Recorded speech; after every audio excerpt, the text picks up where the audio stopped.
Hello, everyone. What's going on? This is your friendly neighborhood Meta here, and I am joined, of course, by one of my co-hosts, RJ.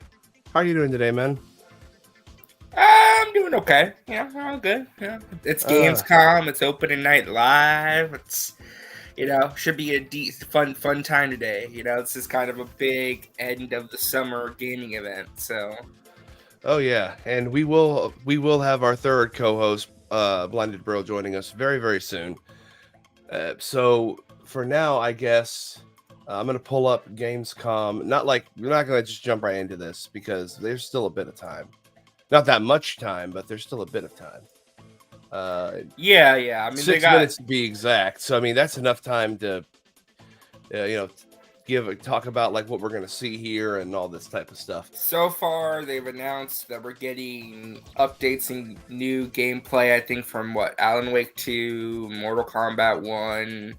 And Alan Wake 2, Mortal Kombat 1, Assassin's Creed Mirage, Modern Warfare 3, the Cyberpunk DLC, Black Myth Wukong. And basically, Keeley has said to temper your expectations for new stuff because this is talking It's about focused on games that have already been announced. Basically. like what's going to come out like the rest of this year and going into next year, which is why Persona 3 Reload is there, for example. Yeah, we'll see if we get. I'll be curious to see if we get the Persona 3 Reload trailer at this showcase, or if they wait till later in the evening. We'll see what they decide to do. Yeah, because well, is today a full moon?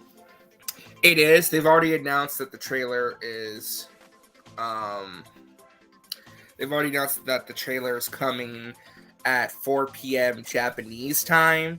That's that's 3 a.m. for me. But I don't know if that's like the Japanese exclusive trailer and they're gonna upload the English trailer like now.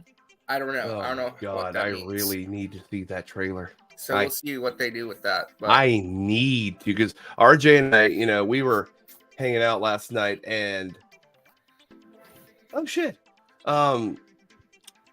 We were talking about some stuff and we we're like, yeah, like if they announced when they announced this trailer, like when are they going to, like, because we saw that there was they put image of Thanatos out and it looked so crisp.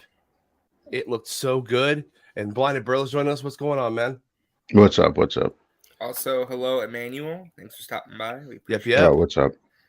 So, is everyone excited for the biggest thing at the show tonight? Cyberpunk? No, I kid. I don't know. I don't know what the big thing is. That's like the second biggest thing. Technically speaking, the biggest thing that Jeff Keighley's announced at this showcase, I know people are going to groan, is that we are getting the premiere trailer for Rebel Moon as well as a special announcement. Oh. So, from Zack Snyder. My second director that I loathe in the entertainment industry. Oh, although boy. no, I gotta put him first. Chris Nolan has been doing a lot of shit recently that's made me gain a lot of respect for him. So I think Zach might be numero uno now on my shit list. There's worse directors. Dude, there has been like oh man, Woody Allen. Wait, what the fuck? Okay, there are some stuff in that. I'm losing my voice here.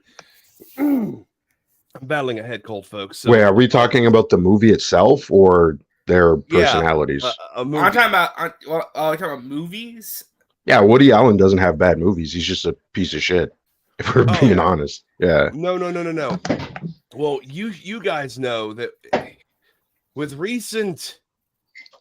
Oh God, I can't with him. I cannot with Zach in any capacity. Well, at least when it comes to the movies itself, this is a brand new IP, science fiction IP. So we'll see what happens. Plus, it's tied to gaming in some way. They said there's a special announcement, so we're getting something out of this. What I was gonna say is I pulled up IGN's YouTube.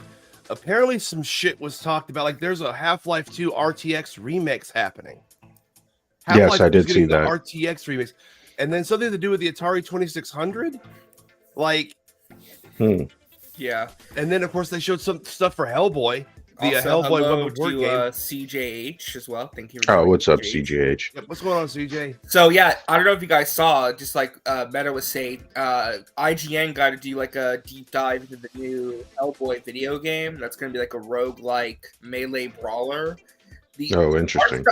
The art style looks really interesting. The gameplay, I think, looks okay. I think I need to see more from it. And of course, Hellboy is voiced by the late Lance Reddick. It was one of the last things he recorded before he passed away. I kind of want to watch. Right. I kind of want to watch. Of course, we can do that after. If y'all are up for it, we can do that after. Well, actually, how much time do we have? We have a lot of time. We have a minute and 51 seconds before the show actually starts. Depending on what is. Wasn't this the pre-show? Well, it is the pre-show first, yeah. And depending on what's shown, we will watch it. But there also was an update on Hyper Light Breaker, which, for those that don't know, Hyper Light Drifter was an indie game that came out a few years ago. It's really, really good. And Hyper Light Breaker is like the next step in that. So, like, Hyper Light Drifter was a 2D isometric adventure game. Hyper Light Breaker is a full 3D adventure game. And I have been keeping my eye on it. And so I would like to watch that. I also just want to check out real quick on my own self, like what this Atari 2600 thing is, because I love. Are they like bringing back the 2600? I have no clue. I haven't heard that. They are. They are. They're bringing it back as like. Oh my god! Yeah, they're bringing back the Atari 2600. With like. Okay, so there is this console called oh god, it's oh, it's kind of like those plug and play consoles, basically. It's kind of like the plug and play consoles, but there's one that I've been keeping my eye on, and it's like that. I need the fucking Evercade, the Evercade system. It's like that because the Evercade. I have been looking into getting an Evercade system because it's really cheap. And they do physical media, it's. Well, I'm looking at this. So it's called the Atari 2600 Plus. It has HDMI output, widescreen mode, and large cartridge socket, which reduces sticking. And the Atari logo lights up when being played. And it plays both 2600 and 7800 game cartridges. Which I guess, like, if you have a retro collection, it'll work on this. Which that's really cool.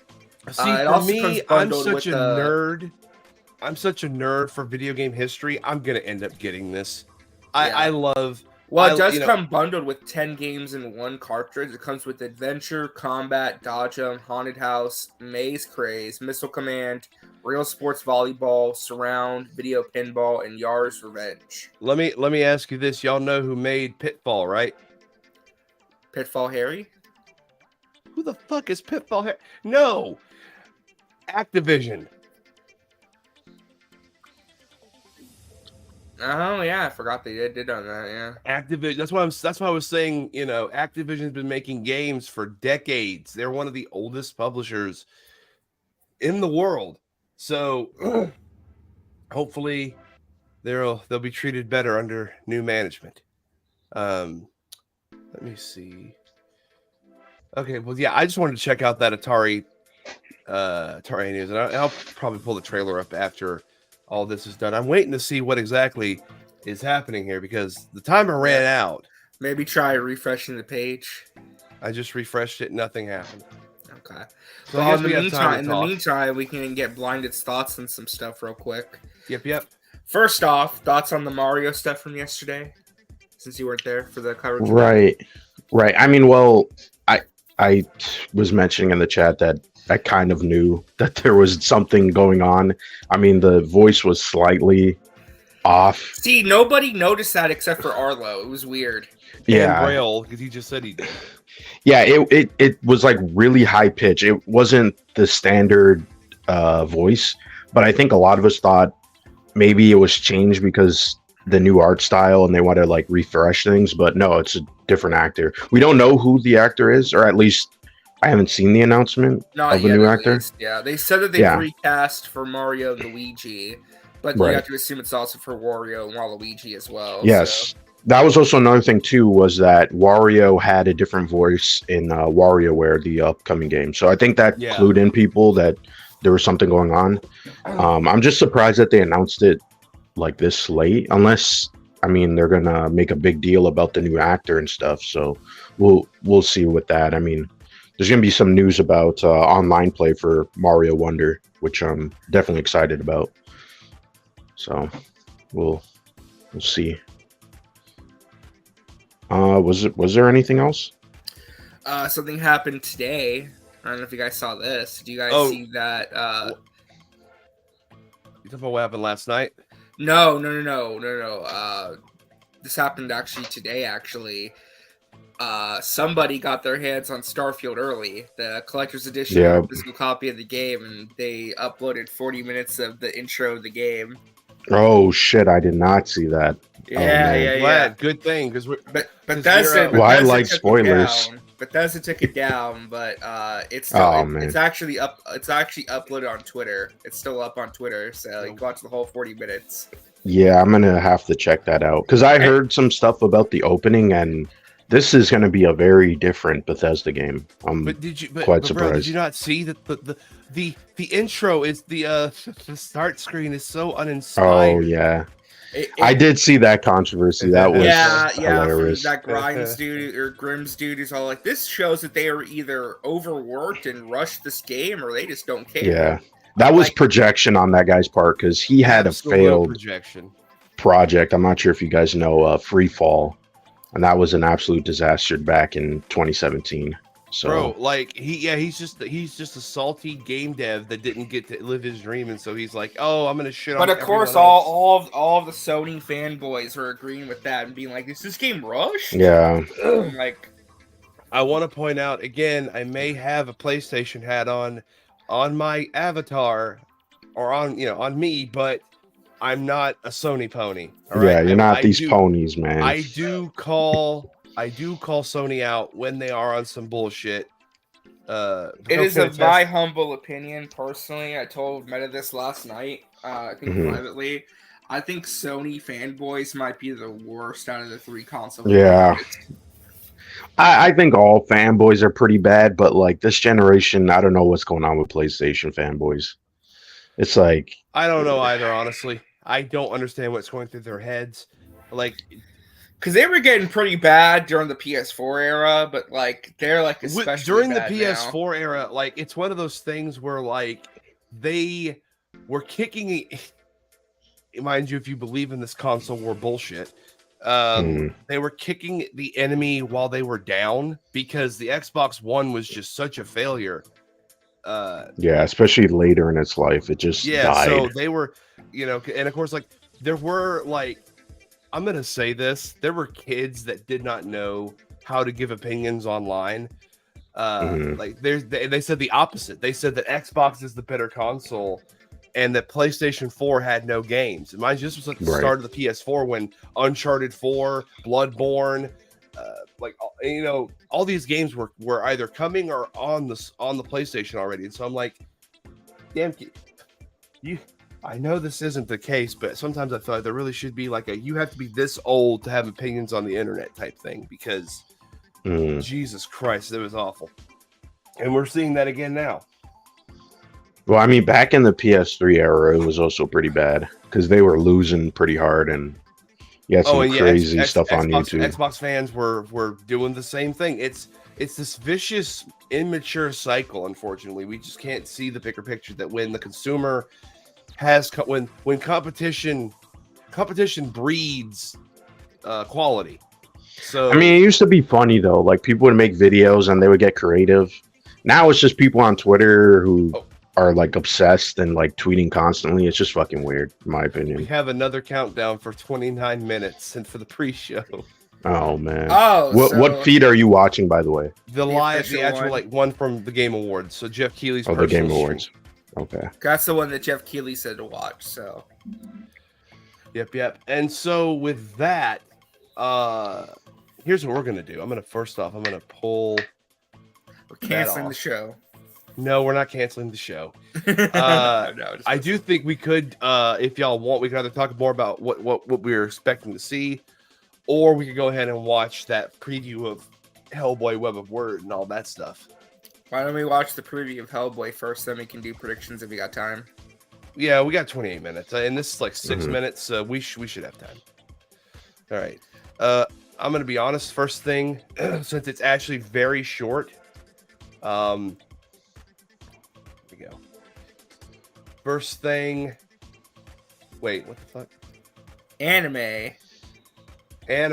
Wait, where the hell is this one? Where is this screen at? See your YouTube page. That was it. I had 3 open. That's why. Apologize. So many tabs. By the way, guys, I'm just letting y'all know VTubers are not that bad. VTubers are not that bad. They're actually, some of them are quite hilarious even. All right. But yeah, real quick. It's okay. This is the plug and play Light Breaker. This is only a minute long. Okay. So start with this. I really want to see what they're doing with this. It also says it's in early access. So, all right, here we go. Hey, everybody. Some news from us at Heart Machine. So we need just a bit more time on Hyper Light Breaker before we launch into early access. This means we'll be pushing our date to early next year in 2024. We have worked incredibly hard to get here. The game has come such a long way in such a short amount of time. Oh my God. We've built an expansive, complex, and rock-solid foundation, executing on the absurd idea of a new open world for every run. This, as you can imagine, takes time and effort not to develop, but to continue to iterate and test and make sure it's consistent. We have a lot of wild ideas we want to put into the game, which is exciting and thrilling since the format and tech we've created allows so much possibility. God, this looks so This short good. push will give us the best chance for a stronger first step into open development in early access next year. Thank you so much for your understanding, for your patience, and for being part of our incredible community. As expected, we'll keep dropping regular updates until release, so please stick with us and stay tuned.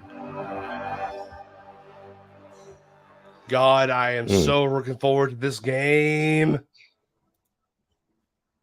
Like, y'all see the potential, right? Oh shit, they just dropped a Pokemon. What the fuck is that thing? A Pokemon what? Wait, do you not see? I can't see. This weird ass thing. It's very tiny. Yeah. Oh, I kind of see it. Yeah. It's a new Pokemon.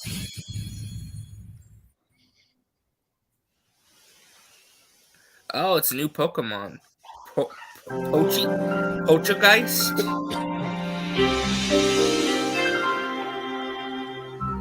Was it a grass and ghost?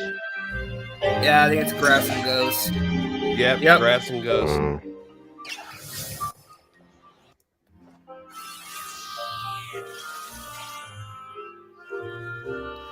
mean, it looks kind of cool. I like it. I don't know why it's holding a big old stick, but it won't whack nobody with it. I mean, we never asked this question about Farfetch'd. Because it wasn't that far-fetched for him to hold one. Okay, I'm gonna stop. All right, so which one are we looking at? We still got 28 minutes. Okay. There's a few other things they announced. Like I actually, is this RTX thing? Is that RTX thing for Half-Life 2 like a free update thing? I have no clue. Kind of want to check that out real quick. These are all like very short announcements.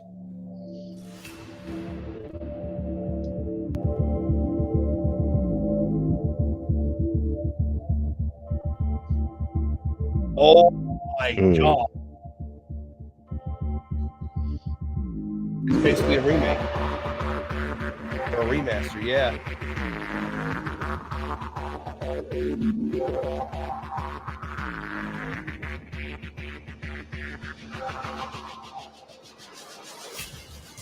Yo, I love these RTX. Oh, that's pretty good for. Yeah, that's incredible. Remaster. Full ray tracing.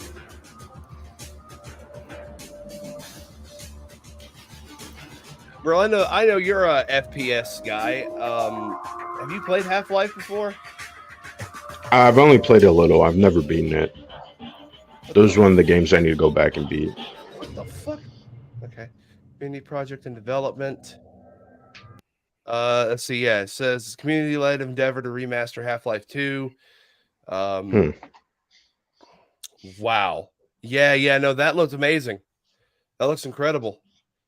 All right, let's get to the main thing though. I think I'm gonna go with. Yeah, this is one about how it authentically adapts the comic, and then I would do the preview. Yeah, the preview is what I'm going to do. If ever there were a comic book idea that was destined to become the signature weapon of a video game, it's Hellboy's right hand of doom. Five Finger Mary. I mean, just look at it. A massive stone fist made purely for beating the seven bells out of massive monsters. And that's exactly what you do in Hellboy Web of Word, a roguelike brawler that looks like the contents of a Mike Mignola comic emptied onto your screen.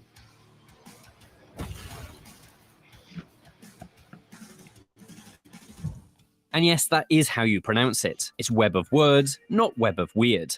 Hi. You trespass upon the word.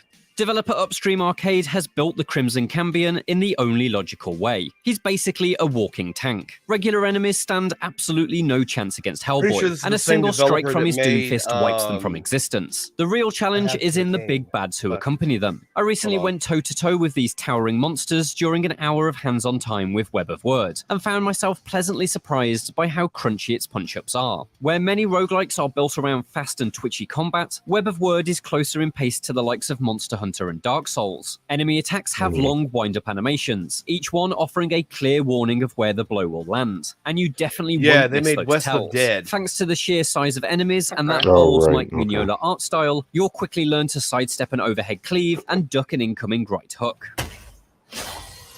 Okay. But as with all melee fighting games, it's the way the simple fundamentals chain together that make the combat satisfying. Hellboy's paranormal detective gear is rounded out with a gun and a magical charm. For my demo run, I had his classic revolver and a talisman that repelled enemies. And so between weaving through enemy sword strikes and throwing punches of my own, I was able to push approaching assailants out of range and unleash blasts from my hand cannon. I soon learned that the gun is not really a ranged weapon, but a brutal close-up attack that can stagger even the biggest bastard when used at the right time. A couple of runs of Web of Word's first stage, a twisting maze of collapsed roads and corridors known as the Faithless Kingdom, was all I needed to nail down those fundamentals. And as I descended into the region's gloomy second level, the Faithless Sanctum, I was able to grasp the next stage of complexities. I soon learned all about toughness, a recharging shield-style buffer that protects both Hellboy and his bigger foes from taking permanent health damage. It tempts you into a relentless assault to break through enemy defenses, but you always need to recognize when Hellboy needs to take time out to recharge his own toughness. The half-demon can take the pain, but he's not invincible. Thankfully, he's got his own special payback ability, which, after taking plenty of damage, lets you unleash a power move pulled straight from a comic centerfold. It's a rough and tumble combat system that, while certainly not as sharp as the best melee fighters, definitely captures the supernatural pub brawl vibes of the Hellboy comics. It's a shame that I was only able to break the bones of just a couple of enemy types in the demo, the generic mook goons and some big sword-swinging skeletal knights that occasionally come with an impenetrable shield. Hopefully there's a broader array of foes in subsequent levels, providing both a varied challenge and a wider sample of the comic's bizarre lore. But with Upstream Arcade being just a handful of people, I can forgive a slim enemy roster, provided the roguelike structure finds smart ways to mitigate any potential tedious repetition. I'm not entirely sure if that will be the case though. As with many roguelites, Web of Word uses a procedural generation system to create its levels. It's a slightly different approach than I've seen before, as it creates routes that twist and fold back in on themselves to form a sort of supernatural labyrinth. I love the idea in concept, but in practice it largely felt like I was being funneled down identical corridors into largely empty arenas. It's easy to initially forgive the lack of level design variety because it all looks so authentically Hellboy. Seriously, Upstream Arcade's artists have perfectly captured Mignola's style, but I worry it may all become a bit too familiar and empty in just a few runs. Every roguelite battles against the threat of repetition though, and many come out on top. Perhaps the best example of that is Supergiant Games' Hades, and so it comes of no surprise to see elements of that mythology masterpiece illuminating Web of Weird Shadows. Each failed run boots you back to the Butterfly House, a stronghold for the Bureau for Paranormal Research and Defense, and there you can chat with a handful of agents who offer new dialogue on repeated visits. Out in the field, you'll also come across the blessing-providing Norns, who often stop for a quick chat. I can't say all this dialogue is as charmingly flavourful as that in Hades. Still, Upstream Arcade should be congratulated on their authentic replica of Hellboy's gruff, no-nonsense attitude, brought to life through a perfectly grizzled performance courtesy of the late Lance Reddick. No, but I get that a lot. You're the faithless king, I guess? Look, I got questions. With any luck, Hellboy Web of Word will spin a tale that's worthy of the comics the developers so clearly adore. The very early plot beats I played through didn't leave me with a clear enough picture of whether Upstream Arcade can achieve its narrative ambitions though, and so my lasting impression is just how much I liked hitting things. That was never more clear than in the boss fight against the Faithless King, a rotund undead monarch with a mountain of toughness and no less than 2 full health bars. Dodging his strikes, repeatedly pummeling his armor, and hurling him across the arena with a powerful ground pound made this showdown feel like something from a fight club for monsters. So many combat systems emphasize sharp efficiency. Hellboy Web of Word prioritizes blunt brutality. It's about taking punches as much as it is landing them. Just look at Hellboy, a 7-foot-tall bruiser with broken horns and a boulder for a fist. And it's a very good sign that Web of Word's combat absolutely reflects that.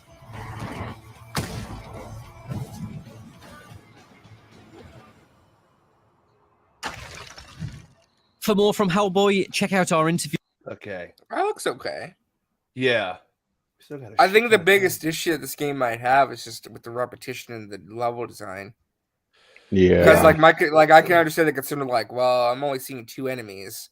The grunts that go out in one punch and the goons you have to take 2 or 3 minutes to beat. I mean, again, though, this is a small development team. They made West of the Dead, and that's a a twin stick shooter type game. It's like isometric shooter type. Oh god, my brain is not working today. I know these types of games. Anyway, and West of the Dead is fun. West of the Dead has that same looking art style. I don't know if y'all even remember seeing West of the Dead. Yeah, I remember. Very similar art style. So yeah, I think that this will be. I'm gonna give it a shot, but yeah, the repetition will definitely be something to be weary of. And the combat and the story, I think I'm a little. Well, the story itself, I think, will be fine. If it, because again, this is another game that's being. I mean, it is. It says for when I looked it up online, it says. Let me go back. It says, publisher Good Shepherd Entertainment, developer Upstream, but Embracer is tied to this too because they own Dark Horse. So, but I mean, they showed a werewolf zombie in the trailer, the opening trailer, and plus there is concept art of other types of lichen creatures. Yeah, I'm sure there'll be other enemy types eventually. No, I'm just saying, I'm looking online right now in images, and there's concept art and everything for different lichen. I think this is might be another lichen type. It looks like a pig, a pig person. So I think we will see a little bit of enemy variety, but not too much, depending on what exactly they're trying to go for as far as the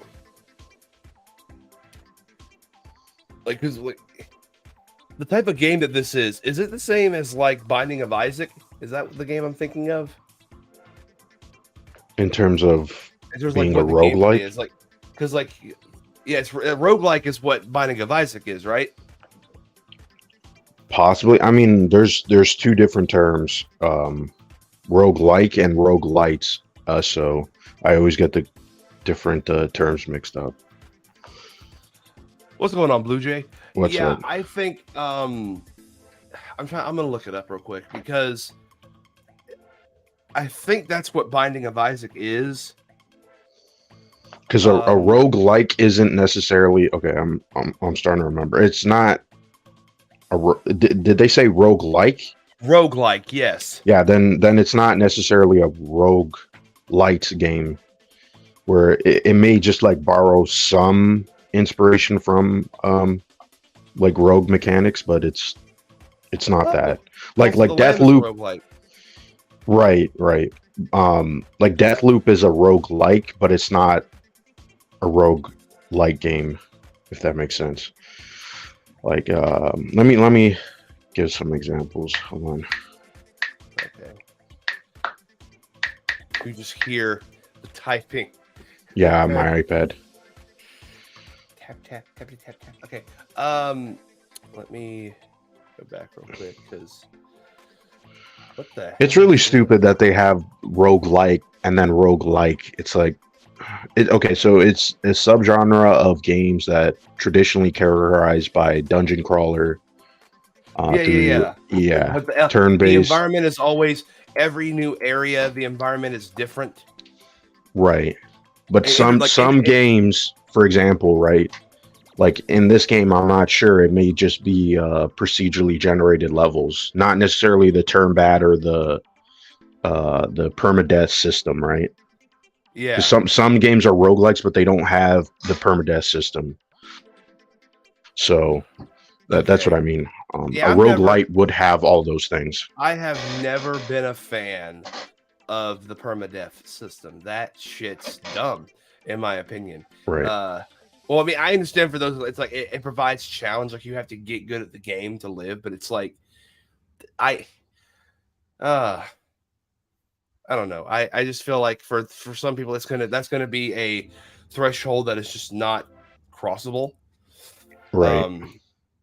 Anyhow, Lord, we still have. Sometimes it works though. We have 11 minutes. Oh yeah. Yeah. You say sometimes it works. Yeah, sometimes it does work. Sometimes it doesn't work. It really depends. Like Deathloop has like the permadeath system where you lose all your items. And it's just annoying because and you have to like upgrade over time just to keep them. And you're like, why is this even in the game? It's not even a roguelike game. Or roguelite game. So just cut it out of the game. Yeah, those two sayings are getting fucking confusing to tell the difference between. Why the hell do they sound so similar? Yeah, it's like as in it borrows some elements and then roguelite has all the elements. Yes. God. Yeah. What's up, Matt? What's up? Let me see. All right, so there's another game that we have 11 minutes, so we still have some time before Gamescom. Or 10 minutes now, but anyway, another trailer from IGN. This is for a game called Dragonhold, which sounds kind of like a wrestling move, but anyway. Okay. Turn off the music. There we go. Who's this game by? I'll find that out in just a moment.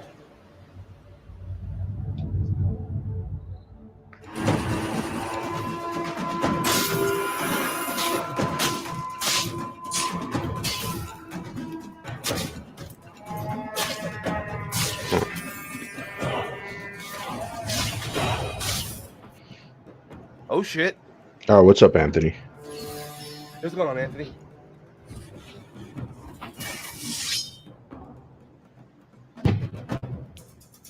The traversal looks pretty cool. Yeah, they said it was like I did read the description. It's like mixing For Honor with Panzer Dragoon. Right. Which that sounds awesome. I'm not gonna lie, that sounds awesome. Even though Panzer Dragoon is just a real. The map looks really cool too, like the scale of it. Was that a rhino? Was that a blue rhino? They were. Oh my god, you can ride rhinos.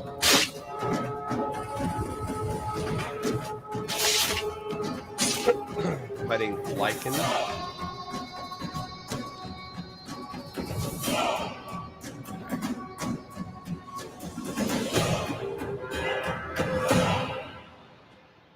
Gotta have like the cool badass orc walking shot.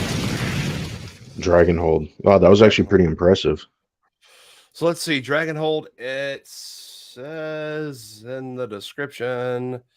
It doesn't say. Oh. It's a PvPvE multiplayer game, though. Right. We're getting to where, like, the Japanese anime, like, the LS MMORPG, like, it's just, like, long-ass adjective, and it's like, what does it even mean for? Like, God, we added so many syllables. What does it even mean? Okay. Let me see. Minutes. Yeah, I'm gonna look up who the developer is for that real quick. Yeah, definitely, because I'm curious to see what other games they made. Dragonhold. Okay, not ESO. Google, not ESO. Oh, it's for PC. Right. So is this a PC? This is a PC only game, I think. Yeah, it does look like it. Looks kind of demanding too. Okay. Exis Interactive. Found them. Copy. And now we're going to paste. Here we go. Exis is an American game development that operates in Maryland and sometimes referred to as Exis Interactive. Okay, what are their projects? They have projects in development. Let's see. I think this. Oh no, hold on. In addition to working with industry military contractors. Oh, they work with military contractors. Oh, they're part of the military industrial complex. That's nice. that's really fucking nice. That's quite I interesting. Love games being made by the military industrial complex. Oh what? Man. What? I'm sorry. Jesus. X has had a pleasure working on some top game projects of all time. Oh my God. We've worked with companies like LucasArts, Warner Brothers, Firaxis, 2K. Yeah, they have like XCOM on their profile. They have BioShock Infinite, Civilization. Oh my goodness, that's. So, what are they, like a support studio? I think, and this is like their first thing, but yeah, they've made God have mercy. Oh, they worked on the drones. Oh no. I'm sorry. I can't support this. I will not be buying Dragonhold. Oh man. You didn't have to be a part of the military industrial complex. You chose it. The life didn't choose you. You chose it. Getting that War Dogs money. All right. There's probably a couple of developers that still do that, because some software engineers were like part of the military and then they moved on to game development. So I forget what studio that was. Please. Well, I mean, Activision famously, someone from the Bush administration famously went over to Activision, and her atrocities continued. Well, as an executive, right? Yep, as an executive. Yeah. And I'm just like, oh dear God, like this woman's committed war crimes. Man, what the fuck is she doing at Activision? Oh, well, I guess it makes sense, right? Committing minor crimes. Got it. Oh man. Oh my Lord. Anyway, so there really isn't much else to show here as far as like this stuff goes. So let's talk about real quick. They're showing so some of the things we know they're showing are the Cyberpunk DLC, or a deeper dive into that, because it comes out next month. Right. I'm hoping they also show the update too, because we don't know what exactly is in the update. Well, and that's supposed to come out the beginning of September. They said it was supposed to be a complete overhaul of everything. Like the game is going to be a different game when all is said and done. This is probably going to be like is the update, gameplay wise at least. Well, not just gameplay. The UI is going to be different. How certain things are done in the game, that's going to be different. Like right. But they're not changing. There's some stuff they're not changing, like the story, romance options are still the same. Yeah. All that's still the things same. Like that. You can still romance best girl and all that. So right, but like the RPG mechanic is being overhauled, because that was probably like the worst aspect of Cyberpunk, is that whole skill tree. It doesn't even make any sense. Yeah. Also, hello to Matt and Anthony. Thanks for stopping, guys. Say hello to everybody. Sorry, I had to go. I had to go away for a moment, but I'm just coming back now. Your Dino Nuggies got out of the oven. Oh man. No. We're fine. Oh man. Well, we showed a trailer for this game called Dragonhold. It looks really interesting. It mixes For Honor and Panzer Dragoon. But we found out that they're part of the military industrial complex, so I will not be buying their game. Wait, what? How do we go from the what? What happened? Just completely random. I looked up random fact. I looked up the company that is developing the game, and they have done military contracts. And they did work on drones, RJ. They did work on the drones. It's not just, it'd be one thing. It's like, oh, we just helped make like trucks safer for our military people. No, that's one thing. Okay, that's not a big part of it. But you worked on the drones, man. You don't get no, you're not getting my money. You worked on the drones. Oh man. I could make a joke, but I'm not going to. Because I want to keep our happy viewers going. Okay, so oh boy. What we're saying is like for Cyberpunk, doing the complete overhaul. Burrell's hoping to see the update, like the actual update. Not we're gonna see the Phantom DLC. Liberty, but we're gonna see the DLC, but he's wanting to see like what the update will actually entail. As far as like I'm literally waiting for the real quick. Is the update free or do you have to buy the DLC? The update is free. Yeah. Okay. As long as you have the base game, you don't need the DLC to get the update. Okay. Yeah, that's good. Because and that comes out early September. Because I'm literally just waiting for the game and then, or for the update and the DLC to come out, and then I'll finally play the game. Yeah. Right. And then of course, like we have Black Myth Wukong going to be shown here. I'm hoping it's right, what else is there to really see from Mortal Kombat 1 at this point? I mean, I guess the DLC characters because that got leaked. Man. Well, no, they've already announced the DLC characters. Right, but it got leaked. Gameplay. Yeah. Like, they announced it prematurely. Yeah. Okay, go ahead and show off Omni-Man versus Homelander. Everyone's wanting to see the intro dialogue. See, I don't think the characters are ready yet. I mean, they had them in the game. Because how much of the roster have they not shown? I mean, I think almost all the roster has been shown. I don't think so. I mean, maybe. I don't know. I don't know. But probably another story trailer, I'm guessing. Yeah, probably another story trailer. Yeah. And of course, for Modern Warfare 3, RJ had a very interesting take on what he thinks will happen with COD going forward.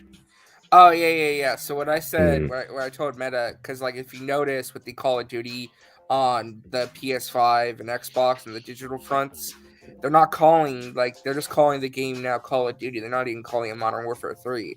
So what I was saying is that I think within 3 to 5 years, Call of Duty is just going to become a live service game where it's just one single game, one platform. What I mean by one platform is one front, and they're just going to continually update it every year with a new update. Welcome to the Gamescom. Is he doing this from his house? 2023 pre-show coming to you from my couch.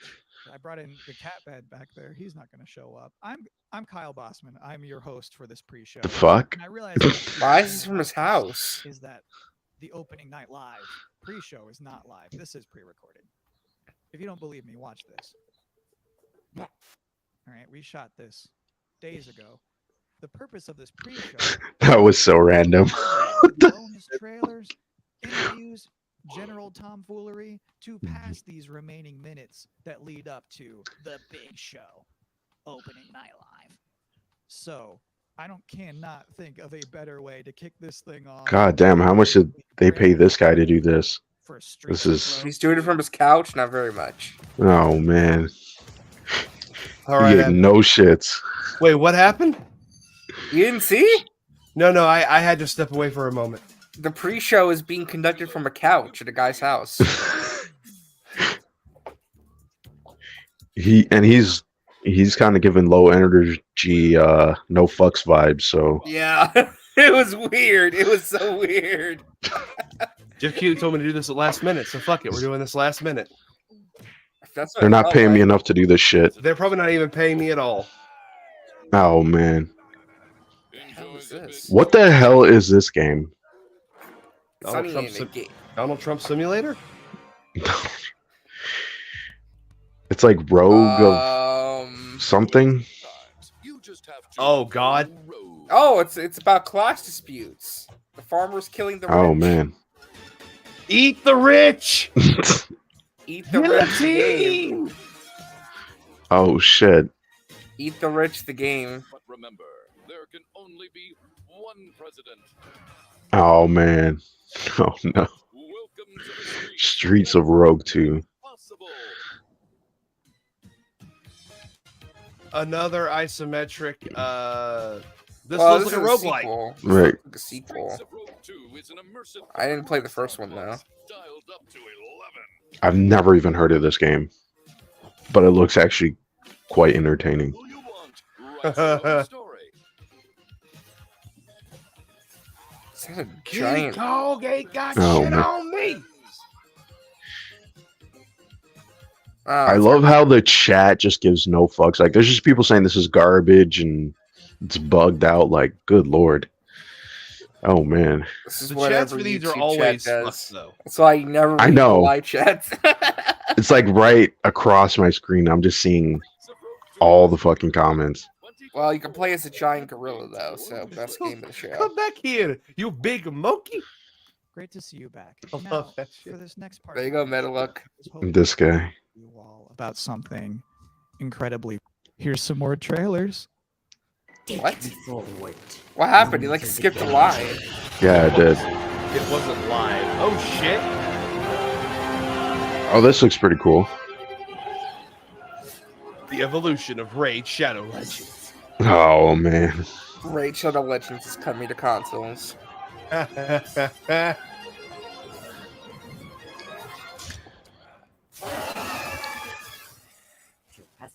Man, Dragon. Marvelous. Interesting. Hades? Oh, no. Aquatic Dream. Oh, it's a Hades knockoff. Stop. It looks like Hades. I know, but stop. Supergiant does not own the concept of a Greek-based, whatever the fuck that genre is. Is that you? Meta. What? This is literally Hades. It's literally Hades. It's not Hades. There are dark forces. It looks just like it. It's called something else, though. Now, for I still care about. Listen, this always happens when a popular game like stands out amongst its peers. That's who everyone mimics. So this one's called whatever the fuck that is. Now, I realize even this far into this show that you might think I'm just some guy who hijacked the broadcast, and I don't blame you. Yeah, we actually do think that. This is all legitimate. Here is the host of Gamescom Opening Night Live himself, Jeff Keighley. I wish it turned the camera and he was sitting beside him. That actually would have been funny. With his whole always from game trailers. Announcements should we all be expecting to see? I think you can expect to see a lot of great games on stage. This is not a show driven by huge, shocking, surprise, one more thing announcements. When you really think of the history of O&L, we've always had kind of meteor looks. He says this, and then people are still going to be disappointed. Continuing that tradition this year. They're going to like bitch and complain. Where was Super Mario Odyssey 2? Yeah. Worse is that for this one in particular, the next 2 or 3 months, Snyder Bros are now watching this. Releases, so you will see Oh man. So, like, I have to deal with 2 Mirage, bases of crying babies. So many other big games that are coming out later this year. But yeah, that's me being primarily PG. focused, as Nintendo likes to say, primarily focused on, announced games coming in Q4 or 3 or 4 or something like that. So yeah, I definitely would set your expectations that we are not going to shock and awe you with surprise announcements. When you say meteor, though, that to me implies more than just a trailer. the good news is when you're not just announcing games, you can also showcase, gameplay, and that's the constant battle always happens where people want some CG teaser for a game coming in 5 years, but then they also want to see. I also hope this doesn't mean it's a boring show. Minutes, Modern Warfare 3 tonight. Because he's seems like he's trying to set expectations a little low. Finished. So that's kind of the advantage that I think we can go a little bit deeper on some games too. So actually, it's one of those things I missed about E3 was when they would like all I really would want to see is like here's the game we're playing. Wolf Among Us 2, because that game's supposed to come out early next year, right? So yes, it is, and I want to. You're right, bro. I want to see something on that too. As long as we get like something from a game that was announced, we haven't seen anything of. Just, like, right. Those, I'd be okay. Yeah, I don't need anything new because we got a bunch of new stuff anyway. I told RJ this, Braille, last night when we were just chilling. One game they have that hasn't had a lot of updates recently is the new Dragon Age game. Right. I want to see what's going on with that because I don't see Mass Effect 4 launching before that game. Dragon Age is going to come out. Yeah, I think Dragon Age, they're aiming for next year. At least that's what I heard. So that's what they're aiming for, but it doesn't look like they're going to hit it. What's this? Is this Stalker? What is this? It looks like Stalker. And you got that bright color, so I don't know. I see the mask and I just thought Stalker. So that's a game series I have, but I need to get into. Anthony, Jeff needs a better webcam. Oh man, I kind of did.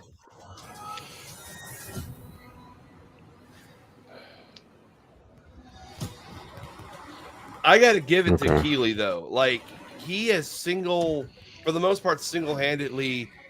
Oh God, did you see that dip? Hold on. Yeah, what was that dip? There we go. That was their live stream. That wasn't you. Yeah, the stream is set. I have it set 1086. You need to go down to 720. No, you're fine. That was just them. I don't know what they were doing. Thank you, Endzone 2. I've always said this. Any video game trailer with a bus in it is going to be good. You can't prove it wrong. And if you are just joining us, welcome. What kind of fucking joke was that? Oh my God. To be good. You can't prove me wrong on that. And if you are just joining us, welcome. Oh my God. Oh God. I think their stream's having issues. Yeah, something is going on. Is on. Okay.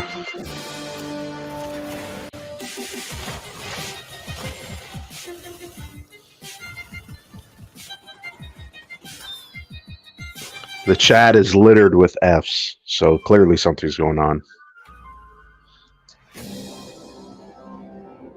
This game was good, but I see you're settling in. I don't understand the constant re-releases. Is there going to be a Bulletstorm 2? Because I actually would be excited for that. Equipped with kindness. Oh man, Animal Crossing bootleg. Look at that. No one wants to call that Disney game Animal Crossing bootleg, but yet I'm the only one that does. Oh, it definitely is. This one, I saw the chibi looking characters, and I'm like, I mean, it looks a little different than Animal Crossing, but still. Add a drop or two of magic. Okay, there's like combat and. So it's not really Animal Crossing. This stuff is actually. Yeah. I just don't like the new Animal Crossing game. It feels really stripped down and more designer sim than the other games. Pre-order now. No, thank you. I'm so sorry. Those two trailers kind of blurred together for me. Oh, whoa! It was Bulletstorm VR. Got it. Thank you. God damn! If I was a dev of those games, I would be slightly offended. It's obviously a bit. Like I think the joke is that so low energy. General awkwardness. I just don't know if this works. And then 2, the top 10 reasons to look forward to Gamescom opening what is night happening? live 2023. Number 10, there's just something nice about seeing a futuristic, shiny, reflective black stage with absolutely no streaks on it. Number What? 9, Assassin's Creed Mirage. Number 8, the big games you already know will be good. And then the number 7 reason to look forward to Gamescom opening night live is the weird games you never heard of before. I like those weird trailers. Those to me tend to be slightly more interesting than Like the those sure two that things. blurred together Number just now, 6, right? Right. Jeff Sonic Keighley is news. showing up to Gamescom opening night live. With Got Sonic him! That was a good one. News about Sonic the Hedgehog. And let me tell you, there's no way it's bad. His inner furry is Whatever screaming it with is, excitement. It's not You can going see to be it raging bad in his news. eyes. This would probably be number 1 for me, but I'm trying to be objective with this list. Number What 5, the- the raw thrill of a developer saying we can't wait to share more. Number 4, That feels like Alan a Wake dig. 2. This game's coming out in October. That feels like and a they haven't dig. shown- Yeah, this is a slow I opening. expect they're gonna This is just show awkward. something kind of big tonight. Number 3 reason to look forward to Gamescom opening night live 2023. It's free.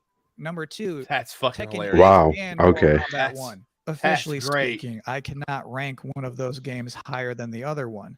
So if I have to put them in the same box, that's a powerful box. And the number 1 reason to look forward to Gamescom opening night live 2023 is that hands down, this is going to be the best Tuesday night of the summer. And Wow. please don't be like, nah, not true. I went surfing on a Tuesday. We don't care. We're talking about all of us combined. Collectively, this will obviously I be the don't best give Tuesday two night of collective the shits summer. about anything. Because You're not they called on are- my logo. What is No, happening? trust me. And do you know what else sounds like a party? The 7th guest VR. Definitely not your So enthusiasm. let's watch a trailer. Oh man. Can, This- can we turn this off? I don't want to watch Old man this anymore. Stouff built a house. RJ, there are game announcements. Filled it with We his must cover toys. them. 6 guests came one night. Their screams the only noise. If my game got relegated to this pre-show, I'd be pissed. Ellen, they're just that. They're rumors. That guy looks familiar. That Andrew Ryan? Bit dreary in here, don't you think? Are those live-action actors? Those are live Yeah. action actors. Dear God, it's the evolution of FMV. Wait, we shouldn't go walking alone. This And is they're- a game. They're Nothing ghosts. Wait, is this like a VR murder mystery?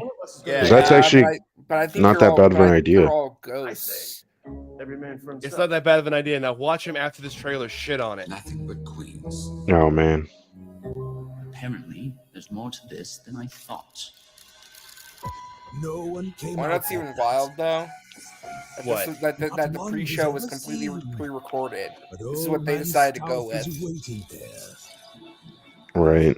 Crazy. If this is live, okay, that's one thing. But this is pre-recorded. This is what they wanted. Yeah, horror murder mystery. The seventh guest. And it's coming to all VR. yes, So we Oh, are. okay. Responsibilities as a pre-show host is to pop up in between scary games. If I you have love how two that scary reminds Oh, me you're of scaring the fuck out of me. games, Jesus then Christ. you can be more uncomfortable. So I'm here now to give you a chance. Aren't to y'all catch your glad we breath, woke up early provide as a nice fuck for comforting this? voice, No! with a nice comforting face, Come on, RJ. You know you are. and now you are Don't deny it. appropriately Are comforted. you feeling it now, next Mr. Krabs? a Are scary you game. feeling it? Oh, It's a man. scary game. What the fuck? What the fuck is this? They said it's a scary game. Actually, kind of liking this. Who the fuck keeps a hammer You're like inside a- of a a janitor? lockbox? Inside of a lockbox?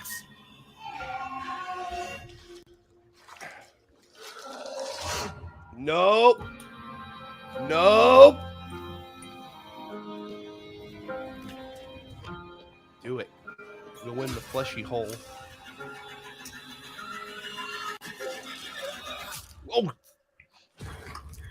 Oh. Nope. Nope. Do what I say,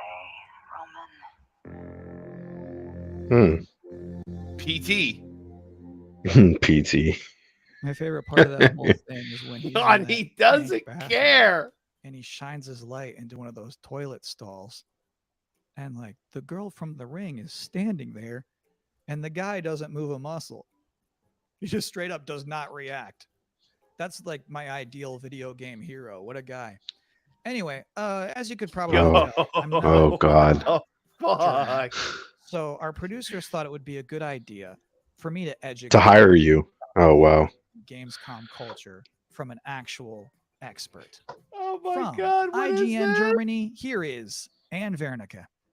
Thanks for having me. And I'm so glad you're here. I have so many questions. Someone with for you. more personality. People all around the world to keep up with what's happening with. Well, Kyle ONL Bosman Gamescom. typically is There's more an energetic official than this, Gamescom so I know he's playing Well, a bit. like This is a Gamescom comedy Right. bit. Comedy English bit. and That's the German. thing, but it's done not by working. IGN, Yeah, so it's definitely not way working. to not miss out on the stuff that's happening. Like If I'm you're in with Braille though. Cologne, Like though, and what he can said attend earlier about that Gamescom, one game, I you would just feel go insulted. on Saturday and Sunday to Gamescom Festival. There's stages there with musicians Can we also playing. talk about the There's fact that food creepy trucks. toy phone is There's just like in the human background next to social the Kirby? games where you have to be like in. Yeah, what the hell is going on with that? It's fun stuff. The fucking Can't help but look at decorations that there. toy phone. Yeah. It's creepy as hell. Hold on. Oh, What is Is it? that a? Human social game? It's Oh. the creepy phone No from soccer Toy Story table? 3. Say We're talking about soccer tables, foosball. right? Is that a watering plant with, But in or this a case, what do you call it? stuffed into it. So you Yeah, are like watering one of can, the yeah. Can with soccer people in there. Clint So you Eastwood? What the can't fuck? move. Like, You just stand there. for I don't nothing. know. I don't You know. play soccer like that. What does Gamescom mean to you personally? So 13 years ago, I actually started my career in the industry at Gamescom as a trainee. I just got. what is that Kirby I was thing? Now I'm very confused. young. Why is there that thing coming out of its head? this What the hell is that? It's just awesome to be reminded. It's fucking disturbing. What is that? All these people, I and can't. I can still I talk think to it's them What? and forever. admire there. So to me, it's kind of a happy place. It's looking a little sus. I don't know what that. It looks like a music note. How do you say kinda. world Yeah, I think it's premiere supposed to be like in a music German? note, It's but in actually Kirby, no, Weltpremiere. no. No. It looks so Oh, like it's no a music. flag. No, You used to know that's that, the right? I think I handle. could do that. Yeah, do it. I don't know. Yeah, but that's good. Congrats. And thank you so What much. is that Kirby thing used for? We need to figure this out. Thank you for having me, Kyle. Have fun at It's- Gamescom. Thank you. Wait, you didn't. It have looks to- suspicious. Now I too am an expert. Please enjoy. Eine Weltpremiere. What? Was He that? said German. Yeah, I was. I recognize these markings. They are old. Perhaps this is one of the great cities of the Age of Myth. I hate this kind of art design. It just seems so generic. It's like every single fantasy game has this look now. Hammers of Sigma! No relent! No mercy! Oh boy. We must fight on. The banner cannot fall. Warriors of Sigma, stand with me.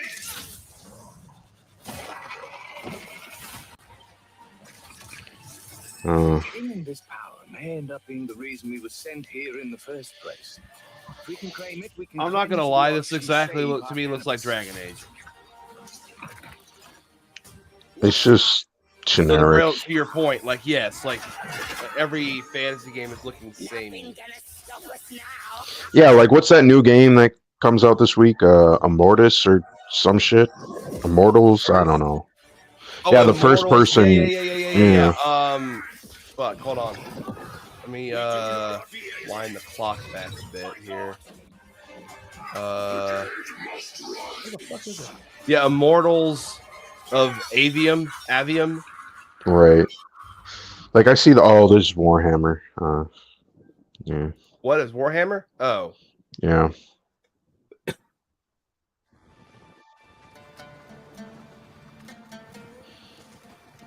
Oh Lord. Pre-alpha footage. Oh boy. Oh Lord. Wait. Oh, this is Delta Force. Okay, I thought that was that fucking Fallujah game. I was like, yo, they have the balls to show that game. 'Cause that game is still rife with controversy. By 2035, we have formed a new breed of elite special forces. Oh boy. Oh boy. To manage these latest threats to our global societies. No fear. No retreat. Oh man. XCOM. I mean, Ghost Recon. I mean, all the above.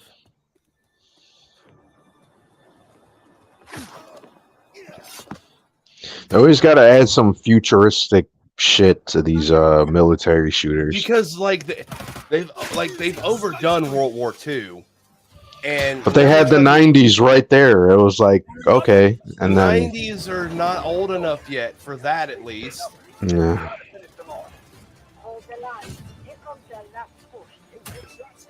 I mean, and also, I'm just going to be honest. Desert Storm game does not sound that fun.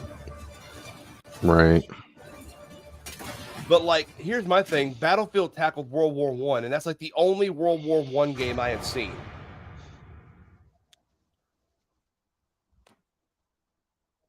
Oh yeah, and Call of Duty didn't do World War One yet. Yeah, so like, Or at least, minutes are just flying. did they? Oh. ONL is about to begin with Alan Wake 2. Oh, it's starting with Alan Wake. Sonic news and things I was not permitted to talk about in the pre-show. So this bad boy, this is about to wrap up. I have one last trailer for Emphasis you. on the bad. Here is Oh, wow. Homeworld 3. My name is Imogen Sajet. My entire life has been study, analysis. Homeworld. Where have I heard this series Today, before? the galaxy is burning. Oh, Homeworld? Yeah. Is that what that was? Yeah, this is what's on the screen now. You've each just received the mission briefing. Nothing is redacted because I want you to know what is at stake. We have been tasked with finishing Karen Sajet and the Fifth Fleet's mission. Discover the source of the anomaly and the hyperspace. This is that one fucking game that Gearbox showed off way too much when they did an E3 presser. I know we were expecting a simple shakedown cruise. Like they had like 4 announcements for this damn game. Many of you are feeling overwhelmed, doubting yourselves. Do you remember that? Do you remember that, RJ? I remember a little bit, yeah. Whatever it takes. Again, aren't you just so happy that we woke up at 11 and noon for I couldn't this sleep in, wonderful goddamn pre-show? This pre-show is not worth it. We had Dino. You had Dino Nuggies though, RJ. I could have had that after the pre-show. I am Fleet Command.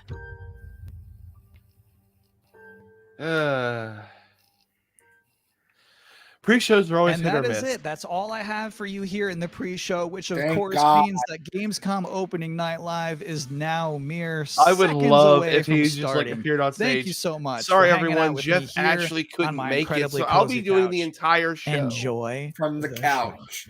They just put the couch out in the middle of the stage. Oh my god! Never again. Don't say that. Please welcome your host, the creator of the Game Awards, Jeff Keighley. I was gonna say this That's earlier, the same but guy who just introduced Jeff Keighley. He's so much more energetic. Where was that energy earlier? RJ, it was I a know. bad bit. I know it was a bad bit, but it was bad. It was bad. We just said it was bad. Anyway, shout out to Jeff Keighley for single-handedly changing how game presentation is done. Live around the world, I am Jeff Keighley, and welcome to the world's biggest in-person video game event, Gamescom 2023. Dorito Pope, Dorito Pope. Now, this right here is kind of like the opening ceremonies for Gamescom. It's a preview of this year's most anticipated games. We call it Opening Night Live. And over the next 2 hours, you'll get exclusive new Get looks comfy. at titles like Call of Duty Modern Warfare 3, Alan Wake 2, Assassin's Creed Mirage, and Mortal Kombat 1. But first, we're going to kick things off with the first new franchise in more than 2 decades from a legendary game studio. Oh. To help us step into the vast world Starfield. of Starfield, please join me in welcoming the Todd composer Howard. of the game, Inan Zur for a very special performance. Maestro. Oh, the composer.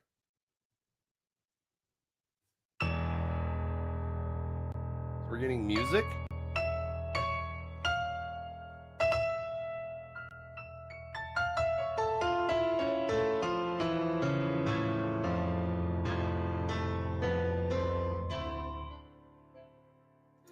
There's the opening screen.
They knew that we wanted to see Starfield.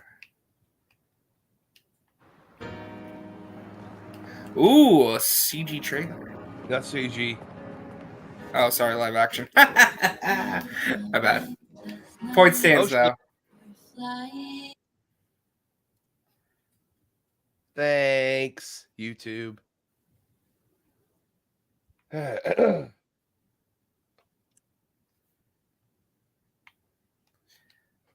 It's the live action trailer anyway.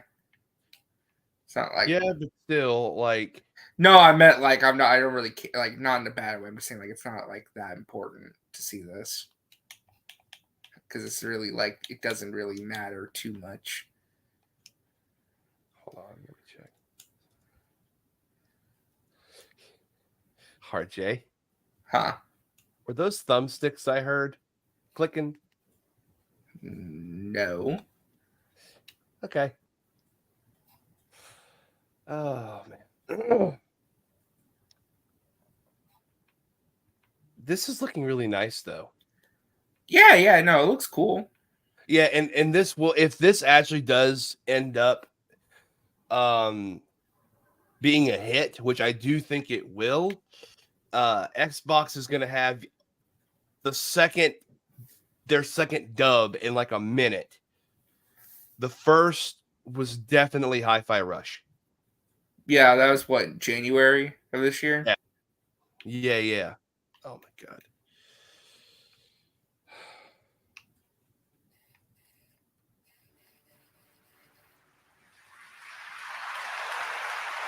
Starfield is ever so close. And Inan, thank you so much for that spectacular performance. Really appreciate you coming all the way for this. It's true. In just over a week, fans will start to play Starfield in early access on Xbox and PC. Well, I've been lucky enough to start playing it. Don't be jealous. I'm not allowed to say anything about it. Yes, exactly. All right. Well, guys. Okay. Thank you very much. Thank you very much, guys. Really disappointed. They're disappointed. What the hell? It's just so disappointing. This is such a special night for so many developers. It's really disappointing to see someone act that way. But we're going to move right on with the show. We've got a lot of great games to show you. Live show. Really, it's just so sad to me to see something like that happen. A night we're here to celebrate games in this community and how much they mean to us. So without further ado, I want to move right on with the show because we got a lot to show you. And the good news, Gamescom, is we have someone very special here. who can be here to talk about Starfield. Please join us welcoming to Opening Night Live and Gamescom for the first time ever, one of our industry's greatest creators, the director and executive producer of Bethesda Game Studios. That's right, Todd Howard, everybody.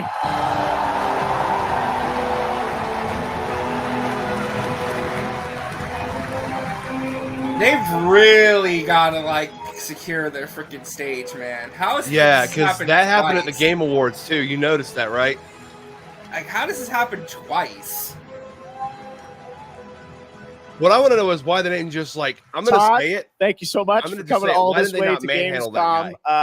We have a lot to talk about with Starfield, but first of all, is this true? This is your first ever time at Gamescom? This is my first Gamescom, and you were right. You said how great the crowd is here, and it really.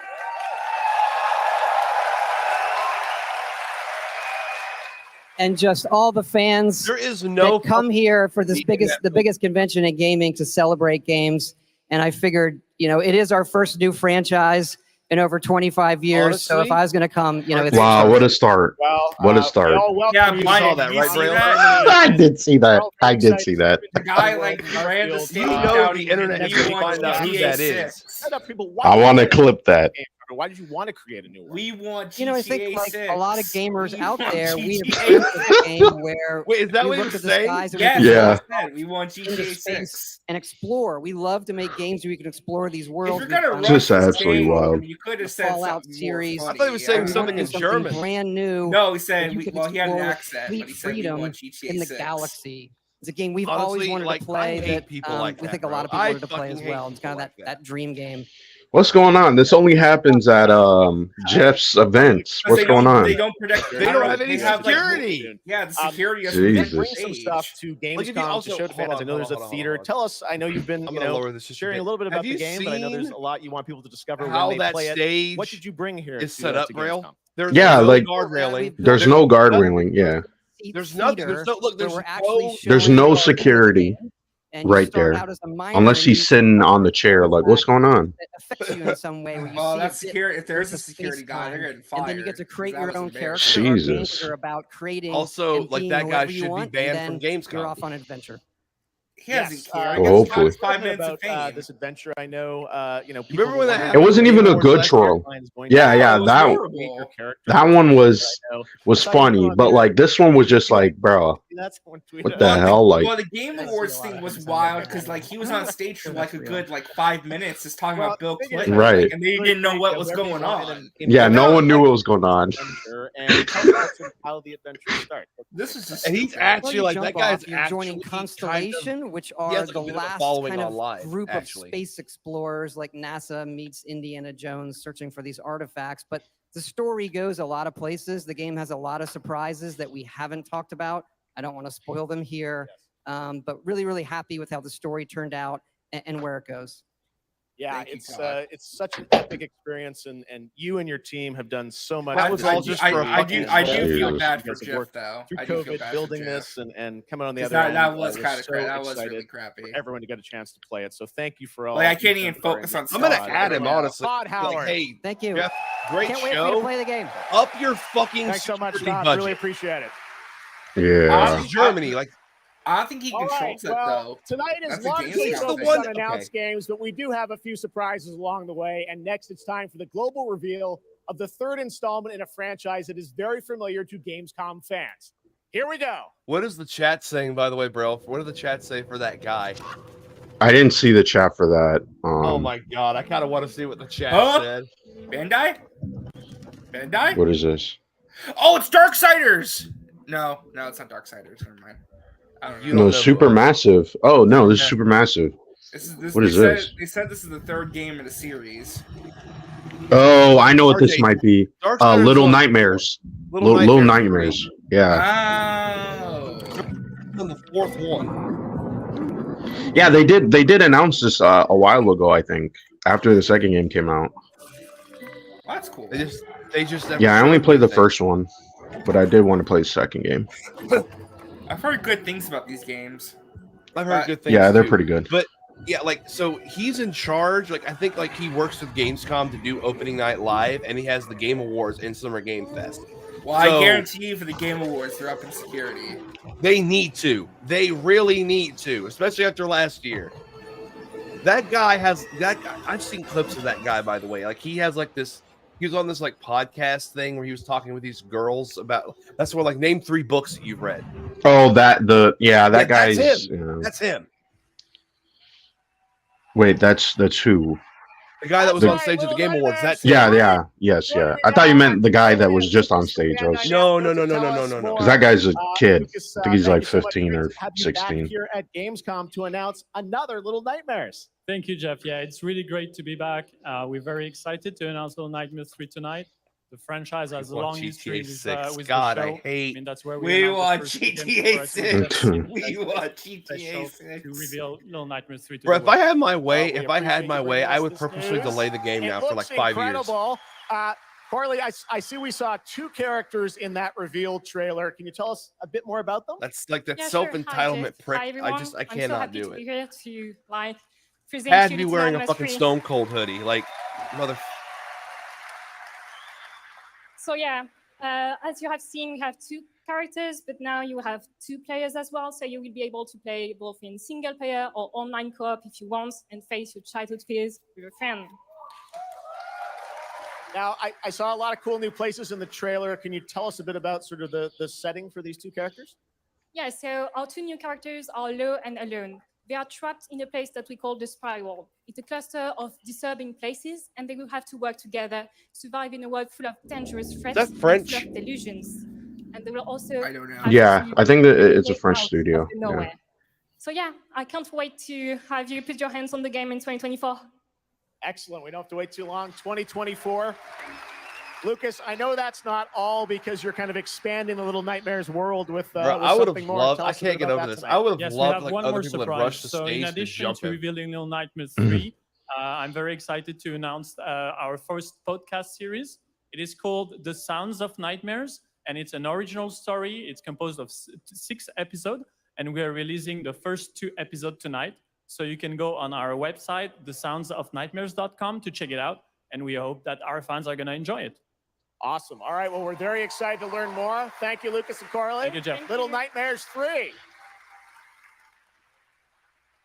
Next, it is rare when a new studio reveals footage that takes over the internet. That happened back in 2020 with the reveal of Black Myth Wukong from Game Science in China. Based on the classic 16th century Chinese novel Journey to the West, here is a brand new look at the gameplay of this incredible. I'm telling you, man, I think RPG. this is going to be the game that gets people looking at Chinese developers and publishers. I guarantee it.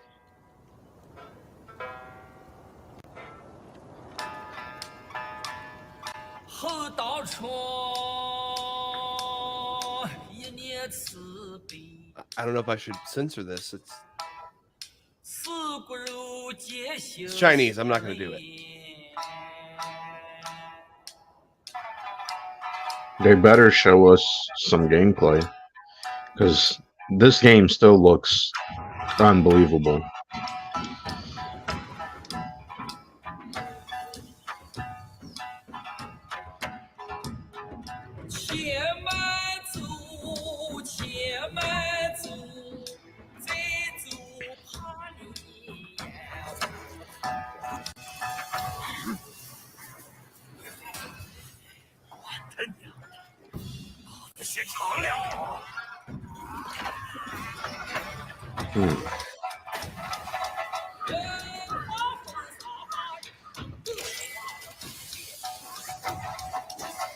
The more I see this game, the more it looks like a Souls game.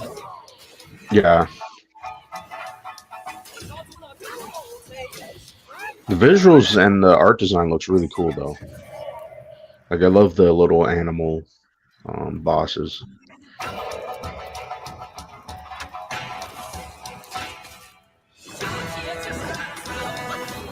Oh, shit. This looks pretty cool. Pretty cool. Again, I think this game is going to put this studio on the map.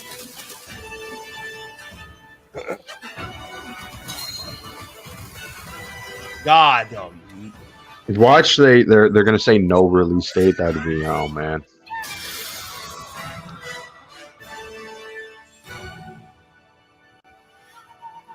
Release date? No release date for no you. release date. Hold on.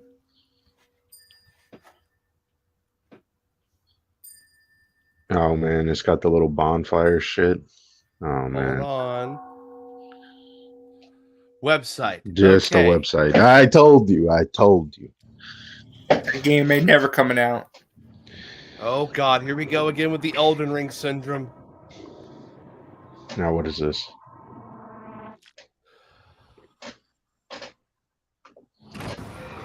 Okay.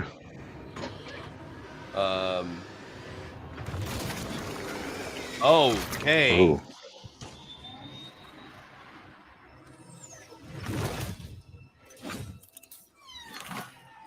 Wait, what? What is this? Oh, it's oh fuck, Killing Floor. Oh, okay. I remember that hellish creature from anywhere. Killing Floor 3.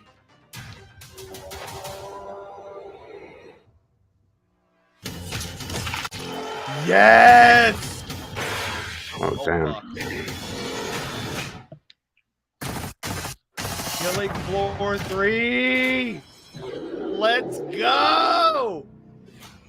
Killing Floor 2 was such a fun ass game, man. Killing Floor 2 was so much fun. Oh, here we go. Game Pass. Oh. Xbox Game Pass. Oh, is this Age of Empire? What is this? Yeah, it's one of those. It's one of those RTS games.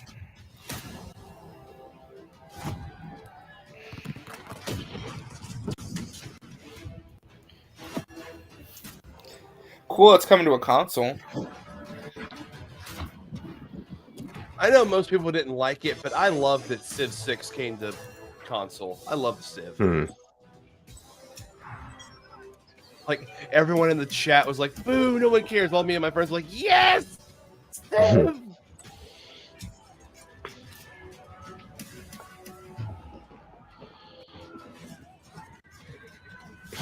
They can't afford security. They're too broke. Oh man. Oh, more buffering. I can't afford a good stream link either, apparently. All right. I think it's actually buffering on everybody's end.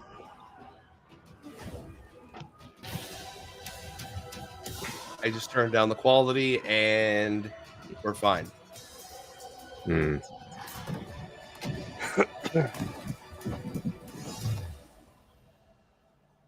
It's crazy how we're going on with the show, but I can't get over that fucker. I can't get over him doing that. Oh, available today on Xbox. Interesting. What a great surprise. Age of Empires 4 Anniversary Edition, an award-winning game on PC, is now available on Xbox consoles today. That's right.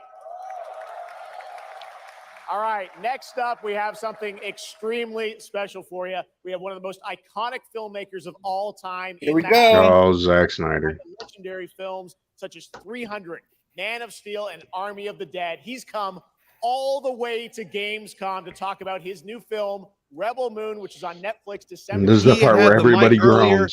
If he had the mic earlier when that guy came up, he would have felt indifferent towards him. Here we go. Oh boy. Here we go. This is what everyone was watching the broadcast for. Most gamers do not care. I know, but they show that. No, his undying fans, his fledglings care. He's taking a sweet old time to get up on that stage. Oh damn right, that's what I'm saying. Like he's like, yeah, it's me, time. I'm the Zach, best. I know you had to come a bit of a ways to get here to Germany. Thanks for coming to Gamescom. Thanks for having me out, Jeff, and thanks Gamescom. How you guys doing? How do you do, fellow youths? This is awesome. Mm-hmm. Wow, what a great crowd. It's insane. He's thinking about the guy. Now, great to have you here. I know you've been a gamer for your whole life. Yeah, I've been a gamer. He's indifferent towards you him. know, I love the idea of coming to Gamescom was like, that blew my mind. And so we were like, yeah, let's go check them out. And I thought I'd come over here, and this would be a great The Rebel opportunity Moon to talk official about my Twitter new account project, said Rebel we're Moon. about to be activated. Maybe show you guys something. I don't know. Yeah, maybe Yeah. the world premiere of the Fucking kill me. trailer, which is coming up in just a second. Yeah, here. just moments away. I'd rather watch Okay. that. They gotta pre-show. they gotta stop doing this whole movie trailer shit. They really do. Universe that you've created. Like, I understand why Jeff's doing it. It's to get non-gamers to watch so that the retention is higher. But like, I was always Or because Netflix is a partner with the Game Awards. they paid for it or whatever. But and also hey, I they're was a paying huge for it, fan then. of this adult illustrated fantasy magazine called Heavy Metal. And I was everything in there just blew my mind, and I really loved like how intense it was and how crazy it was and the worlds that it introduced me to. And so I thought, this is a chance. And my awesome partners at Netflix were like, go do it. And so I got a chance to make this movie. And you've got quite the cast. And I know Anthony Hopkins. Yeah, Hopkins plays this robot, amazing robot.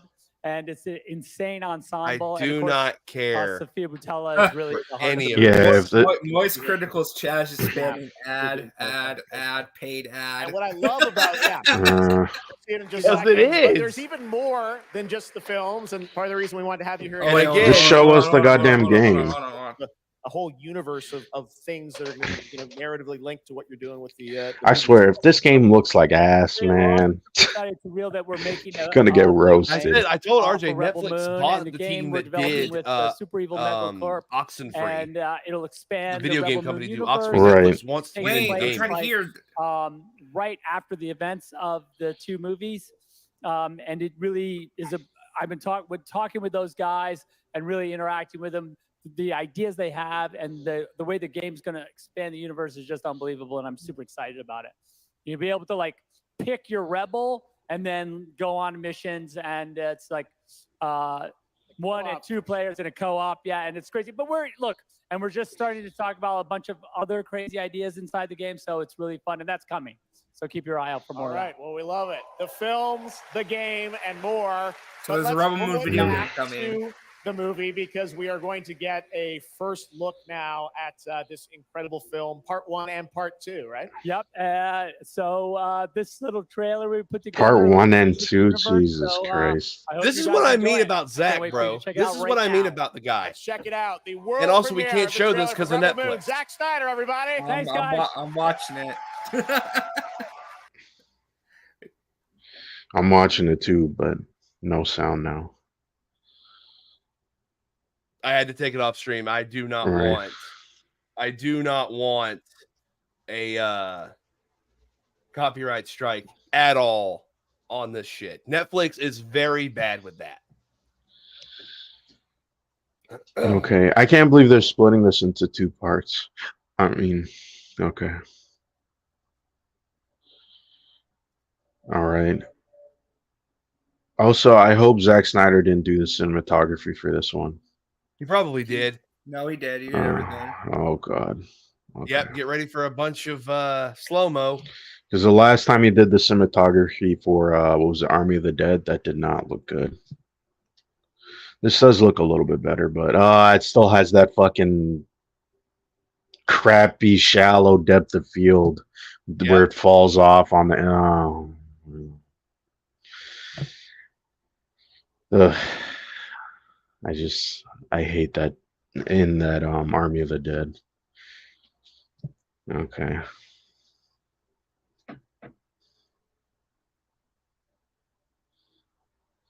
So it's kind of like a mix of like Star Wars and medieval. Pretty You know, much. like these farmers and stuff. God, this looks. Hate this however you want. This looks like a Snyder film. It definitely does. God.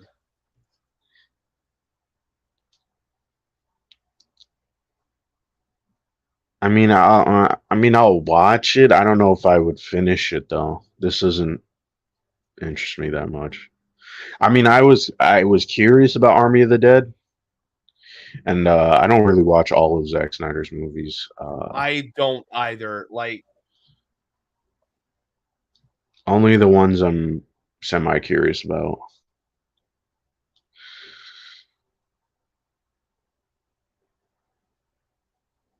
Okay. I mean, I could definitely see why they would make a video game. I'm wish he gave us a better description of that video game, because the first time he talked about it, it sounded like RPG. Now he's saying it's a co-op action adventure game. So okay. You got that weird alien. Okay.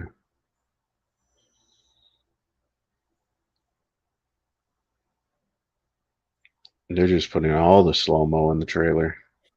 He has a fetish for slow-mo, bro. It's like speed up and slow down. God, like Bro, it does look. It looks pretty. I mean, this is like probably $100 million. Part 1, A Child of Fire, December 22nd. Part 2, The Scar Giver, April 19th. There you go. Okay. And his name is all over this shit. Hey, man, I mean, he signed that contract, so I get it. God. That looks insane. I cannot wait to play that game. All right, well, now very long awaited because wait, did you just call it a game? Yeah, he did. He did. Years since we last heard an update on Crimson He Desert. said it looks great. I can't wait to play that game. Well, that Yeah, he didn't say. Yeah, he said that game. Oh boy. Gameplay update trailer to share with the world first. You're at Gamescom. Enjoy. Let me ask you a question, Braille, because this may be just my personal opinion.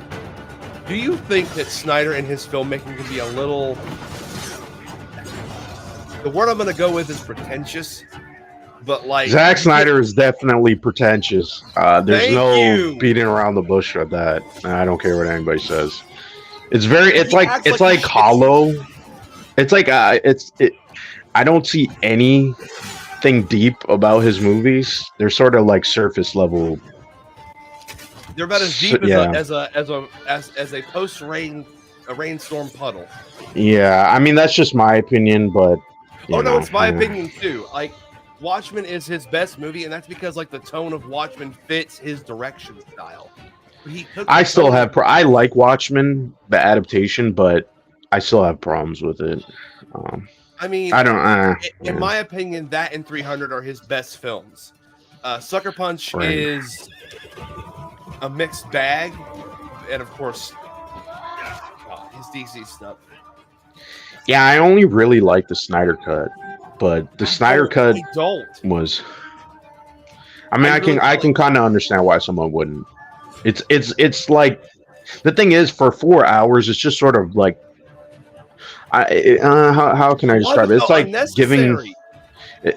I mean, it felt unnecessary, but also necessary because you kind of have to explain some of these characters and stuff. So that's all it was. That's my other big thing. I don't mean to go on like an anti-Snyder rant, but like he loves exposition so fucking much. I hate over exposition. That's one of my biggest complaints with Man of Steel. There's too much talking in the beginning. Like I have a problem with Zack Snyder and his. I mean, the storytelling is always his weakest element. But like, I also feel like his visuals, just like a lot of people love talking about his visuals, but like, I hate the color grading, the look of it. It's just like it's like this is a very serious movie. We're gonna talk about very adult, serious topics. I'm like, bro, like. But I hate the oversaturation and like dull, muddy colors. It looks so it looks gross. I can't stand that. Yeah.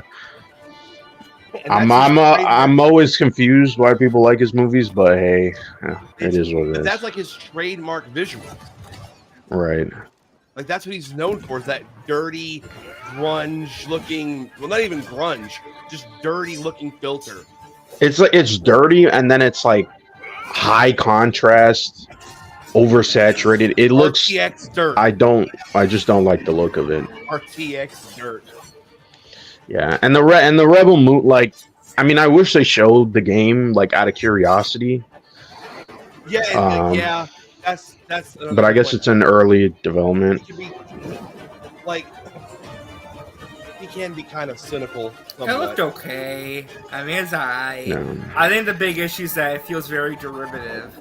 Like, I've seen this story, I've seen this kind of concept a million times before. What makes it unique? You know? It's unique because it's a stack What's up, Gamescom? It's Ice-T. I've hooked up with my Hey, The favorite hell? Oh shit! OG, I have my original own gangster. special heist mission in Payday 3. And you know Oh, I know a lot man. about heists in real life. He's in all Payday It launches September 21st. Here's a world premiere first look. I'm excited for Payday Okay, so 3. here's the Launching deal. on Game Pass day 1, baby. Components are kept in high security cooling containers. Oh yeah, this is coming out next month. Oh Shout boy. out to Starts those ticking that as know soon as him the from components Death are out in Pipe the in New open. York. So you need to haul No. ass to get them to the transport. Okay. Take too You're nothing long, but a hoe. and they'll start Your to mama's- degrade and lose value. Yeah. Now, do what And you your need to do to daddy's get a hoe, ready. and your I'll mama's a see you bitch. on the other side. I love it. Oh, Payday 3 is so good, but I'm not getting it. I'm just gonna be playing Starfield. That's what I'm saying. Like, I have Starfield now. Like I gotta wait on Payday. I had to wait on some games. Payday is free on Xbox Game Pass, so I'll play it. Yeah, like Starfield may be a 200-hour game. We'll have to see, man. That might take up most of my free time. That and Cyberpunk. And Yeah, Zelda. Cyberpunk. Well, I'm almost done Zelda. God, I can't. I'm gonna believe finish this it. one. Like Braille. 300 hours. 300, almost 300 hours. Braille. Uh, You finished Zelda just to jump into Starfield. yeah, I know. And that's gonna be another big game. Some of these games, like all the games I want to play, like Spider-Man's probably going to be 100 hours to platinum. So No way. yeah, I platinum the first one. Yeah, I the last time I took 100 hours to platinum it, so we'll see. Where's Assassin's Creed? Hyperion said he's going to be busy with Mortal Kombat 1. Understandable. Yeah, Mortal Kombat. I'll probably get Mortal Kombat 1 like end of November, like probably for Christmas. When they get the complete edition out, that's when I get it.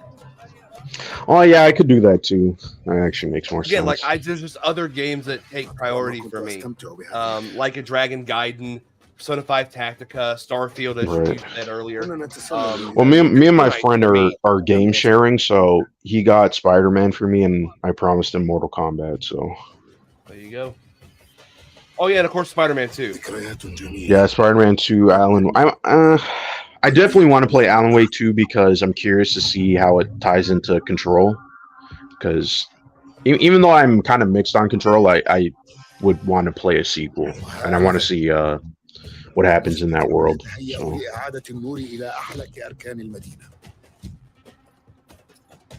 Assassin's Creed Mirage, yeah, this is gonna be a no for me. Huh.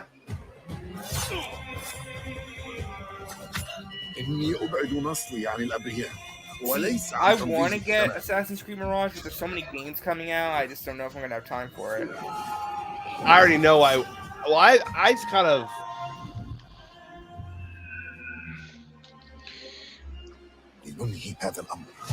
like I jumped off the Assassin's Creed game series Syndicate. I played a bit of Origins, but I haven't finished it. And I got Odyssey at a huge sale. So Right. the big version. So like I just There you haven't- have it, Assassin's Creed Mirage, which marks a Oh. return to the Middle East for the series, offering an Yeah, we're immersive not gonna get an update on that Indiana Jones game anytime soon, Anthony. on that trailer. Yeah, Anthony, we're not, Transported to unfortunately. 9th century Baghdad. Maybe next year at the Xbox Showcase, but Machine Big Gun month in Games is October working for on game that. I releases. expect quality from them since they Now I did would like to Wolfenstein, and introduce those you to are our co-host tonight for fantastic ONL. games. Please Except welcome for the Jasmine. last, Hello, the very last Jasmine. one.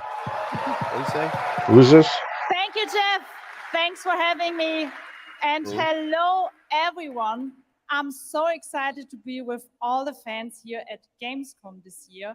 And I have the honor to be your guide for tonight for all those great things happening right here at Gamescom.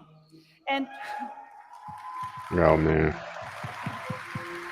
You know, I'm gonna And pull if one you of those can't guys join moments. us in We Cologne want this P3 year, reload don't trailer. worry. We want We never P3 have reload missed trailer. any Oh, of man. the events this week. Just go to Gamescom now to discover what the So PlayStation's not going to show anything at all. They're not even going to show like Project Q here. I don't think they're at Gamescom. Oh shit! Damn. now.gamescom.global and Last year they showed that controller, so. for this year's Gamescom Awards. The awards will be celebrated this Friday at 3 p.m. Same thing with the Wonder If you Woman want game, to Emmanuel. I join don't think we're going to the see anything on adventure that and either. win There free was some cool concept art that prizes got in out this there year's because Gamescom Epics, through social media, then go but to the yeah, other than Epics that, not seeing section anything of from Wonder Gamescom Woman. now to play the text adventure of the show. You can also enjoy all-day coverage and tune in to Gamescom Studios broadcast by IGN on Twitch or YouTube. Just join the conversation by using the hashtag Gamescom 2023 online. Plus, there will be more announcements from the largest indie area in the world in the Gamescom Awesome Indie Studios show tomorrow at 8 p.m. And later this week, She's tune given the in itinerary. to the Gamescom Studios broadcast and check out the Gamescom Cosplay Awards live from Gotta be Cologne, honest. You expect this would be at the ending. You know what I mean? Like. Gotta be honest. Sweet Tooth's performance was So better. check out Gamescom now for all those Oh, fantastic what? features. Thank Remember you that so was much, his and play. He back did the to you, Jeff. itinerary for the mall. Oh yeah. Thank you, Jasmine. Well, now I'm joined by the one and only Harada-san, the creator of Tekken. Oh, shit. They're gonna announce the release date, I guess. Which was You leaked guys January. come all this Yeah. way from Japan to Yeah, the deliver release something date leaked, special but to hey, hopefully Gamescom. we get a cool What do we trailer. got, Harada? そうですね、普段最近はずっとバトルシステムの話ばっかりしてるので、 Would have been crazy if it came out this year though. 全く新しいモードの情報を持ってきま Great した。 time to mention that I am Until now, starting we've to been learn mostly showing Japanese off the battle this year. mechanics. There would have and been too many new, fighting gameplay, games this but year if today it we came out have this a I year. know. new, I think mode I think we for need a us little showing bit of today. a break. はい、Yeah, ですね、 Street Fighter, 鉄拳はもちろ Tekken, ん今 and 回 a も Mortal Kombat 三 game 島 all in さん one の year. 描い Like た God. That would have 鉄拳 been のキャラクター insane. の壮大なストーリーモードはあるんですけども、それ以外にですね、もう特に欧米では、失われてしまったア Hopefully ー by ケ the ード体 time, 験の、ストーリー hopefully が sooner than 体 later 験 I'll でき be る、 able to プレイ understand ヤー like 中 what 心のですね、 this ス fine トーリ gentleman ー is モードってい saying うのを、 without the need of a 最新 translator. の AI ラーニングシステムを使って、 Then I can just say it すご for い臨 y'all. 場感のある、ベテランからニューカマーまで楽しめるよう It な would be cool if they had live translations. That'd be 今日はお見せしたい really と Oh my 思い cool. God, ま that'd す。 be fantastic. Of course, Tekken 8 will have the story mode covering the Mishima storyline and the arc that the players expect up until now. I But love this the brand new fucking mode is kind of Tekken the story that Hawaiian focuses on you shirt, as a player, button-up shirt, and the it fucking covers the Jin arcade scene, which is, you know, a classical PS1 shirt atmosphere he's that, wearing. people our generation Oh, actually man. got to experience firsthand, but maybe some of the newer gamers out there haven't. So this will cover that. As you progress through that storyline, you'll experience some all new gameplay that actually has some AI kind of infused learning aspects to it, and it's really exciting. And we hope that you'll enjoy it. All right, well, let's take a look at the brand new trailer for Tekken 8. Thanks, guys.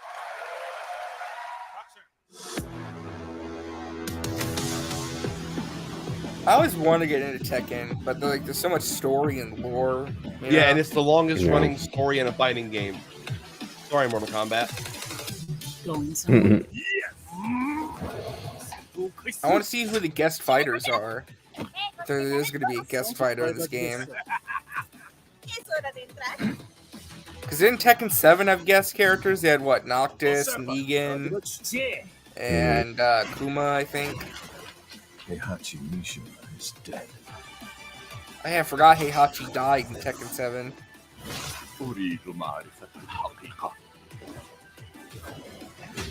Let's go. Willst du im Sparring gegen mich antreten? You know what, Emmanuel? That might actually be a good surprise for the showcase, actually. I for the Wonder just Woman said I don't game. think we're gonna see it. Personally. Yeah. I hope we did. It'd be nice if we did. Ooh, single Let player. them cook. Let them cook. Arcade Quest. What Bruh. the hell? Bruh. This is like the Guilty Gear shit. Hey, Street Fighter 6. Can I look at your paper? Sure, just don't comment Yeah. too much. Instead of like realistic models, they'll be at TVs. God.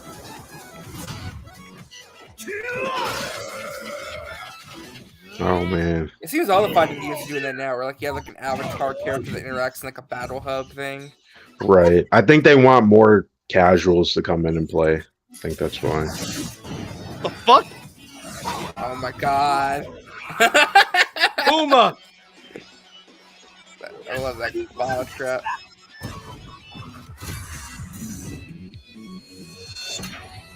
Checking meat. Right, I understand Hyperion. I'm just saying though, like Mortal Kombat when it first came out really didn't There you have go. a There's the big release date. story.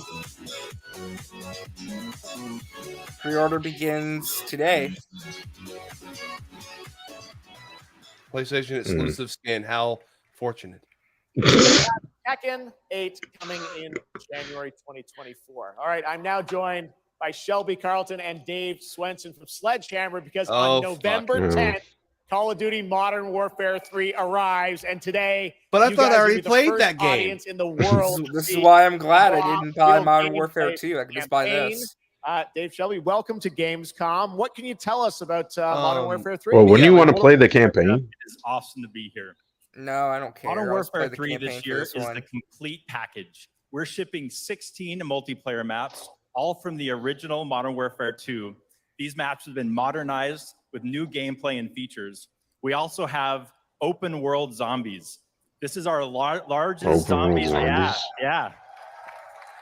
So what makes this Call of This Duty is our game different than the largest others? Well, zombies we have offering ever, zombies, and for the first and time, we have set in the maps Modern from Warfare old universe. games. And of course, And this year we are fuck, bringing it's the a same huge shit every year. I innovation get to the so- Call of Duty campaign. Yeah, well, this Call of Duty had some development problems. I know is going Well, that's why they made Modern Warfare 3. Tell us a bit about what is the storyline. What can we But Right. supposedly this Yeah, campaign so is going to have for the open first world time for elements. Call of Duty this year, we're doing a So direct. that's the innovation. They're Now, making the Modern Warfare campaign 2, open they world. asked a lot of That's interesting too questions innovative, in RJ, their for Call of story, Duty. and You need to Yeah, it's going to calm be down. like a sloppy version You need of to an calm open down. world. to You need to answer calm some down. of those questions Like, and to bring you you're Modern not Warfare you're not 3. built that And one way. of those answers, Like, calm he's actually, down. he's standing right behind you. He is Well, we're not- not talking like is our all infinite open, like more like Halo full, Infinite he style is open world, I complicated, think. and he is trying And we to all know how bring great the world Infinite to the brink Halo of Infinite war, but turned not out. if. Task Force 1. I don't know about an open world shooter though. That just Get this campaign into the players' hands. All right, well, we are going to see a playthrough of a campaign level. But first, Dave, I want to talk about something new you're doing, open combat missions. What are those? So Call of Duty is known. This sounds unfinished, written all over this. Open And this year, levels, what? Introducing a new innovation to the Call of Duty campaign that's going to allow players to interact with that story like never before. We call them open combat missions. Open combat missions are player directed. They allow the audience to play the game the way they want to play it. So if you're like me and you like stealth, you can go in quiet, you can equip too suppress lazy to- weapons, we're too complete all crunched the to objectives finish the- I'm without not the gonna say enemies lazy. ever knowing you We're were too there. But crunched if you want to to go in finish the loud, game, you can so y'all strap can just on make armor levels however plates, you want. You can Right. go into the enemy head on. That's not what and they're open saying. combat They're missions saying will like you're support gonna have it. different approaches to the can missions. leverage But that's if you read between the lines. When can even why use your would a shooter do that? campaign. Now, open Most combat first-person shooters work really much important better for with the campaign story, corridors. and they're going to work So seamlessly with those epic just- cinematic missions that Call of Duty I can't see fans this know and love. working. And tonight we want to show you an exclusive And God, you know, I first look at have one of friends these that epic love cinematic COD through and missions. through. Okay, set it up God, for us, Shelby. yo, What this, are we going to this see? series This is has been trashed for start a of the minute. game almost, I right? hopped off so Yeah, long so ago. this is a sneak peek of the very first level of Modern Warfare 3. This is called Operation 627. All right, check it out. Here you go. Call of Duty No, at Gamescom Thursday, first. Thanks, so- guys. Leroy. I'm just saying, like, I think what they're saying is that you have different ways of approaching missions in like these large encampments. Like you can either That go sounds like loud, something from Far proud. Cry. it does. It does. Well, I That's mean, there's literally what Far else? Cry. I mean, what else can you really do with that? I just can't really see this working with Call of Duty. This type of shooter just doesn't. There's so many casuals that play this game. This is a very casual friendly. It's the most casual friendly game besides like fucking 2K. Like the people that are casuals are not going to give a fuck about any of this. They're only going to play online. I'm very zombies, curious to see the reviews for this game because, I mean, it's Besides Sledgehammer. Besides IGN. I could see IGN shitting on this though. They've been paid to make COD look good though before. So. I know. And it's a little something for everyone. We'll see. I think it's too early to hate on it just yet. We're not. It's given what information's about this game. Black Ops is a major COD guy, and he's even been telling me that this game has been getting a lot of criticism because. Oh no! I'm sure it's what I'm saying is like what I have more of an issue with is like the business model of like making this game the way it is right now for $70. Like I have more of an issue with like, you know what I'm saying? I mean, I don't really have a problem with the price. I think it's more the game design. Why is this called 3 when we just had 2 last year? It's Sledgehammer, who's notorious for making not the greatest games. So I think there's enough reason to be skeptical. Yeah, Call of Duty World War II was that was like the last COD game, new COD game I tried, and it was not the best. Like, and if you're gonna do an open world and change something and do something different, wouldn't you want to give that to your A tier studio? You know, like you really would. Yeah, you wouldn't give it to like the fair, C rank. No, hold on. right? Let's be 100% fair though.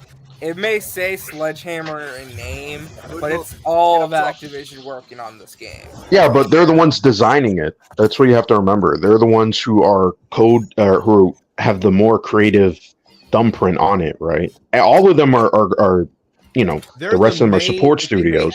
They may have like Vicarious and all of them Right. helping make this. What I but mean is, they're- like, I wouldn't be shocked if Infinity Ward was part of this too in some way, because of. The I think development Infinity of this Ward is already game. working on whatever's next. Honestly, that's still until Xbox takes over and finally stops this awful cycle and allows these teams to make Yeah. a COD game. Because I guarantee you, minus Xbox's influence on how they, with game development, I think there's a greater chance of the first COD game. I'm going to say this under Xbox. The first COD game under Xbox has the potential to be a better COD game than anything that's come out in like the past 15 years under Activision. Well, that's what I'm saying though. Yeah. Like at this point, That might be a while though. What I'm saying though is like this is what I was talking about though. Where like I think after this game and like the next Call of Duty, I think after that one, it's just going to become like one singular game, like one platform, kind of like a live service game just called Call of Duty, where every year or so they launch like a big update. And you pay for DLC. So in that case, would I be able to switch off between like World War II and modern day and future and? I don't know. I don't know what they would do. That is what they should do if that is the approach they're going to go with, because that way you appease every fan base, unless you just fuck that up in the worst way possible. Honestly, if they go that route, they should just probably take a break. I mean, doesn't that sound like Warzone? But updating with campaigns. That's what I'm saying. Warzone would just be the game. But that's what Right. basically. But like you're adding campaign and like zombie modes and other stuff. Like basically, it just becomes a hub of content. Like Black it's no Ops 4 longer. proved that no one plays COD for campaign. Well.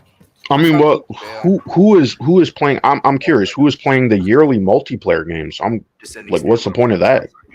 Just go play Warzone. Online. A lot of people. Yeah. Some Yeah, people I don't understand some that. people, like most people, just buy Call of Duty for multiplayer.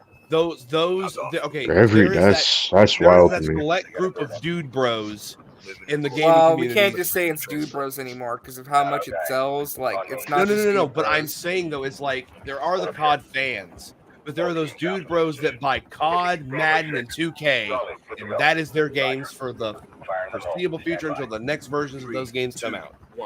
Execute. It's just like the Xbox Trinity. There's COD, Madden, 2K. COD, Madden, 2K. And whenever someone criticizes one of them, oh, you just hate me, bro. You just hate me. It's like, no, I mean, this franchise, I think, has a severe problem, regardless of if it's selling or not. I mean, someone's gonna have to wake up and see, like I mean, it makes how is billions this of really? dollars. This is definitely.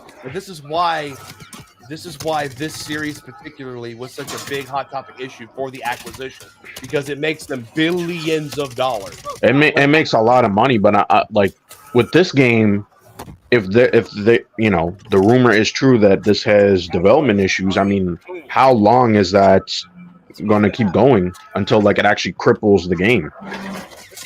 Because everything they're saying so far, this doesn't. I mean, like, yeah, you could do open zones. But this is why Vicarious and the other studios were told, "Hey, you're going to be development. You're going to be helping. You're going to be assistant. What's it called? Like, what's the actual official term? You're going to be helping like a support studio. Yeah, they're a support studio now. They've been Right. regulated to a support studio, even though like Tony Hawk Pro Skater 1-2 actually sold really well. And with, I mean, the more and more these games keep going on and get realistic, they're gonna have longer development cycles. Oh yeah, well the other thing too though to think about is that originally Sledgehammer was going to make a different game, and I think like partway through they just scrapped it and said, okay, let's just make a direct sequel to Modern Warfare 3, right? Which is weird. I mean, so maybe that's kind of going to help a little bit. This is like an exact mission from Modern Warfare 2. Because do you remember this rumor where they said there wasn't even going to be a Call of Duty in 2023? That was like the, they that, were was the, that was the original plan, but I think that changed. right.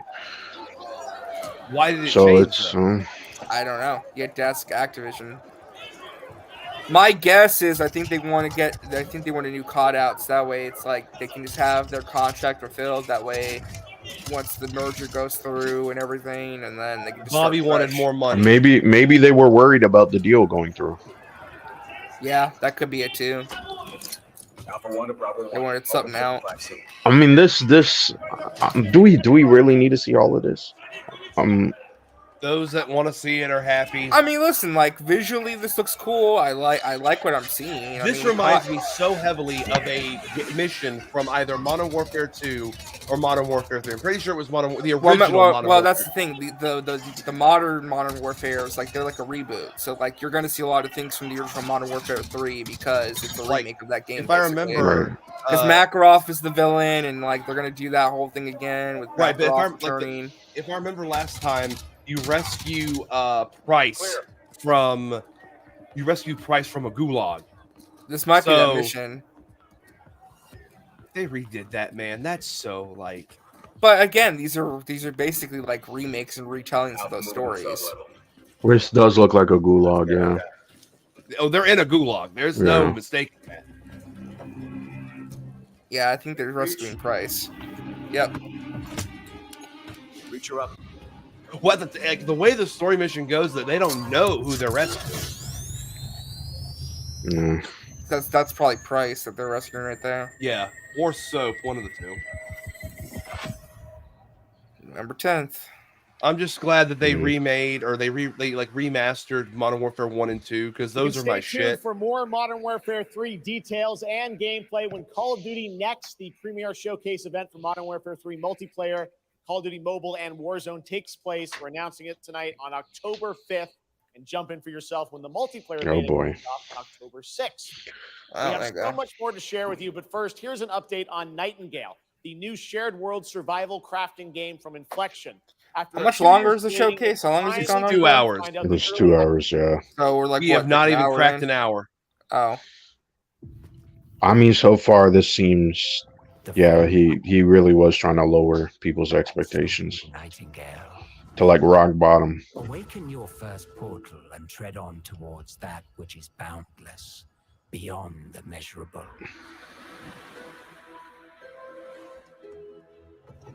Sequestered. Okay, what is this? This is Nightingale. The question becomes, wilt thou be a survivor? I felt like that whole Call of Duty thing, that took like 30 minutes. Good Lord. No, it wasn't 30, but it was I know, good, it felt like it. It felt like it. It felt like 30 because it went on for a while. Plus, I don't think that was like the most exciting mission they could have showed. Yeah. It was like a more slow pace, kind of like extraction mission. Yeah, exactly. Regardless of which portal variety you favor. So, are they really going to sprinkle in the updates?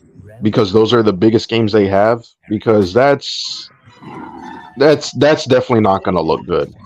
Wait, what are you talking about? If this whole show is literally just like sprinkling of the big games, like, okay, we're going to get Cyberpunk DLC at the end and Alan Wake, by like, I thought they were going to start off with Alan Wake. That's what they said, but I guess it changed.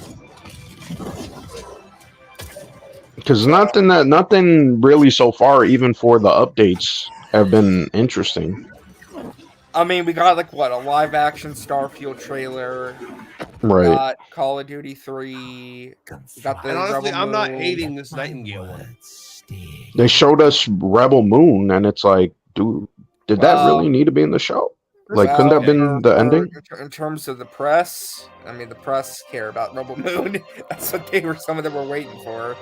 So, And I can't wait for everyone to talk about that one fucking trailer for the next 2 months. Yeah, oh, it's gonna be like 3-4 months. 3-4 months until the movie comes out. Keep talking about it. Until the movie comes out. Oh, it's Grand Blue Okay, Fantasy. I that am we looking saw. forward to this. The astral realm is Lilith's home. I just want Persona 3. Can we show that? RJ, I already did the bit. I already did the fucking bit. Give us Or show me Persona the 3 Wonder trailer. Woman game or something. This looks cool. You can tell primal I mean, it beasts looks were alright. weapons created Anime by game. astrals. Their powers are capable of untold destruction. Listen, my friend played a bit of the free game, the free fighting game. There is a character that is so thirsty for everyone. I hope he's in this game. That doesn't look right from up here. I Shadow of the Colossus on steroids. Something's blocking me. I can't get through. Oh, primeval god, I beg your forgiveness. No, I'm for real gonna pick this up though eventually. Like, this game looks good to me. But fate set in motion can't be stopped. Deliver us from grief and I mean, this looks like sacrifice your traditional to bear fantasy my anime game, but I don't care. This looks awesome.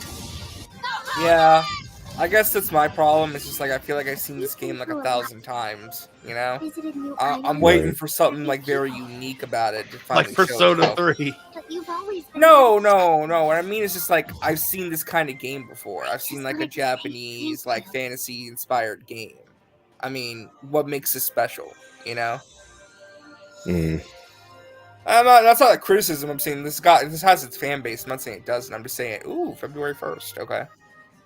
I'm just saying, like, for me, it's just like nothing about screams. Oh my god.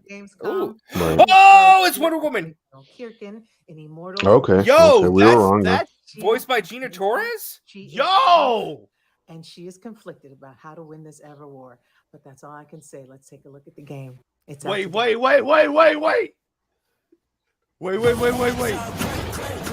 god damn it.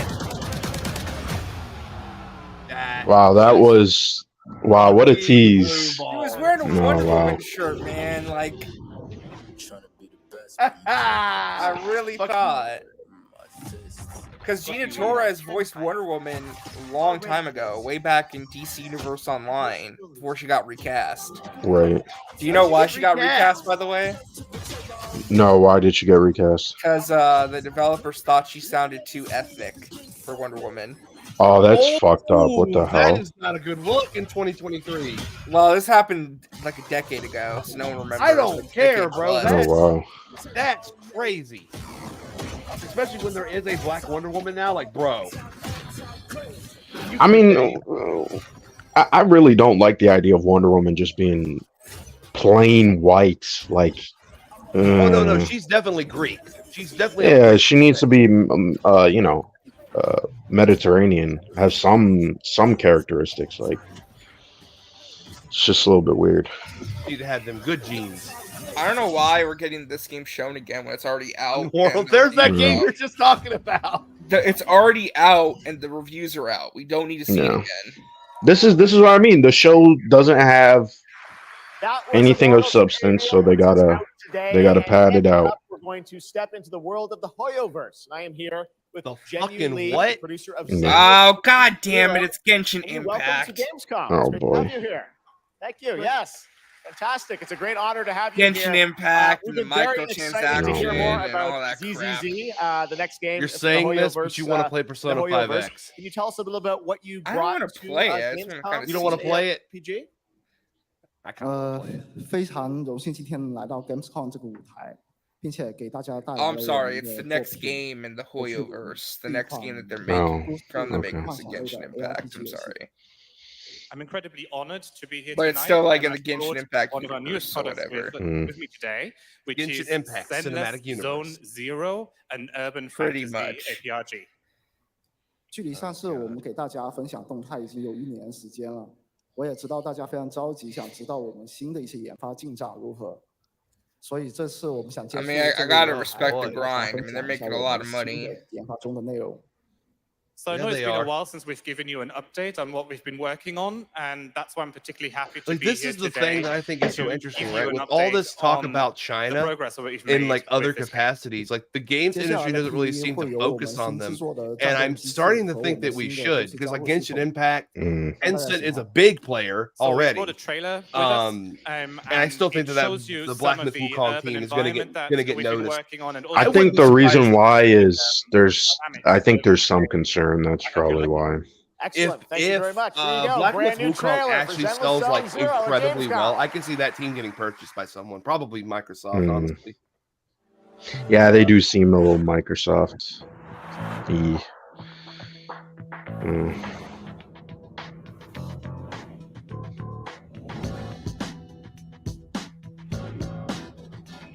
So what type of game is this?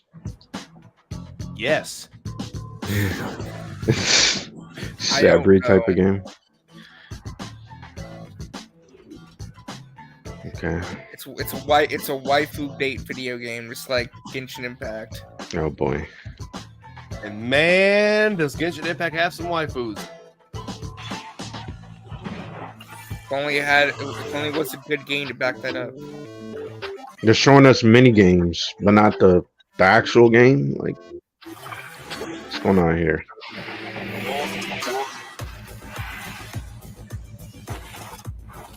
Okay. It's like a hack and slash game, I think, or something. Right. I mean, Genshin Impact's kind of like a action RPG-ish thing, so yeah, it's just kind of in line. Yeah, I couldn't really get into Genshin Impact. I played it a little bit, but I'm gonna pull the old card. I'm too old for that shit. Just like Fortnite, too old for that shit. This past April, Honkai Star Rail made its global debut, and the game has captivated players with its interstellar brand. So this is a game that's already out. A special look at its beloved Jesus Christ. On its What's going on here, man? Release. I heard PlayStation. Oh, fuck, more of this. Yay! More Genshin Impact games, or whatever. Yo, the chat is littered with Z's. Yeah, littered. I mean, this is pretty bad. I mean, this is kind of bad right now. It's kind of some mid. This is, in my opinion, below mid. This is Let me ask quite. you all this: is this worse than PlayStation Showcase? So far, I would say a little bit worse. Yeah. Yeah, it's kind of a little bit worse. Yeah. Excluding the pre-show. Because it looks like they're hiding those big games that we want to see because there's nothing. I mean, he told us there's nothing else. So, I mean, he was being honest.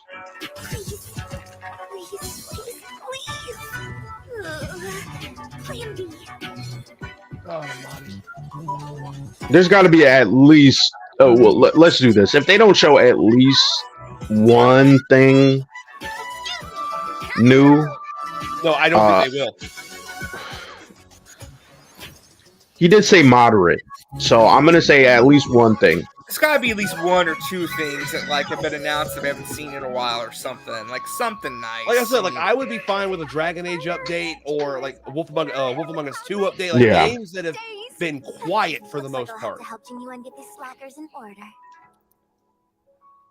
Okay. Nowhere to run. Now what is it? Oh, okay. We got still more Hoyoverse for you. Genshin Impact is nearing its 3-year anniversary, and the game just released its 5th nation, Fontaine. Here's a look at the nation surrounded by water, plus the announcement of a Oh hell no! series coming, hopefully. Wait, what? More Hoyoverse. Oh hell no! God damn! They had to be a sponsor of this show. They had 4 trailers back to back. They had to. It's be just a more. Oh, constant okay. Now level it's creator. Genshin Impact. Now it's Genshin Impact. But still, though, my point is, I think they donated a good chunk of money to this show to get this time slot. Man, this is weak. I can't stand this shit. No. But look, we have cat Distractions. girls. Seriously, you have a great magician standing right here. Can you make this part disappear then? Yeah, make this whole fucking section disappear. The chat can't stop with the Z's. This is hilarious. This is worse than the pre-show. This part is worse than the Yeah, this was worse than the pre-show. This is crazy. At this point, I'm just Want to go make a sandwich? Want to go get a drink? Go to the bathroom? No, I'm going to the bathroom. I'll be right back. Oh man. Here comes the finale.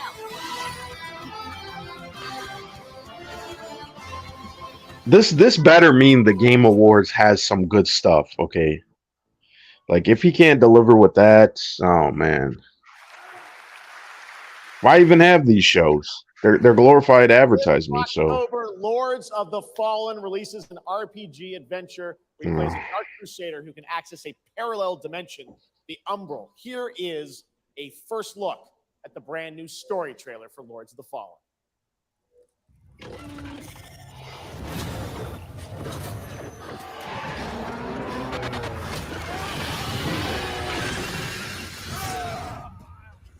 It's weird how they rebooted this series instead of just making it a sequel. yeah. It's probably because it. When did the first one come out? Like 2014. 2014, 15. Yeah, it's been a while. So Am I missing anything of importance? no, No, not no. You were gone not even that long. Yeah, that's what I'm saying. I went to the bathroom and back. Like I'm just like, God Almighty. No, they're showing Lords of the Fallen, which is fine. I mean, The reboot, yeah, the reboot, but not that old game. right? Like, okay, it didn't sell well this time. Let's reboot it, and then hopefully it'll sell well this time.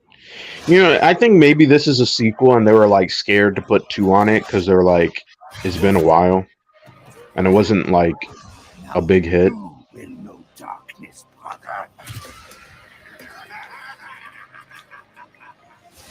I mean, but like, why are they showing us, you know, CGI mixed with gameplay? Like, I don't understand. The shit comes out in October. Well, have you noticed that a lot of like the big update trailers, just like live action or CG trailers? Like, you Yeah. got, like, Right. live action Starfield trailer and like some. But like Starfield has already gone gold. That even more to the point, they should show. Like that's what a lot of. Hold on. Yay, Sonic! Oh my Actually, God, that's good. Sonic, save this showcase, please. Give us the release Finally, date. some Finally, heat. I have this game pre-ordered. I love that Amy is just now officially a part of the gang. Oh shit, that's cool. Whee. Ooh, it's a battle mode. Robo. What? Actually, Robo Tails is something that should have been done a while ago. Fucking Robo Tails, Robo Knuckles, like why hasn't we seen So it's like a competitive aspect to this game too. Gotta go fast. October 17th. October 17th. 3 Oh, days it took before Alan Mario Wake's Wonder. release date.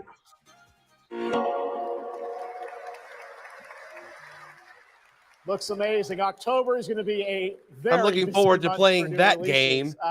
And yes, there will be full 4-player co-op gameplay in Sonic Superstars. But that is not all the Sonic news we have for you tonight at Opening Night Live. Fucking Because we Christ. also have a special update for you. Oh! On Sonic Frontiers. Ooh, the final. Oh, this is the big update. This is the big story DLC.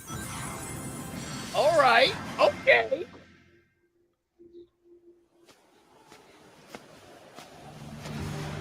Oh, it's cinematic though. Yeah. What?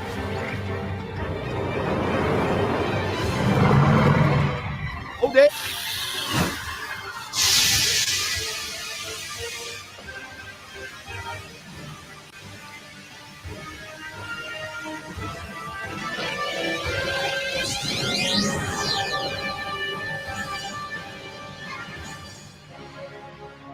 Motherfucker just go Ultra Instinct. That's it. Oh, comes out next September month. 28th. I can finally buy Sonic Frontiers now. Hello again. It's so amazing being here at Gamescom with want all more the game Sonic. devs, publishers, and of course, the fans. Fräulein, I do not scare. Once more Gamescom Sonic. is the world's largest video game event. Just check out this footage from last year. There are so many opportunities to celebrate games I and don't connect care. with your fellow I'm not friends. there. And earlier, I mentioned the Gamescom cosplay area where you can see an easily inspired costume, just like If these. I was, I would play the P3 demo. Now I'm here with Mochi Dragon. This is What the fuck is going on here? Plaza. Is this a fucking game? What is this? a What's going stag on? event, bruh. Are we having the Mochi cosplay Dragon, competition Can on you tell me stage? how you choose a character to cosplay? This is what you do to fill out your 2 hours, and you stream it live for people. I don't get it. Media where it's coming from. The second one is, do I enjoy the character design? And the third one is, does it have a little challenge in the cosplay making then progress? they're not ready to show like something new. sewing a But there are corset so like my many princess has games coming here, out or that have imitating bone not structure had with the foam. attention that And they what deserve. makes cosplay at Gamescom unique for you? Fucking Christ For me, it's definitely almighty. being able to play all of these awesome Why games. not cut Cosplay the show then? Like, why is it got to be 2 hours long? I'm If you confused. don't have of the indie content to fill games, for 2 like having hours, first-hand conversations, don't and of make course it the cosplay 2 village. hours. Or put this stuff in the pre-show. Like, I don't understand. This And is I wish starting you to feel a like great, Raw wonderful when it was Gamescom. 2 to 3 Thank you. hours Applause. long. I'm losing interest. Oh man, God. we got more than half an hour. I would like to tell you about the Gamescom event arena. No! Friday through Sunday, there will be live shows from Gamescom is this not stage It's not right cooked. here in Never this let hall. bro cook again. Check out creators, Bro, they haven't even stepped in the kitchen yet. competitions, live from Cologne, or tune They haven't in even opened online. the cookbook. Join and follow us on Good Facebook, lord. Instagram, They fucked TikTok, up the recipe. Twitter, Twitch. Because again, and Summer be Games sure Fest was to like the use second best Gamescom showcase hashtag of 2023. the summer. Thank you so Right. much, and back to Yeah, you. that was a better show than this, definitely, by far. Thank you, Jasmine. It's great to have you here. Well, great to All right, have right you now here. we've got a She was first already on look at stage. What are you talking about? A next generation action looter shooter from Nexon. The crossplay open beta is going to be held September 19th. Oh man. Oh, showing us.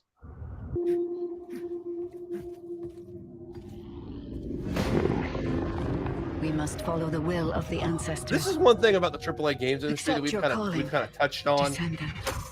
There is so much samey feel. Yeah, like what the hell?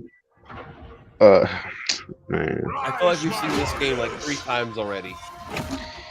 Oh man, it's got like this futuristic fantasy look to it. It's Although what we just saw was definitely the plot. That's so cool. oh man. I'm here for the plot. The plot. To protect the sanctity of this great place. Wait, what game is this? I don't know, but it's supposed to be in man. beta They or got something. They got some dope character models. And you are the only chance we have. Oh man. Oh shit, that was actually kind of cool. Pop up. I mean, visually, I like the way this looks. It looks kind of neat. I mean, I'm kind of interested. But there are so many games that look like this right now. Like, I know, Yeah. but I mean, if it's fun though, then you know. if it's fun, then that is a big factor. If the story's good, that's another big factor. If the gameplay's good, that's another big factor. Those are the big 3 factors. Is it fun? Is gameplay good? Does it have a good story? But like,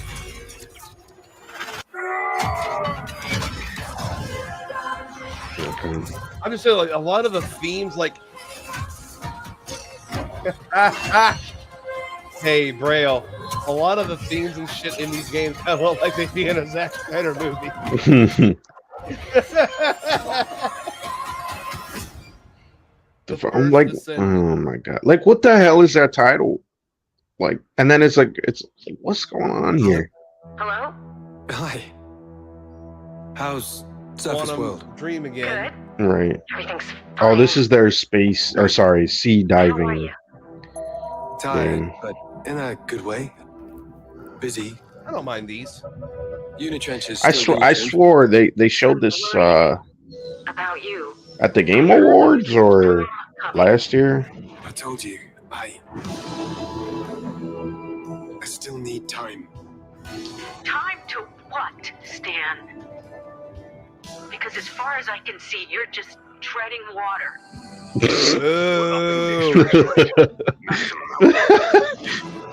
I don't expect you to understand. Oh no. Just why? I need you with me here, now. Pride of cringe. I promise. Under the Waves. I mean, this does look interesting to me. I'm not gonna lie. You're right there. Game Pass. On the verge of something. Are they? What the fuck's going on here? Okay. It's just a Game Pass. It's a Game Pass trailer. My fucking Christ. Oh god. They are adding for time. They gotta pad out the fucking time, man. Oh, Yeah, like RJ said Jesus. it poignantly. If you have to pad out the time, do not make your show 2 hours long. This is.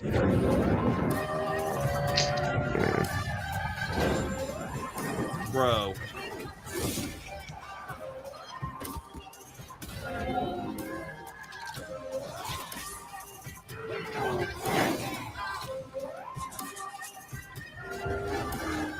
I woke up at 9 in the morning for this. Oh man. Yeah, look at those cheers. Joining me now, Troy Baker, Roger Clark, Julia Brown. Oh, the this stars of game. Fort Solace, which is out today on PlayStation and PC. Guys, What? welcome to What? Gamescom. What the hell is this? Tell This us is a bit that about game this they announced at the project. Game Awards. Oh with my Troy Baker, God, Roger look at Clark these as the people. lead. You guys are I don't even remember this. Yeah, they announced at the Game Awards, I think, last year. Okay. We've been able to talk about this game for a while. I think the thing that I'm most excited about is for people to explore these characters. At the Who core are of this experience they? is unraveling What the is this mystery of game? Fort Oh, that's Solace, not Roger and Clark. You're gonna do that that's by Troy Baker. discovering these What the characters fuck and learning you about talking their about? stories. Roger and Clark's that's- right next to as him. actors, that's something that we just But want they to throw showed ourselves into. Roger And Clark this is a save. game, I know Roger made, while it's, Troy it's an Baker is independent talking. game made by a pretty small team, right? Can you tell us what the game is? 2 years. They showed it last Zero year. delays. Yeah, but I don't know what this game is. You should tell us. This is a space game. This is a something. Yeah, it's a space survival horror game, I think. It was a real joy to work on. I have no clue. I I don't even remember. Capable of in this day and age, it's a real thrill. And an amazing I hear it's like it's a cast Dead Space for an successor. independent game. Juliet, this is we know you from a lot of great film, television. There's a work. lot of you showed a lot of independent games. What is going on here? Like Yeah, it's my first. this is so vague and generic. I'm so Like, excited. Thank you. can you actually talk about the game? Best in the game world. Like this is not talking about the game. Watch these guys and learn. And you guys did full on, performance capture. We see a little tease of your character there, Juliet. What can you tell us about kind of what we're going to see in this launch trailer? Because it's an amazing narrative experience, right? This sort of What the hell is going on? Like, it's like these keywords. Like, Things about working with Troy. I remember explain the we were game. doing the mocap, and I walked into the foyer, and there I see Troy's butthole. I mean, What is going on? When we were Okay, when I say we threw ourselves into this, we literally did. And there's a whole That's gonna be clipped out of context. which he signed. And And I Juliet, I sold know on eBay. it's a little mysterious what your role is in this game, right? But we have to play to find So out. I play Jessica Appleton, who's an engineer working on Fort Solace alongside Jack Leary, and they're going to have a night that they will never forget. Ooh, And it's a okay. thrilling ride. Well, let's get a little tease of That this. sounds We said more it's like out a today. sex simulator, Here but is whatever. the launch Right now. trailer for Fort Solace. Thanks so much, guys. Our pleasure. Thank you, guys. Thank you. Oh, I take it back, guys. What she meant is they have the best game of poker ever. Okay, finally I can see what this game was. And it's a launch trailer, so failure or wait further information. Recording submitted. Is there no sign of security? No.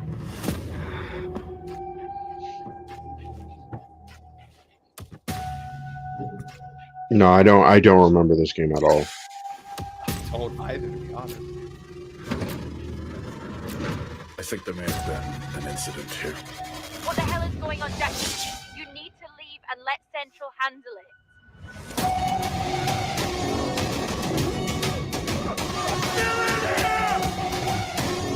Who's in here? What's going on?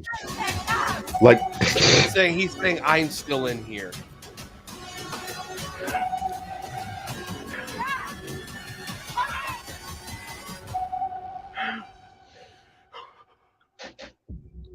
So he's trying to escape? What? Like I'm? He's trying to. They're trying to escape something. We just don't know what. All right, next it's time for the announcement about a new game from Focus Entertainment and Saber, the continuation of the ultimate off-road experience. Fuck! For a moment, I really thought we were about to get a KOTOR update, or a Space Marines 2 Are you update. here? Oh man. Behind all great discoveries, This is lies a journey. In that journey, One of you need good anticipation and The old adaptation. new. okay. Gee. Old dude dodged the Of ring. struggle. Of hope. Oh fucking! Oh, Christ, boy. What is this? So it's an off-road simulator with drones and. Each step matters. Oh look! They found where Walter White's For every hiding. obstacle, Oh man, there's a solution. this is. What is going on? What is going on? Task. We've lost the plot. So, bro, how's that chat looking? People are saying, "Huh? Come again? What's going on? Who cares? Haha, cringe, sus, laugh my ass off, ill, Sus. huh? It's a lot of huh." I don't know, man. I'm just like, I don't know. I would like to add a Nani the fuck Expedition. my guess is they're ending with Cyberpunk and Mortal Kombat. They have nothing else. God. They have nothing. Yeah, that's what I'm guessing. All right, our next stop, the Crew Motorfest, a vibrant open world. I don't Here care about the is a crew. brand new trailer. Please.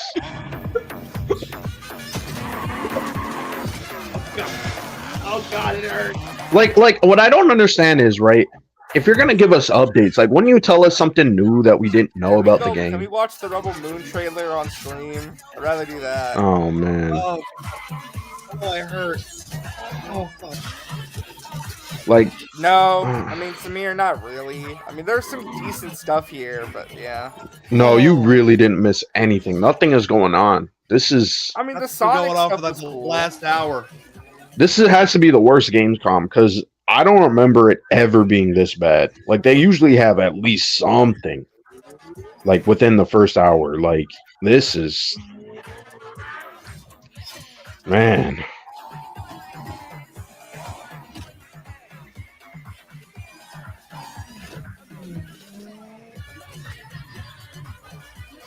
And this is no, Samir. This is not a reveal type of showcase. Yeah. It's more like updates and showcasing games that have already been announced that are coming out this year, next year. And a lot of them, I realize, we don't really give a fuck about. Yeah, I really don't It's give really a fuck about. rude and disrespectful. You could but try the it's full truth. game for 5 hours at least. I don't give a shit. Get an all new Toyota GR Supra. I don't give a shit. The Crew Motorfest comes up September 14th, and the brand new fuck about Lamborghini Toyota Supra. is on the cover and playable. We'll have a special O&L announcement for everyone Fuck you watching mean? between September 14th God and 17th. damn. A free trial will be available of the We're game. talking about something that's trial. I mean, already it's happening good while this that is happening. I mean, at least it's good that people, can try the game out and see if they like it for free. Let's talk about something that has to do with cars. That's kind of moving more on interesting in with my opinion. CD Projekt Red gearing up Finally. thriller expansion to Cyberpunk Finally. 2077. Good Lord. Phantom Liberty on September 26th. The studio is ready to share a new look at the wide range of overhauled mechanics coming to the There game. you go. Oh, finally. There we go. A lot has changed. Let's check this out. There you go, Samir. You tuned in just in time.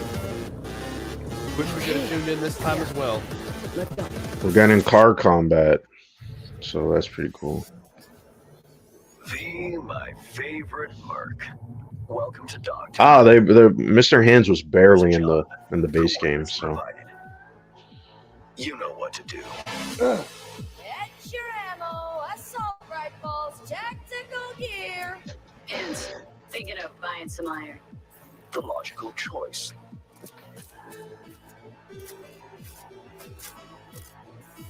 Damn. Green view. Home stretch. Getting a ripper to overclock your chrome. redesigned cyberware. Not a bad idea. Ooh. Okay. Okay, is V canonically female? Show on the road. No, there's no canon version of V. Okay. It's just for marketing purposes, like for the Yeah. update, the DLC, they're using the female version. Redesign perks. Yeah, bullet deflection was missing in the game. Oh, air dash. Oh, that's cool. Finishers. Just hurl a person at them. Deadeye. This does definitely change the combat a little bit more. There's your Keeps steel it more. Oh, yeah, shit, this was. This is definitely an improvement because the combat is definitely the weakest part of the base Cyberpunk. Premium work, V. I'm closing the gig and sending you a New little bonus. vehicles. Something that will spirit you home safely. Someone dispatched a hunter. Good luck. Interesting. They're gonna show us the vehicle combat. Oh, nice. Ooh, there we go. Got a net runner cinch here. You can do net running in the car. That's pretty cool. I'm wondering who's holding the wheel though. Here we go. They updated the police. I know that's one. Yeah, we got That was MedTech now. MedTech now. Yeah. That was a big thing with Angry Joe's reviews. The police were supposed to be like this, like Let me put it this way. actual like force if you fuck up, and they really weren't. Yeah, they didn't. Lore wise, the police. Yeah, finally they put MedTech in the game because they were missing. Oh, shit. That was close. Bravo, V. New. Oh, that's nice. really hope this won't Increase block the level end cap. of our collaboration. Yeah, I think it's at 70 now. Because the base game's 50. Cyberpunk didn't die, Anthony. It just slowly got overhauled, like every Yeah. game does nowadays. It's so close, and here to talk a little more about what we've just seen is Yulia. Well, the anime helped it. Oh, with the anime revival. definitely helped the Yeah. image, absolutely, and the free update for the anime was great too. here today. Well, we're excited to get in depth about what we just saw because there are a lot of upgrades coming. We just saw a lot of upgrades and changes that are coming to Phantom Liberty. Where do we even start? So basically, we've prepared a major overhaul of the gameplay experience. So for example, with our absolutely redesigned perks system, we prepared many cool play styles and many cool abilities to try out. For example, deflecting bullets with your katana, Right. or just grabbing your enemy and throwing that enemy around. And on top of that all, we also prepared a new relic tree that will allow for to empower your cyberware even further. Wow. It seems like players, can even further customize their play style to suit their taste. We also saw in that video That's a lot what she about just said. vehicles and how vehicular combat is. Well, I want to see what they did with cyberware because that was also Combat is a lacking. massive addition. Players will be able to shoot their guns while driving. They will be able to use mounted weapons like and rockets. And on top of that, All also, right. also will be able to take remotely control over vehicles to, for Oh, example, that's cool. crush them or into like some group of enemies. Oh shit! Sorry to interrupt. One more thing is that car chases are gonna be a new, like renewed experience with the revamped police system. Okay. Well, it seems like you're upgrading, you said, across the board with a bunch of different things. And thank you so much for coming out to tell us about it. Like the trailer showed, I know you have something else to announce, though, that wasn't in the trailer, right? Exactly right. So I'm really happy to announce that a lot of what we've just seen in the trailer will also be coming to Cyberpunk base game for free for current gen consoles and PC. So not for the last gen port. 2.0 update. Yeah. There's no way this was going to be in the last gen ports. Wait to check it out next month. They really shouldn't have bid on last gen. Let's be real. Yeah. All of this stuff was cut because of last gen. So yeah. We've also got an update on the science fantasy strategy game Stormgate and a first look at one of the factions, the Infernal Hosts. Oh God. Stormgate is a spiritual successor to classic real-time strategy games like Warcraft 3 and StarCraft 2. Stormgate will feature highly... So I'm guessing the last thing they show was Alan Wake 2. Or Mortal Kombat. Yeah, those are the last two big things. Infernals live and die by the code of victory. And we have 28 minutes. Shroud, fields of dark magic that strengthen their armies. The lowliest Infernal units are the worker imps. You might think they're cute, but don't get too close. Between these powerful lumbering brutes and the fiends that they unleash, Infernals will sacrifice everything, including themselves, to emerge victorious. On the music front, the Chainsmokers are advising us on our soundtrack. We're working with composers like Frank Klepacki of Command & Conquer. We'll share more later this year, including some of the friends we brought in to lend their voices to our co-op campaign. Oh, dear God. All must serve.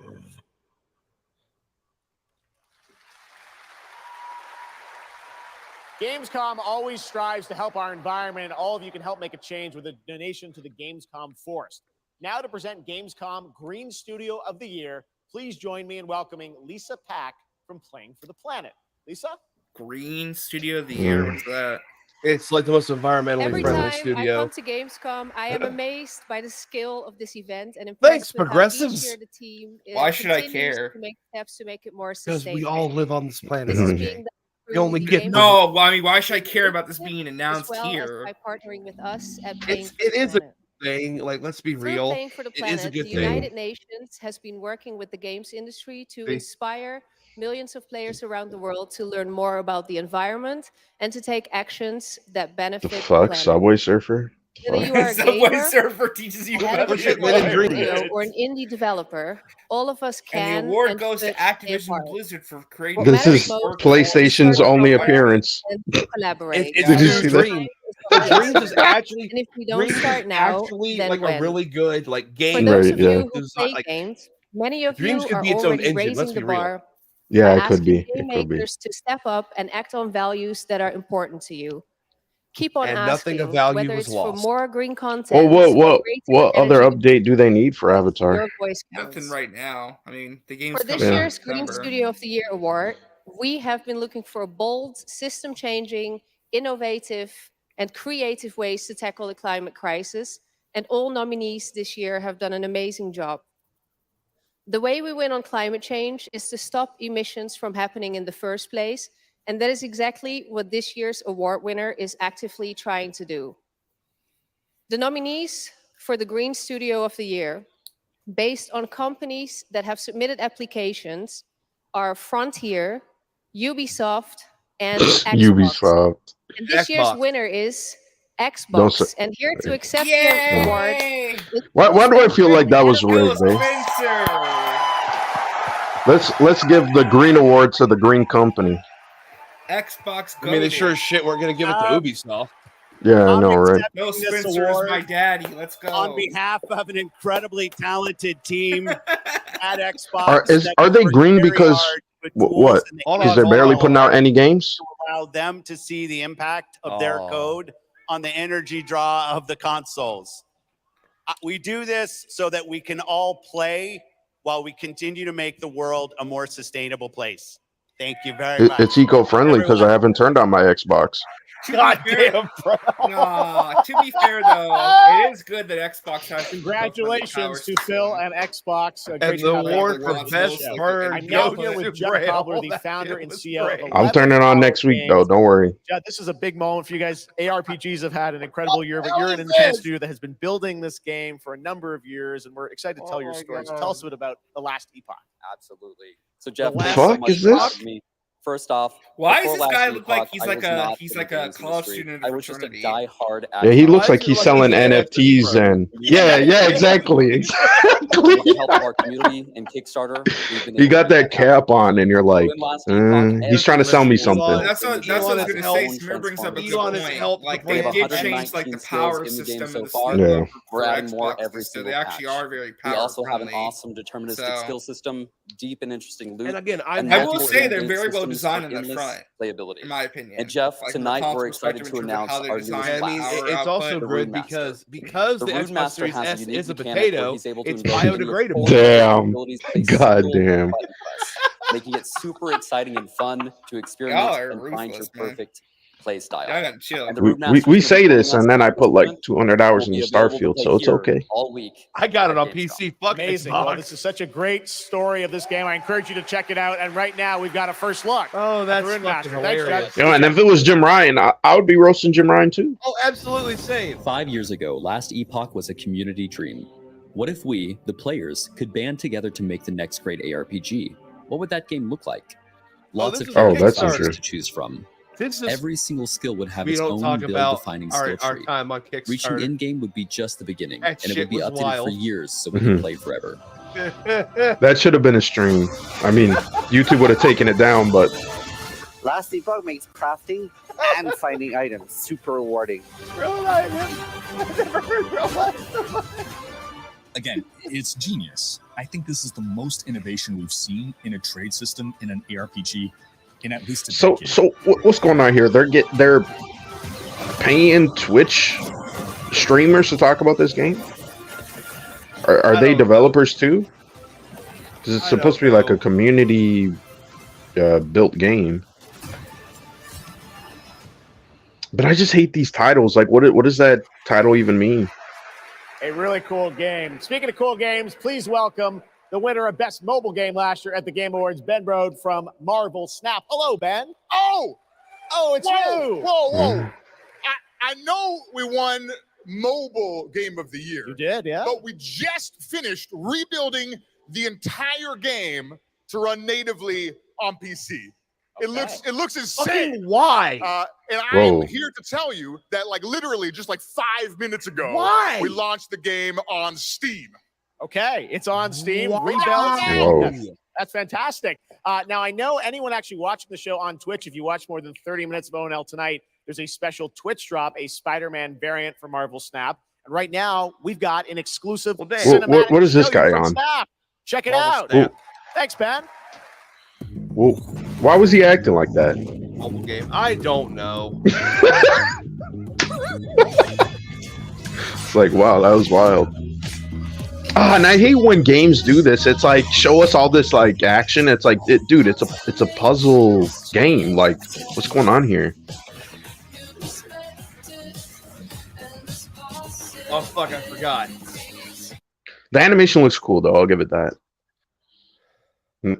Oh, why is that Mickey Mouse looking Deadpool?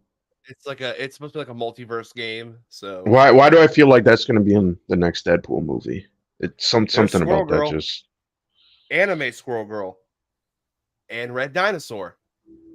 If only Marvel animation could look like this. What's going on here?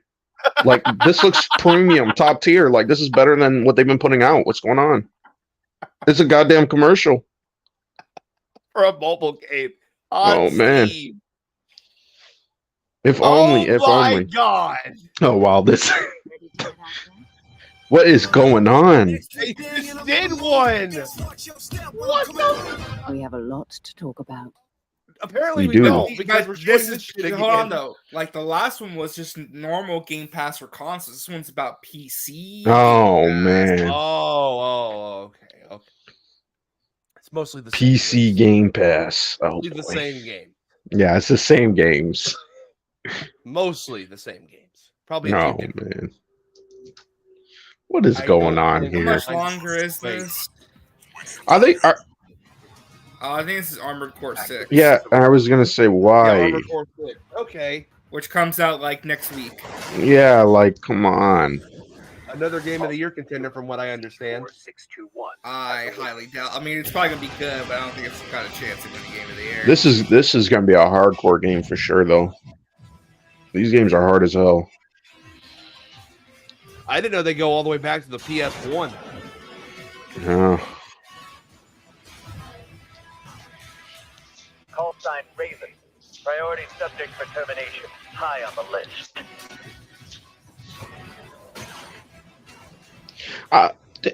Didn't we get this in a pre-show? I feel like I feel like we just saw Armored Core somewhere. We did not. I will say that we have not. From the generator. Jeez, this is. RJ, where's Persona? If we're gonna see shit again, where's Persona? I don't think we're seeing Persona until that 3 a.m. drop. God. Oh man. It would be something. It would make some of this pain worth it, even if it's just 2 This comes out in a couple days. I know, so why show it again? It's the launch trailer. Like scars. The fuck is this now? Cut deep enough. And they'll never fade. Or be forgiven. Hit him hard enough, he's gonna ask for reparations. Damn, he looked like Yep, I can't fucking with this shit. yeah. Anyway. What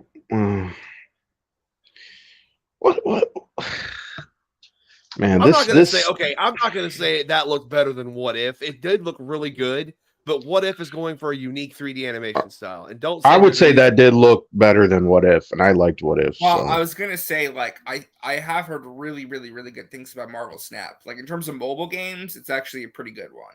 Like, it's actually a very well card made game. I don't understand. Yeah, I know it's a card game, but it's actually very fun. Like, I played it myself. It's actually really good. Like, it's actually like a very well designed card game, and I don't feel like I'm getting nickel and dime. Like, you can play and have fun without buying anything, which is very rare for me to say.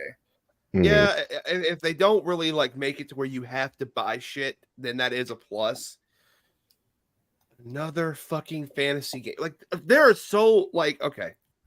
Do you think there are more fantasy games out or coming out right now or sci-fi?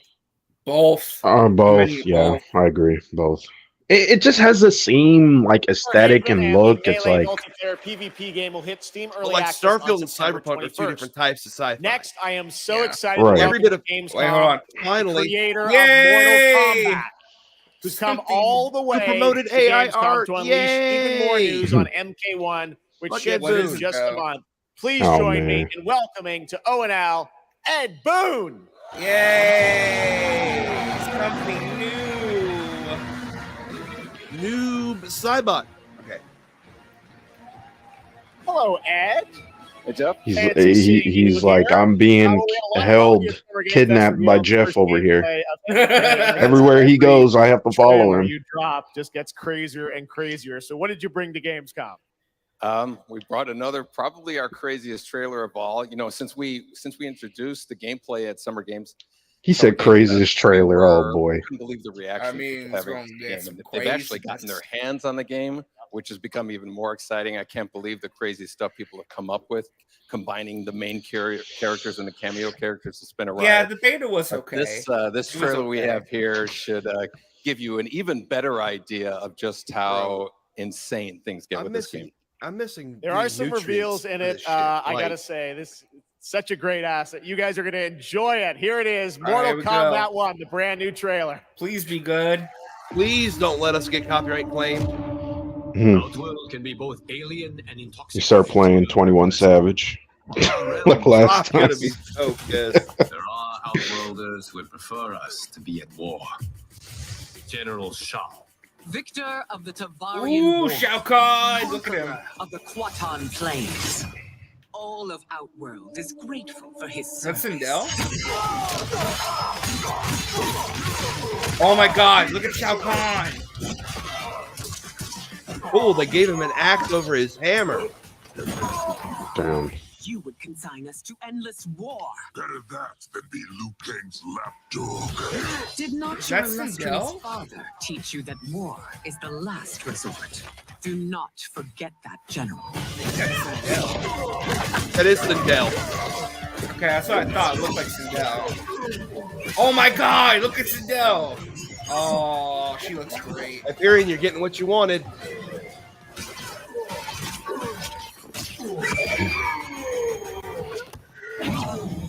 So, oh my Oh, god. in this version, is she not dick crazy for Shao Kahn? To continue the tournament. Well, it's a reboot, so I think they're changing it, yeah. Empress Sindel. Thank God. Let us meet your champion. Earthrealm's champion is Raiden, Your Majesty. So crazy. It's crazy how like the roles have been reversed. He has earned his place by embodying the very best qualities of Earthrealm's people. I am ready, Your Majesty. Whom shall I face? Oh, they're finally showing like Raiden gameplay. Yeah. I mean, we've kind of seen some already. We're just getting more of it. We will destroy your I like that we're getting like the role reversal. It's like Liu Kang is the master, and now Raiden is the pupil. I It will is say kind that of a neat- MK11 did shake things up in a positive way. Aftermath was really good. So we got Shao Kahn confirmed and Sindel confirmed. Shao Kahn's design's interesting though, like when he's not wearing the helmet. Yeah, there's Shang Tsung. No, it's not Shang Tsung, it's someone else. I mean, no, that's. I don't know who that is actually. That's Shang Tsung. No, Shang Tsung's a fighter. He's not a cameo. There was a pre-order character that. Hold on. The sorcerer. That's him. No, I don't think so. Oh God. Jesus. Damn.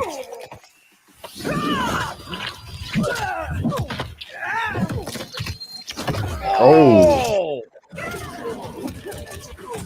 These combos, man. Finish him.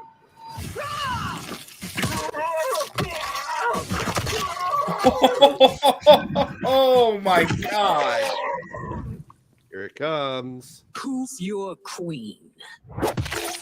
Mommy, sorry. Mommy, sorry. Mommy, sorry. Mommy, sorry.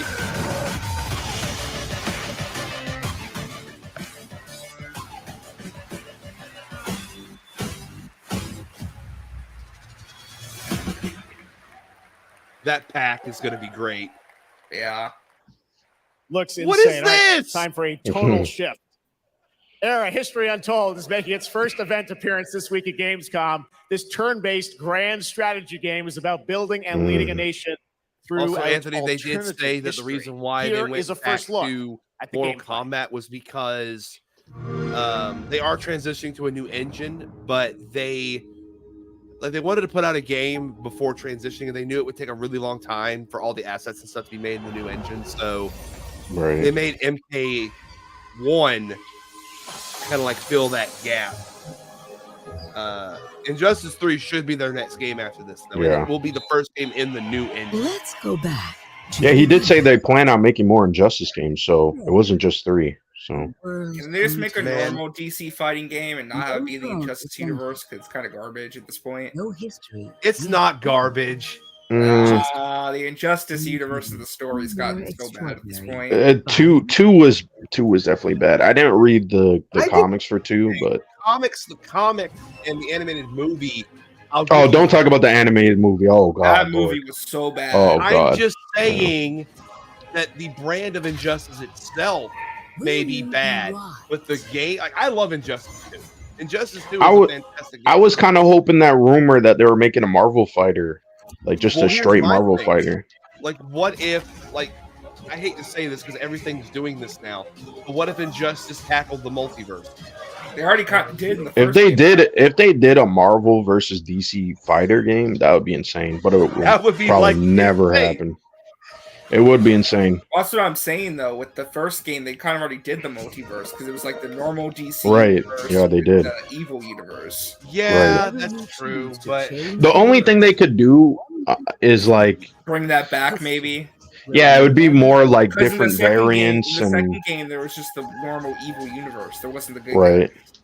Because I remember people were like, "Oh, they're gonna put Watchmen characters," and like I could see like the everyone Batman thought- who laughs in it, like everyone things like thought that. Spawn was going to be in that game. To be fair, though, Hellboy and the Ninja Turtles. That was great DLC. Yeah. That was Great. And in its latest game, Diablo 4, it arrived in June and will be supported for years. Although I to really come would have loved with to have seen seasonal interactions content. between Their first Hellboy and season of Spawn. the I Malignant haven't is played now Diablo underway, 4 yet. I and need a to though. surprise, we're I now heard it about got to share with worse. you the That's first what I news heard on too, the but I next kind of still want to season play it. coming this fall. Because I love Diablo. I love Diablo and I love Diablo 3. So I definitely want to play Diablo 4.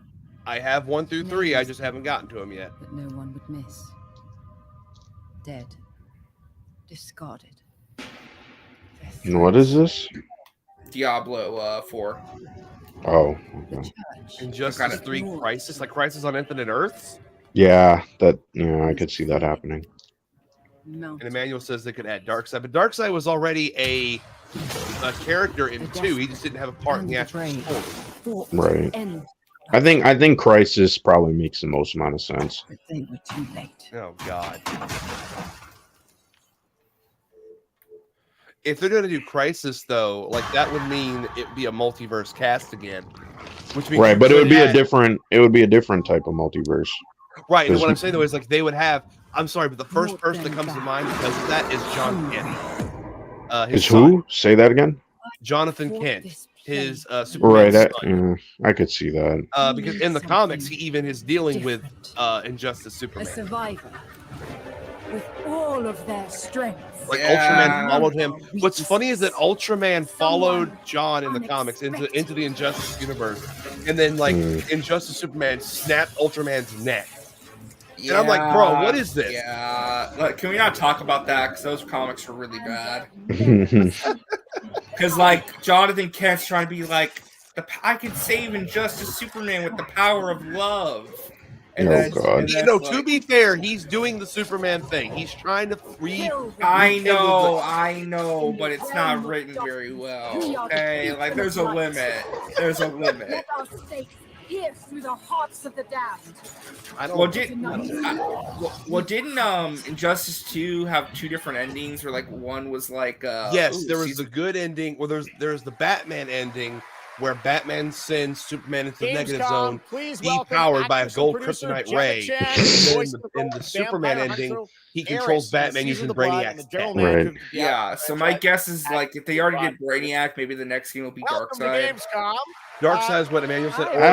Anti-monitor if you do Crisis, that would be much better. World, I know this is your first video game, right? It is. Thank you for having me.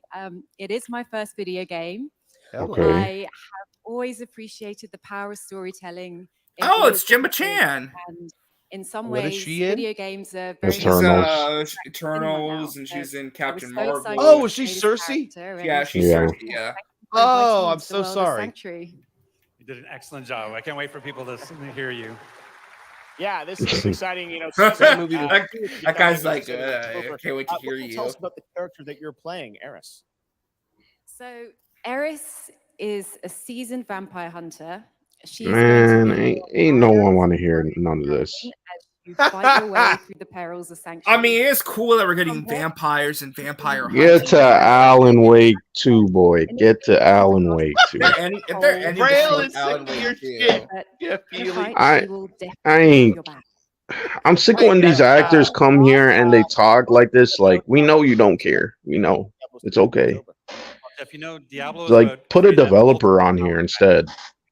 obviously a lot of people have been doing it. We have over 12 million players and 1.3 billion hours played so far. And I just want to take a second to say thank you. We're so appreciative of their enthusiasm and all the players' thank you feedback. for ruining the It's gonna game. help us make great He is the general manager, so oh man. Ruining the game. Vampire You hunter, are but who not we just blame. Any normal vampire hunter, you're going Don't to get just bum rush cool the stage vampiric again. powers. Why to did you become ruin the kind of a game? Why did daywalker, you do it? A vampire that hunts vampires. Whose fault and is that? ultimately tracks down and faces off with the big bad vampire lord. Now, That's season 2, and that's October. So we still have lots of time to jump into season 1, the season of Malignant. So, seasons are a great time to start with Diablo because we all begin at the same place. So come join us. Yeah, the whole chat is just vomit emojis and L's and Meta. screw Blizzard. Yeah, Meta. That guy was not Shang Tsung. Ed Boon said that the trailer showed Sindel, General Shao Kahn, Motaro, and the old man Shunjinko. Yo, yeah, that's what a I classic say. His name is character. Shujinko. In a world divided by disinformation. Also, side note, completely irrelevant because I just don't give a fuck about this. That rumor, RJ, about Demon Slayer was true. The Infinity Art Castle is getting a movie. A trilogy of movies? A trilogy of movies. God damn. Okay. That's about to be peak fucking cinema, boy. I'm gonna be in there for they're every milking one of it. them. They're milking the hell out of it, but whatever. No, they're not. That's milking it, dude. No, RJ, they're not. That's bro. milking it. Like, do you know how many fucking movies My Hero has had now? Like 5. Like, if it helps tell the story in a more efficient way, let it. Words can bring people together. Demon Slayer is not that long of a story anyway. So, I know, to make the entire final arc a trilogy of movies, yeah, it's kind of milking it. Bruh, I don't care. I'm gonna be in the theater for all of them. I will be there no matter what. I think we can all agree that I my think Halo voice and was P5 better Tactic than is heading to PAX West. Yeah. What is this? What is going on Is here? this Uncle Grandpa? Good morning. It's like some WarioWare style game with like mini games and. I have no idea, but I actually don't mind this. This looks kind of cute. Yeah, but what is it? Like, what I don't kind mind of this game is cartoony it? style. I love. I don't hate it. I'm not trashing the art. I'm Right. saying, like, what kind of game is it? It doesn't tell me what the Oh, game God. is. Whoa! What is he covered in right there? What the hell? Cookies and cream. What is happening? Could this be an animated show? Actually, I would love this to be an animated show. He just smacked the butt. What? He smacked some ham. Thank goodness you're here. PS5, PC, and Switch. Definitely will pick that up at some point.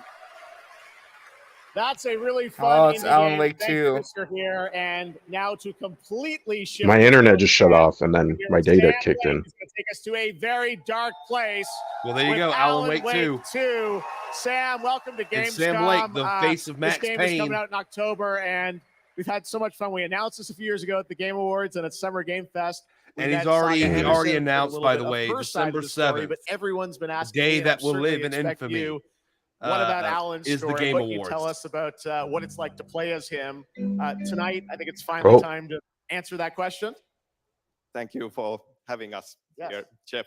Yes, finally, it's time to show our title character, Alan Wake, and his struggle to escape the nightmare dimension of the dark place, where he's been for the last 13 years, ever since the first Alan Wake game. A long time. We've been waiting a long time to play another one. We're going to see some footage here, and I know you're actually using live action as well in it, right? And it's going to be kind of really blended together in a cool way. Yeah, the dark place is a dream reality, and it keeps drawing from Alan's mind, his thoughts, his fears, his writing, and he comes from New York City, and for years he has written crime fiction set in New York City. So now the dark place takes the shape of a nightmare in New York City. And we have used different mediums in our experience, in our games for storytelling, live action for sure. This time around, we've integrated live action seamlessly into the experience to show the dreamlike nature of the dark place. Okay, This I'm game, I cannot curious. wait. We don't have to wait too long. It's coming in October, but let's take a look now at the brand new trailer for Alan Wake 2. Sam, thank you so much. Thank you. Here we go. In a horror story, there are only victims and monsters. And the trick is not to end up as either. But trapped by the genre, we're all ripped to pieces along the way. No! We have a great show for you here tonight. Alan Wake, one of my all-time favorite writers, and guests on the show. He's here to talk about his latest book. Initiation tells the story of a fictional writer named Alan Wake, who is trapped in a nightmare, desperately trying to find the manuscript of a novel he has forgotten he has written. Did you write these pages, Mr. Wake? I'm trying to remember it. You're the killer, the cult leader. No! You got the wrong man!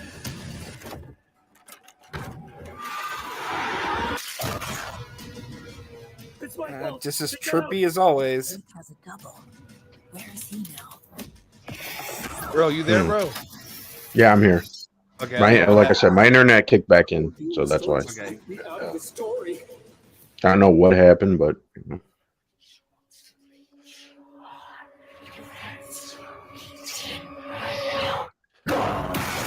Is it Epic Games or is this Remedy? This game's gonna be scary as shit. It's neither. Okay. No, Remedy's doing this. Okay. Yeah. I'm just saying that game's gonna be scary as hell. I have a feeling. So I have to think that after this game does come out, it'll be Max amazing, Payne and remake that's gonna 1 do and it for 2. opening night live. Yeah. Well, we got Control So many 2. amazing games coming this It's coming fall. I after wanna this thank one. all of you for being here tonight, watching online. Jasmine, Is that thank you it? for co-hosting. And I Yeah, gotta it say, seems we like got it. a lot of great games coming up in the next few months. So I hope you enjoy the rest of Gamescom and get ready for what's going to be quite a debate about Game of the Year. And speaking of the Game of the Year, I'm happy to announce tonight that the Game Awards will be returning live this December. And we've got a date for you. Thursday, December 7th. The show will be streaming live everywhere. It is our 10th show, which I can't believe. We've been doing it for 10 years. We'll be live at the Peacock Theater in LA That's a on Thursday, Thursday, December 7th. so luckily I hope to see you I'll then. be It's off. going to be a very, very special show. It's always a Thanks again Thursday. for watching Gamescom opening night live. There's one more We'll see you thing. again next year. There's no one more thing. He said Damn that. it. That's it. He said there wasn't going to be any one more thing. So Yeah, there's no one more things, RJ. Sorry. We have to get up at it's- 3 in the morning to watch the P3R. I ain't waking up for that shit. My ass already beat. No, what am I man. saying? I'll I probably go to be bed up, last so. night till 5 or 6 in the morning. damn. Oh, we. Well, listen, they set the expectations, but that was still very disappointing. That was Okay. below Like, mid. so let's talk about the entire show, I guess, and do a recap. What is that a recap? Yeah. I really. I don't even know what the in between stuff. Like, I It's didn't all like care. it's all a blur. Yeah. That's the thing. It's like a blur. We spent like 30 minutes on Call of Duty and like 20 minutes on Hoyoverse games, and Yeah. I mean, He really did try to set those expectations, but more accurate would have been. Yeah, there's really nothing here. That would have been way more accurate. Golly. I mean, the Well, I mean, coolest, there is gonna the be coolest stuff at- stuff was Sonic, Cyberpunk, and I guess Mortal Rebel Moon. Kombat, Alan Yeah, Wake. exactly. Mortal Yeah, the Kombat. stuff we knew about. Mortal Keely- all the Kombat, Rebel updates. Moon. Yeah, Keely set the expectations to below simmer at this point. Yeah. Um, And I'll be honest, that Mortal Kombat trailer was pretty fire. That was a really good trailer. That trailer was really good. Like that got me more excited for the we game. couldn't show it, Samir, because of Netflix, but we all did watch it off. I to the didn't side. get it. I mean, I kind of watched it, but not really. It wasn't really like a good. It's place for me to whatever. Watch it. Yeah. I need to It's a actually Zack sit down Snyder and, like, movie. watch it.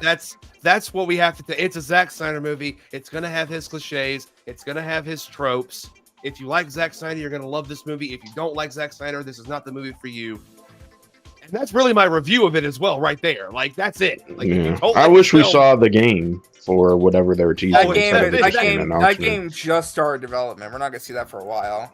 The CGI trailer or some proof We'll of probably see it, concept. like I think that like we're something. gonna see it after, because it also takes place after both movies. So we're gonna see this game after 2025 at the latest.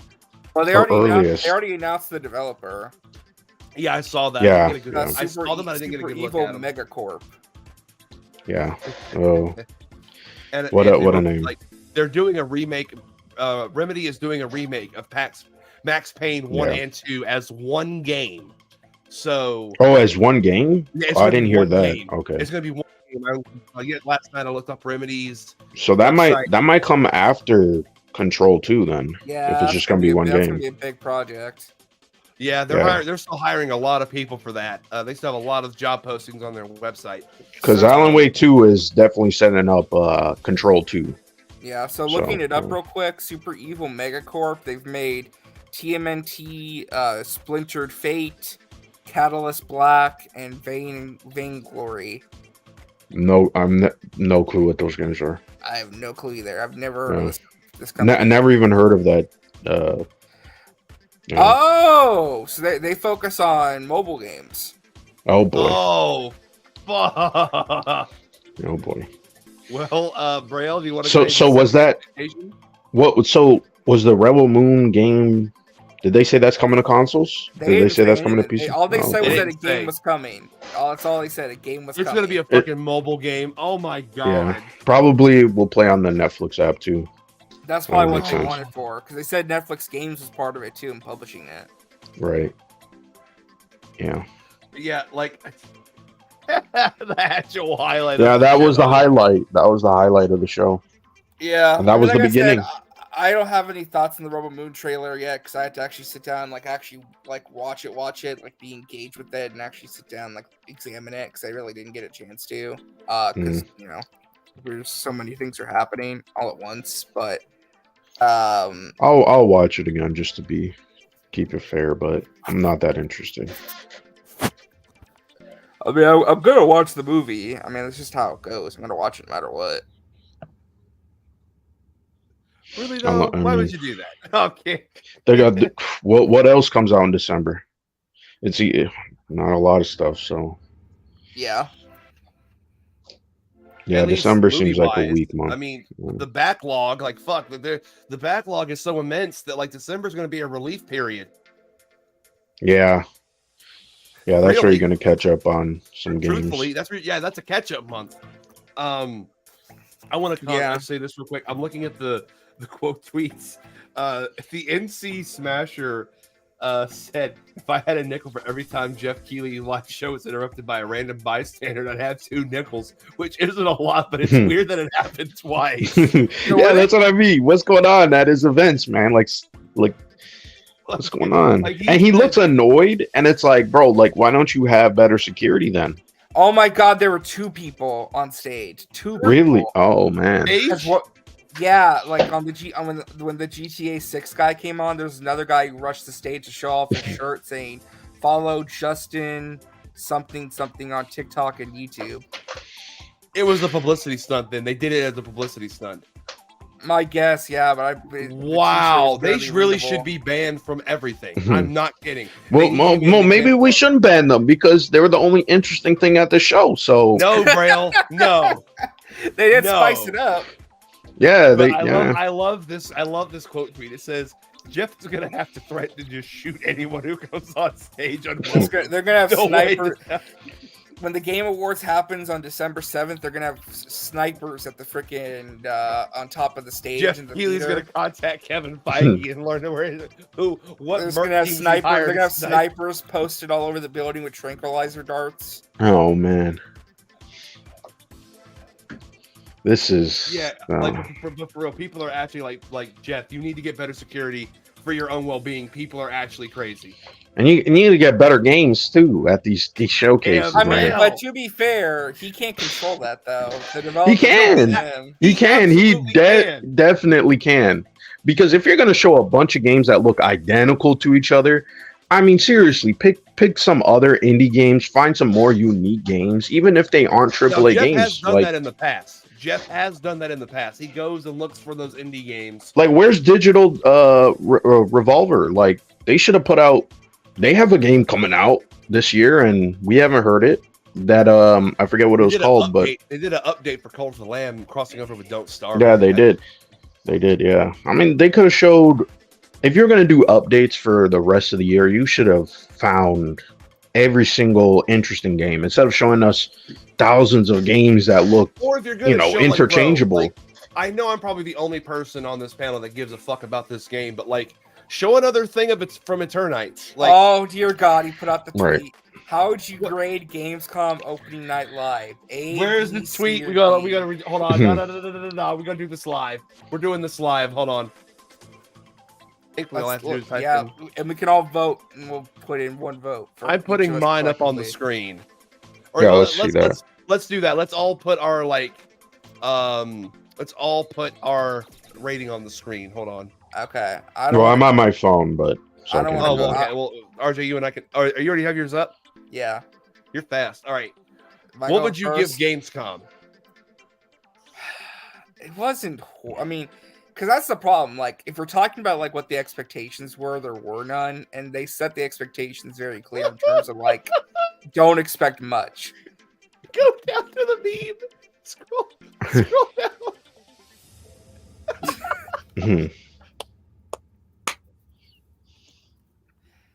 Yo, like entire publicity stunt, motherfucker. Like, anyway, go ahead and.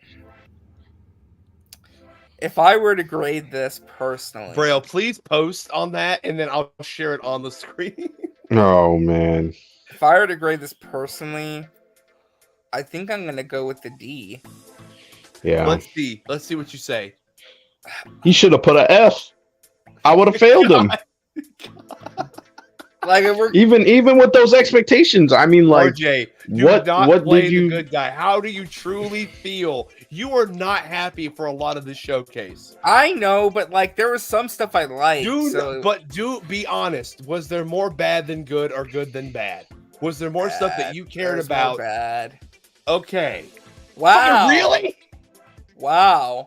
Wow, people that's wow. What's going on with people? What's going on? I'm Are they going off of the games that we already knew? I mean, I'm confused. Maybe like they just. I mean, maybe that's why this is the expectations. People were like, "Oh, it wasn't too bad. It was okay." Oh my god! Now we doing this live. Hold on. Okay, that's my vote. You see my screen? Yeah, we can see it. Yeah, we can see it. D. Just a straight up D. Also, I'm doing this. I'm doing this live. I don't care. I'm doing this live. Well, be nice. Be nice. Be nice. No, I'm gonna be nice. I'm gonna genuinely say this. Jeff. Hold on. You suck. no, I'm not gonna say that.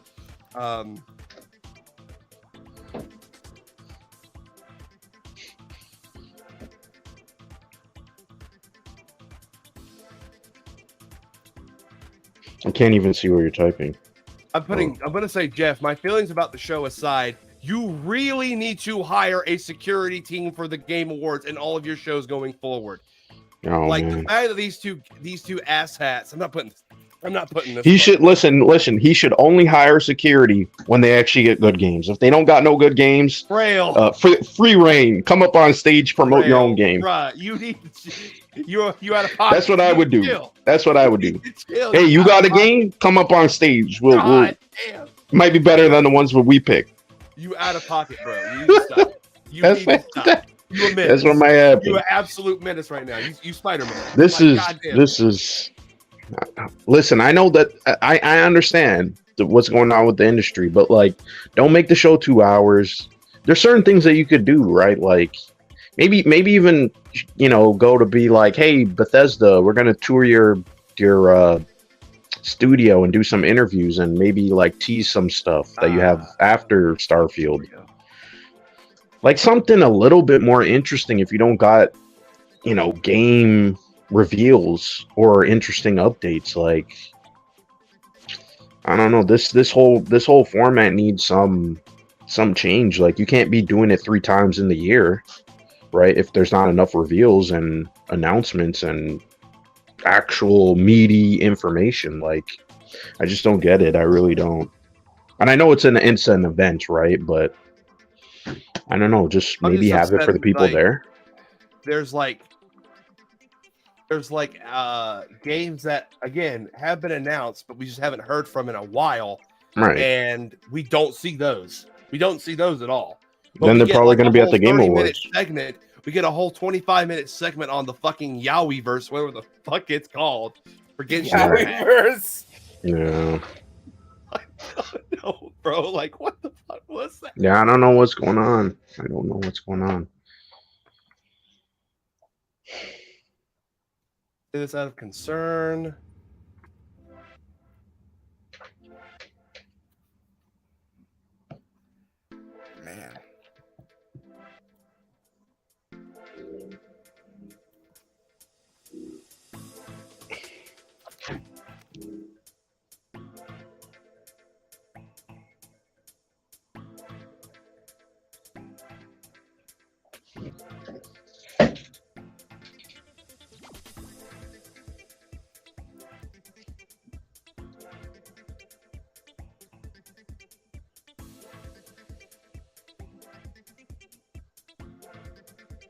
All right, yeah, so that's what I'm putting. Jeff, my feelings about the show aside, you really need to hire some security for your shows moving forward. I say this out of concern because, as you said, this does take away from all the people who worked hard to show their games off. Just my 2 cents. Like, you know, that guy who in the pre-show, he was giving off the same energy as the main event. Like, man, I'm just saying though, like, I gave it a bad grade, but my feelings aside, like, Homeboy, I hate people like that. Those are the types of scum suckers that really will do anything for clout, including, like, I'm gonna just go ahead and be like very like drastic here. Like, oh, let me like throw a live grenade at a carnival just to like get the views. It's like, bro, what? Right. Like, no. Well, I bet that guy did that because he knew, hey, like, you can just run up on the stage. Everyone's watching Gamescom. Honestly, But look at the way it's designed. Like, anybody could have ran up there.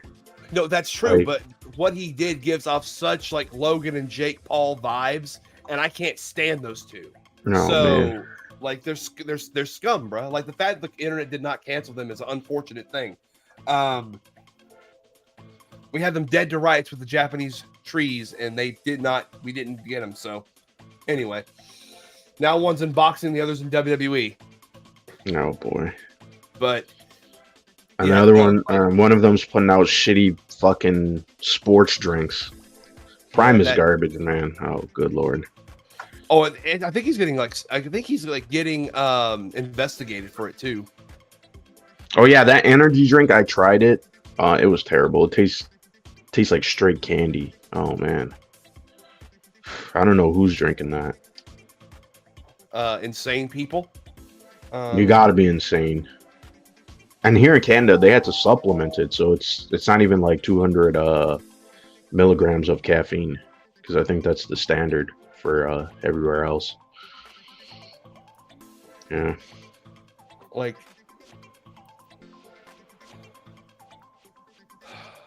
hold on. Oh my god, I love the memes, but yeah, no, this is. You think like shit's not even funny, like. Yeah, the fact that it happened twice, I mean, this just looks really bad. Oh my god. Yeah, it's just it's not good. It's not good. It's, anyway, very very unprofessional. Not on their parts. It just sucks.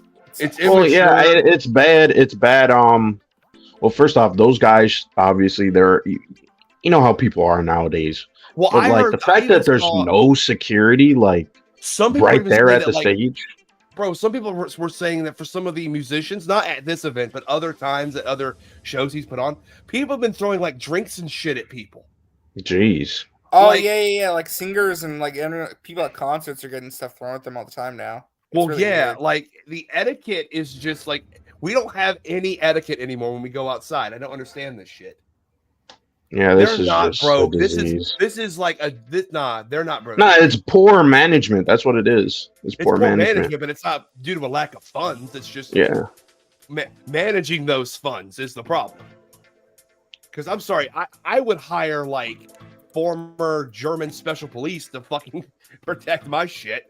Well, I would have a blockade for people who are important. You sit in the front, and then you got the blockade, and then everybody else. Example, right? This is the perfect example. And RJ knows exactly what I'm talking about. Whenever a wrestling fan jumps the ring, they're going to regret they didn't. They're going to regret that they did that. Right. Oh yeah, because they'll beat the shit out of them. They don't care. They'll beat the shit out of them, but even then, like the one, I don't know if you remember this, RJ, like when Batista was doing a backstage segment and that one guy ran backstage in front of the camera, like he got banned from all future WWE shows. He is not allowed to see WWE shows live anymore. He got banned. So that's what needs to happen. Jeff needs to do this. Like if you bum rush the stage, if you try to take the mic from me, if you're disrespectful and take away from this celebration in any way, you are going to get the ban hammer. You're not going to get access to, you're not going to get any press access either on your platform or in person. Like you're done. Like cut them off from the industry. I think that's a lot, but it's. I mean, Yeah, that's way too much. Like I said, it's just bad management, poor designing of the facility itself. That's and really what it also, is. like, let's talk about the quality of the show. We've been talking about this shit for a good few minutes, and that's because like they're really, other than again the big ones that we knew about, wasn't nothing really here that we honestly that we three cared about that much. Yeah. Yeah. Yeah, nothing at all, really. Let's get to the like Cyberpunk. Mm-hmm. What we saw was exactly what Brill believed it needed to be shown. Not necessarily the actual DLC, but the update that is coming. Like, show that off. And that's what they did. And I'm glad that they did, because there's a lot of people that, like, again, think Cyberpunk is either a dead game or it was left to be broken forever, when that's not the case. Right, when it's not true. Yeah. Like, Brill knows more about the actual, like, history of where Cyberpunk has gone at this point. Yeah, Cyberpunk is definitely, I mean, hopefully it has a better resurgence, because like I said, I would really want a sequel. I think the lore and the world They're is already very working on interesting. another Cyberpunk game. They confirmed that. Right. But I mean, like, you know, I mean, like, I want people to be excited for it, because, you know, that means it's going to sell better, and this could actually be a franchise, because like I said, I think CDPR could be like Bethesda, where they have The Witcher and Cyberpunk, and then they have another IP.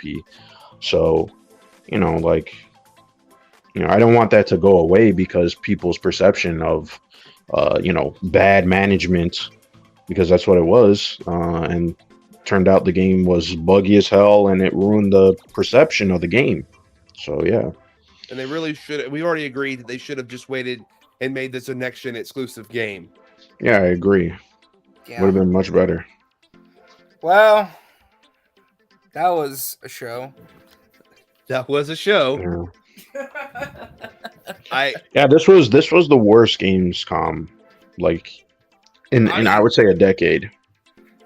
I don't know if it was that bad. Yeah, it was that bad, because they always, I mean, they weren't, most of the time they don't have big things, but they have a flow of interesting stuff. And last year we were saying it was mid, and it was actually better than this year. So I mean, it's been going downhill, but this is rock bottom. I feel like there was really nothing here that, outside of the big games, which again, they weren't reveals. A lot of the stuff we knew about, like, there really wasn't anything interesting. At least something I would be like, oh, I would definitely play that. Like, it was all a blur, like what RJ was saying. So that's my big problem with it.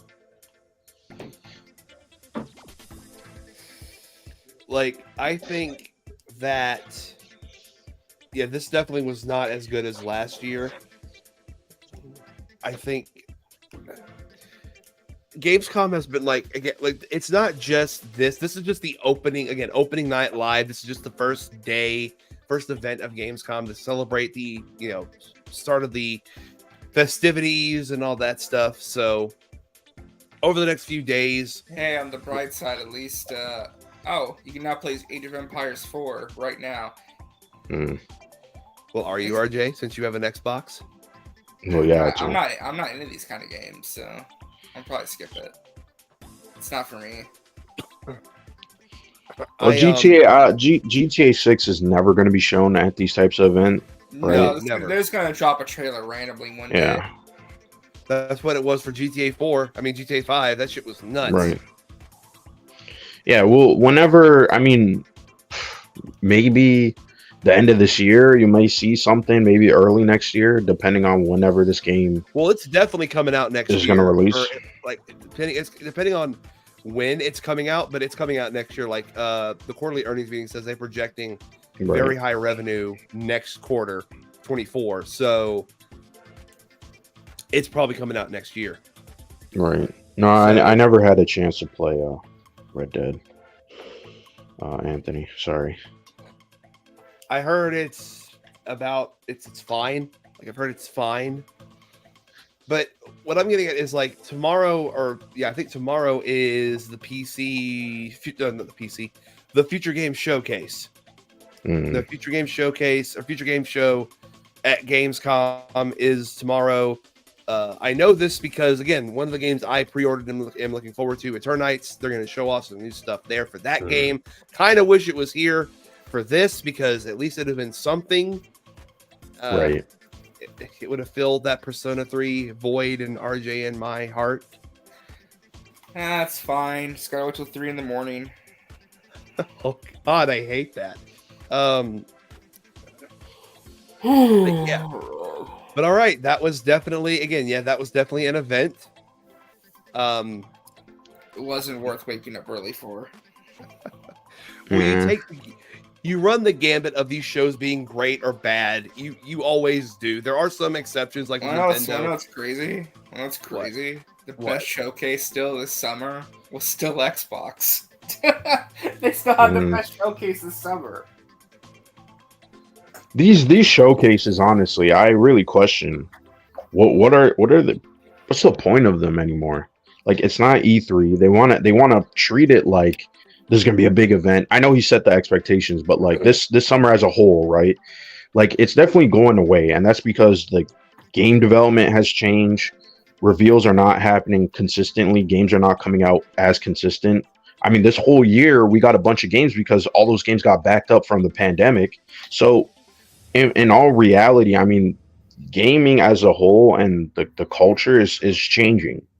So I feel like they should definitely set expectations, or they shouldn't have these events. Like PlayStation, did you really need to have that showcase? Well, we did learn after the fact that they had a bunch of internal delays. Right, So but that's what I mean. Then why did they do a showcase? That's exactly what I'm saying. You're absolutely right. I'm just saying. Make that a state of play. Like, if you don't have the games, you don't have first party, just make it a state of play. No one is going to complain, right? Like, you're always going to need those updates, which is fine. Right, but I mean, like 10 years ago, Gamescom, they had PT. PT was a massive. Everybody was talking about that. This year, I mean, they could have done something like that. That would have been interesting, right? Here's a stealth drop. They did have a PT this year too. It just wasn't the same feeling. Oh, that game. But like PT was like mysterious. No one knew what was going on, and it took a couple of days before people found out. Oh no, this is Silent Hill, right? That was a big deal. That was 10 years ago. So that's what I'm saying. Like this was there wasn't something where you're like, oh, this is interesting, or even though we knew about this game, here's a different, new feature that we didn't talk about. Like those are things that you would want, right? Not just here's a trailer of something we've seen that already has like 5 different trailers. Like, you don't need that. Come on, man. Like, I get it, it's advertising, but I mean, the games industry I agree, is definitely changing. Excuse me, post-pandemic, but I think how it changes is going to be interesting. Give me just 1 second.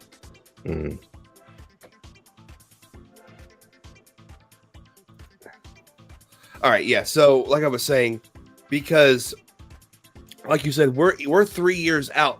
It's over. The pandemic is over for the most part, and yet we're still seeing the ramifications of that affect the games industry. Right. It's like what is happening next year? Like for the big AAA games, I have no clue.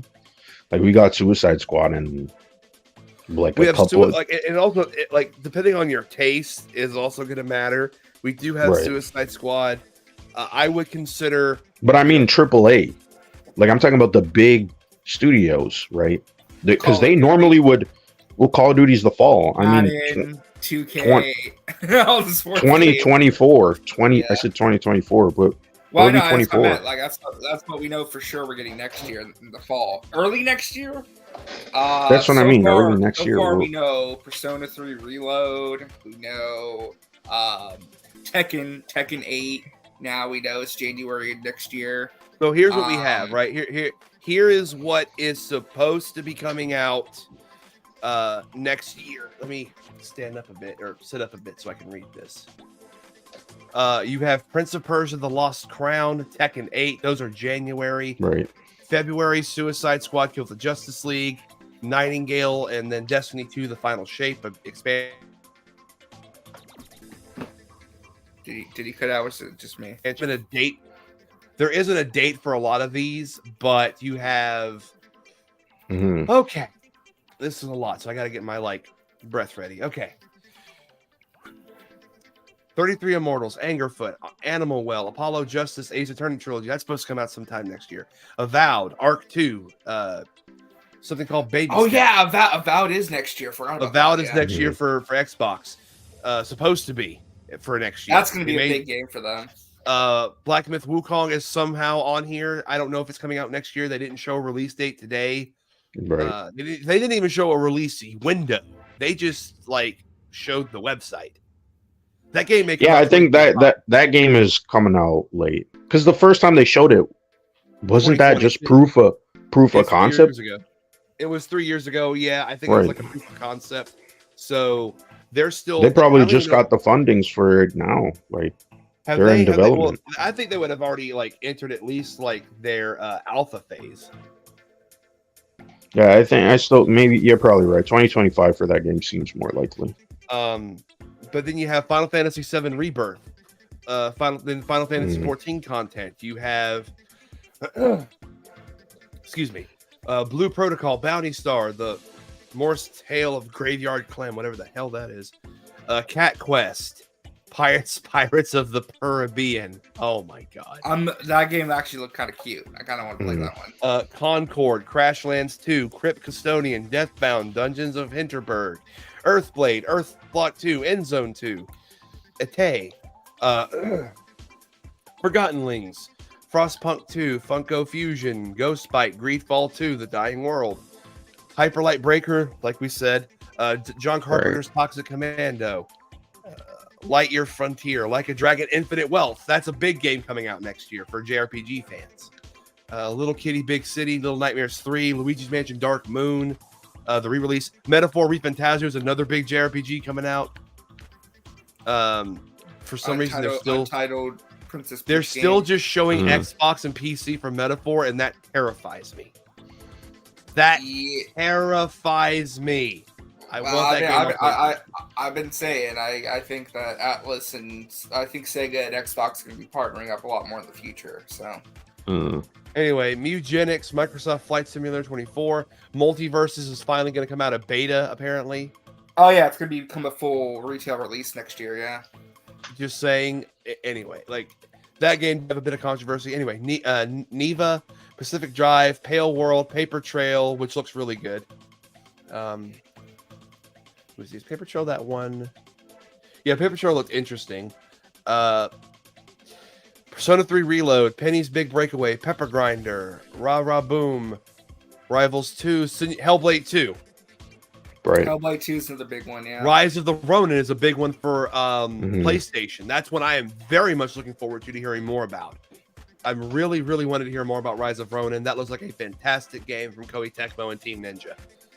Star Wars Outlaws, Starship Trooper Extermination, The Plucky Squire, Toxic Crusaders. There's a bunch coming out.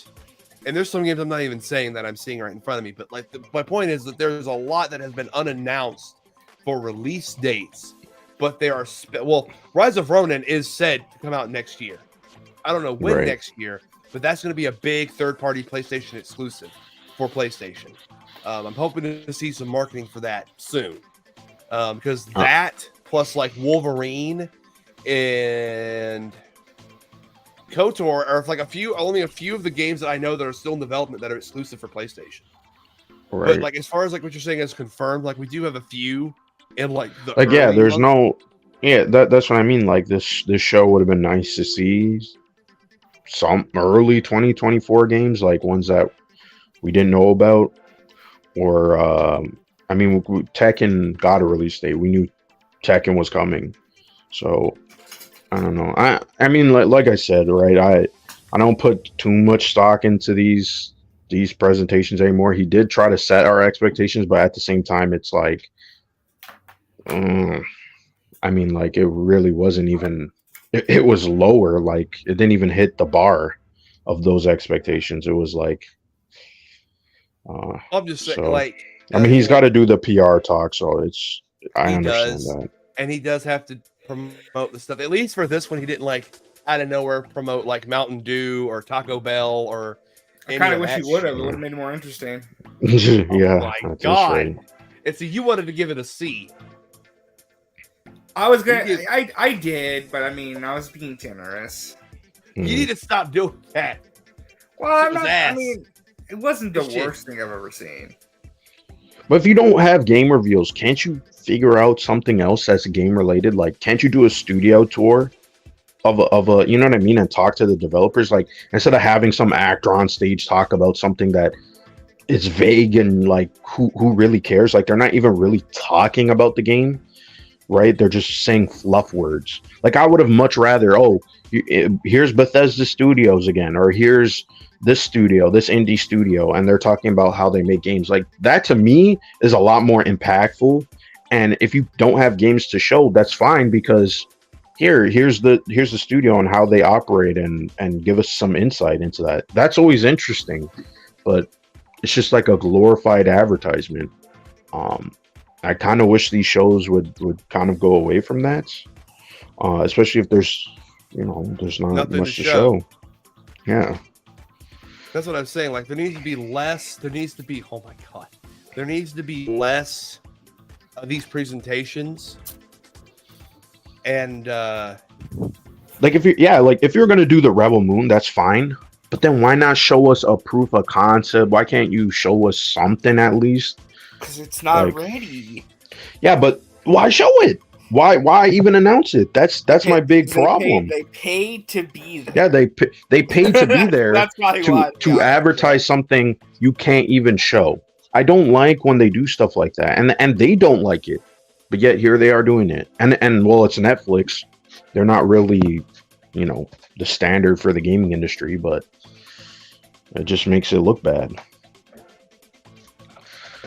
But I mean, at least we have other, we have Starfield. There's a bunch of games, so I'm not going to be too pressed about this. If there was nothing, I think, yeah, people should be kind of upset. Like, what's going on? But like, I'm just saying, there's stuff coming out. Like, there is stuff coming out. That's not the issue. But my question is, like, I think you're onto something. Excuse me, Braille. With there needs to be less of these showcases, and honestly, that is not a bad thing. Like, if think about it, if there are less of these showcases, and you actually give these developers time to make genuinely good progress on these games, more value will be there for when there is one, and then our expectations will be high. But at the same time, you should be able to deliver on that because we're giving you the time and patience to work on these games. Yeah. Right. I also don't want us to ignore, though, we got a trailer for Tekken 8 where Kuma, the giant bear, turned a salmon into a rocket launcher to destroy his enemies. I love that. And Anthony, I think it was definitely either Xbox or Summer Games Fest. One of the two. And for me, it's Xbox easily. Easily Xbox. Damn, boy. I mean, all they did was do the same thing they always do, which was show. I mean, don't get me wrong, it was good, but it's just a lot of trailers, like a lot of like. But that's most of these showcases. No, but what I'm saying is like gameplay trailers are different than CG trailers. Yeah, most of it was gameplay trailers. That's why I liked it. Okay, I may be misremembering that event then. I don't know. I think there was only like one CG trailer, and that was for Star Wars Outlaws. No, the one for for Xbox. Yeah. No, for Xbox. No. There was more than one. Yeah, there was more than one. Fable, and then the game after Fable. Yeah, Compulsion. That's my bad. So they had 3 CG trailers.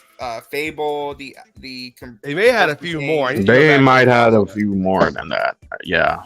But either way, like, it was still like of substance. There was substance there, and also there was what really added to that showcase to make it what we consider the best one was that the whole second half was dedicated to Starfield.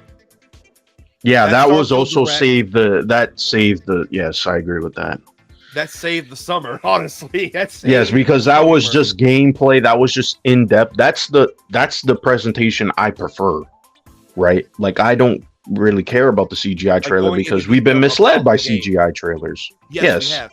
going into the details, like what the game is about, going into detail about what all we can do. Because, like, again, now we know we can become a lot of different things. What I hope doesn't happen, though, is like what happened with like most of these multi-choice games, where at first you have the illusion of freedom and choice, but then the story is, is going to have one conclusion. Right. Like, I want multiple endings. I'm sorry. I expect that from Bethesda. I expect that from this game. I'm fairly confident that Starfield is going to be more of that, because I mean that was the kind of the criticism of Fallout 4, but I mean there's still different paths in Fallout 4. So I know, you know what I mean. I don't really agree with it entirely. Right, but like either way, you end by destroying the Institute. Yeah, and so, or I mean, or the railroad. A path. Yeah, there's a path where you can be with the Institute, but I mean, essentially, yes, most of them you're going to destroy the Institute. Yeah, you're destroying either the Institute or the railroad. You're destroying one of them. Right. And that's not that multi of a choice. So I can be with the Brotherhood of Steel, but I still have to blow up the railroad or the Institute, because that's right. There's no like nuance to it. Yeah. Yeah, that's what I'm wanting and expecting from Starfield. That's really what I am expecting. Well, from what I've heard, like people are saying that this is actually like a space simulator mixed with Bethesda, traits, which I think is interesting. Like a lot of people are saying that there's a lot of mechanics to the game. It kind of gets a little heady and a little bit overwhelming, which I'm not, I think that's a good thing, because that's been lacking from Fallout 4. Fallout 4 was kind of like a stripped down Bethesda game, right? So, I'm curious. I'm still excited. I still love Bethesda. I don't really understand what's going on where people are indecisive about Bethesda, or why there's all these strange controversies about a start menu. Like, I can get it from a graphic design perspective. Like, okay, it does look very basic. Like, not even for whatever reason, people are just insanely triggered by this game. I think they're mad because it's an exclusive. Because it's exclusive, yeah. Yeah, it comes from console wars and fanboys, and people just don't like Xbox and Microsoft. Like, people have a strong hate boner for that company. So, which is dumb, because they complain. They say, "Oh, Xbox has no games." Then when they bought Bethesda, which is a massive get, that's probably their biggest get in my opinion. Besides that division, honestly. Well, in terms of quality, in terms of people care about a lot of Bethesda IPs, right? Doom, Fallout, Elder Scrolls. I mean, the list goes on. I'm not disagreeing with you. I'm just saying, like, those are prestigious games, in my opinion. Those are the ones that get, they're legacy titles. Yes, that's what I mean. Titles. Yeah, and I think they continue that with Activision. Activision has not even just Call of Duty, Spyro, Crash. God, let me think of some more obscure ones. King's Quest and the old point and click games. Like, they can cater to that genre now by remastering or re-releasing those games for Game Pass and all that. Again, like, well, also too, but I mean, besides Bethesda's IP, they also have the talent, right? Todd Howard is still working at Bethesda, right? A lot of the people who make these games, right, are still there, which I think is important, because Bethesda, I mean, Xbox, let's be honest, they have a creative problem where they're not really getting out the best games, or they have poor management. So even if they have the IP, now you're like, well, who's going to manage the IP, right? So I think that's also important too. Right. I mean, PlayStation has the talent, right? Well, clearly they do. There's no arguing about that. Yeah. So that's what Xbox needs, right? And there's also like Tango Gameworks, which just put out Hi-Fi Rush. They also made Evil Dead, and despite Evil Within, I meant, despite Redfall's reception, Arcane is a good development studio. Right. I haven't played it, but I've heard from Braille that the Prey remake was great. Yeah, Deathloop is really the only thing I would say is, like, I mean, besides Redfall. Deathloop is insanely overrated. Yes, I agree. Overrated. I love. I don't know why it got 10, so I'm confused. I only played like the first opening bit, and that's it. I beat the game. I'm confused. Like it could be better, but it's a multiplayer game disguised as a single player game with no real meaningful multiplayer content. It's weird. This is a really weird game. Yeah, it seems like a good idea in concept, but execution, this is like something that's really difficult to do. Right. Maybe there will be a developer in the future that looks at this game and says, "Hey, this idea is a great idea, but it wasn't executed properly. Let's see if we can execute it better." And they actually crack that puzzle. Sometimes that's what happens in games. Sometimes the developer will make a game that's very supposed to be cutting edge, but it just doesn't land the way that it should have. And then a game will come along that's inspired by that and actually stick the landing. So there is also that possibility. But yeah, I think this Starfield controversy is just it's so dumb.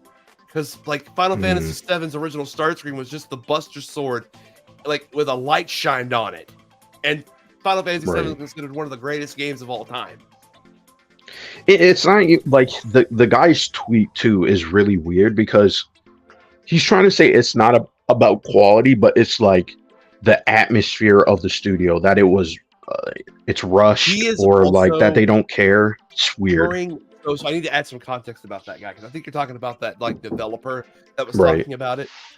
During the Xbox Microsoft Activision acquisition stuff, he was someone who was posting and I regret ever retweeting his shit or reposting his shit because it's very biased. I'm seeing that now. It is a very biased source.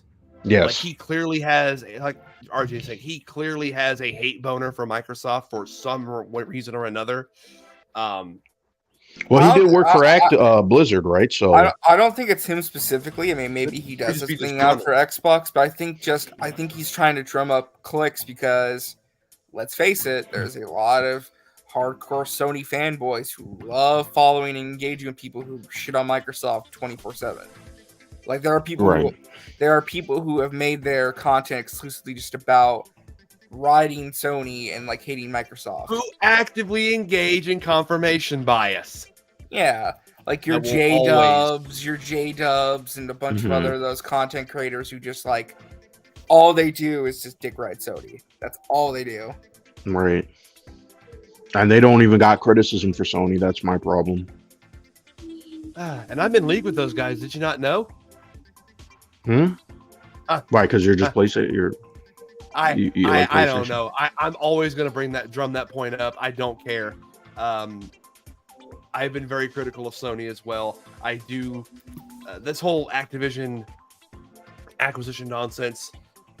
Again, I wasn't on the side of Sony. I was on the side of anti-monopoly. But that's always going to be my position.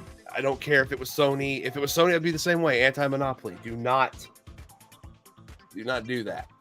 But anyway, all right. Final, I guess, really isn't much to say left about this. Final thoughts on everything that was shown or lack thereof. I'll start with you, RJ. What is your overall impressions of everything? Like, where could Jeff improve besides just getting and finding better games?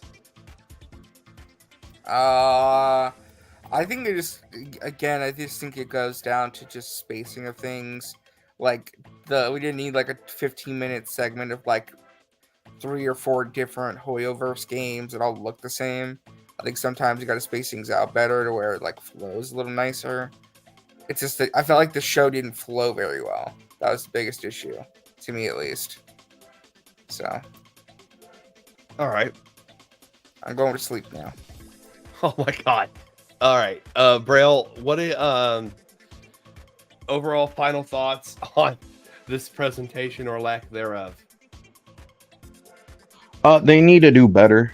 If they don't have reveals or interesting updates, highlight a game studio, highlight something or new game tech, right? And stuff with new engines. I mean, if you're gonna put on a show for gamers, I mean, why not clue them in on the development, right? Because that's the one criticism that these game developers have.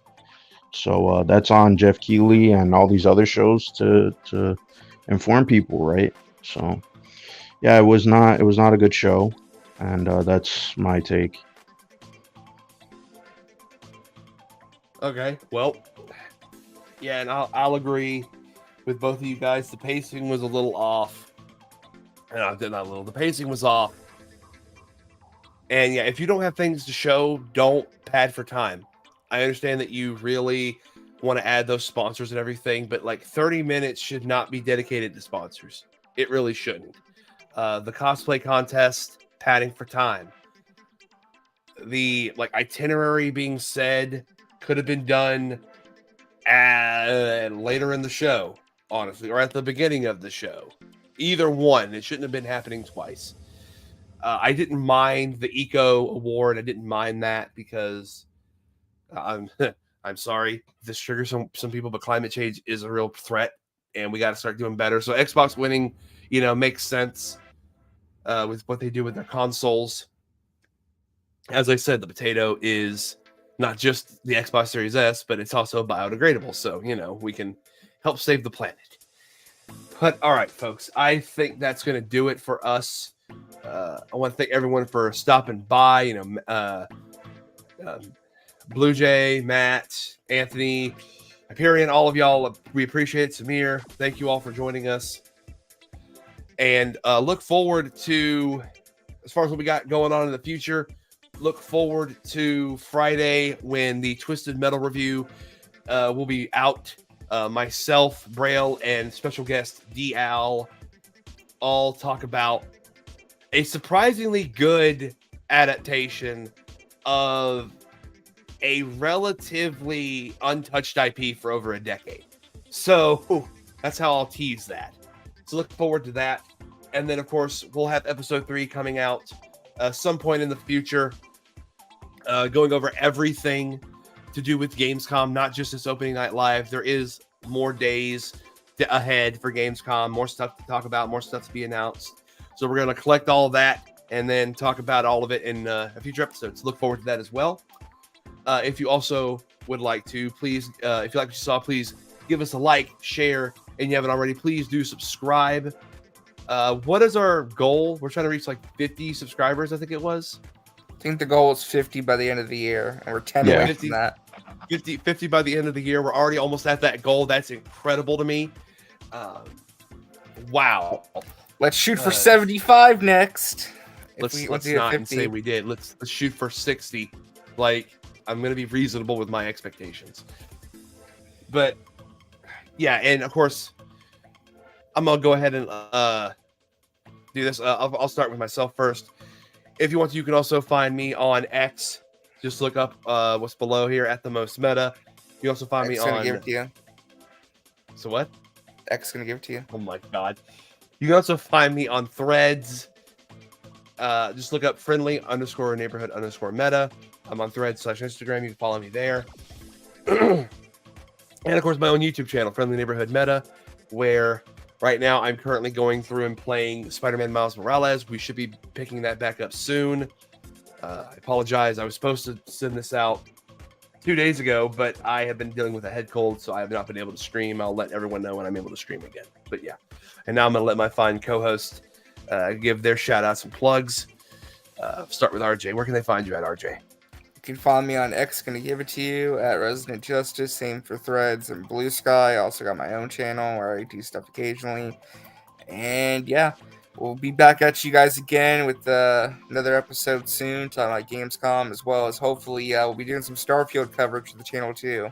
That's we're gonna be working on some ideas for doing Starfield coverage. But yeah. All right, that will be a big thing in the next couple weeks. So yes, it will.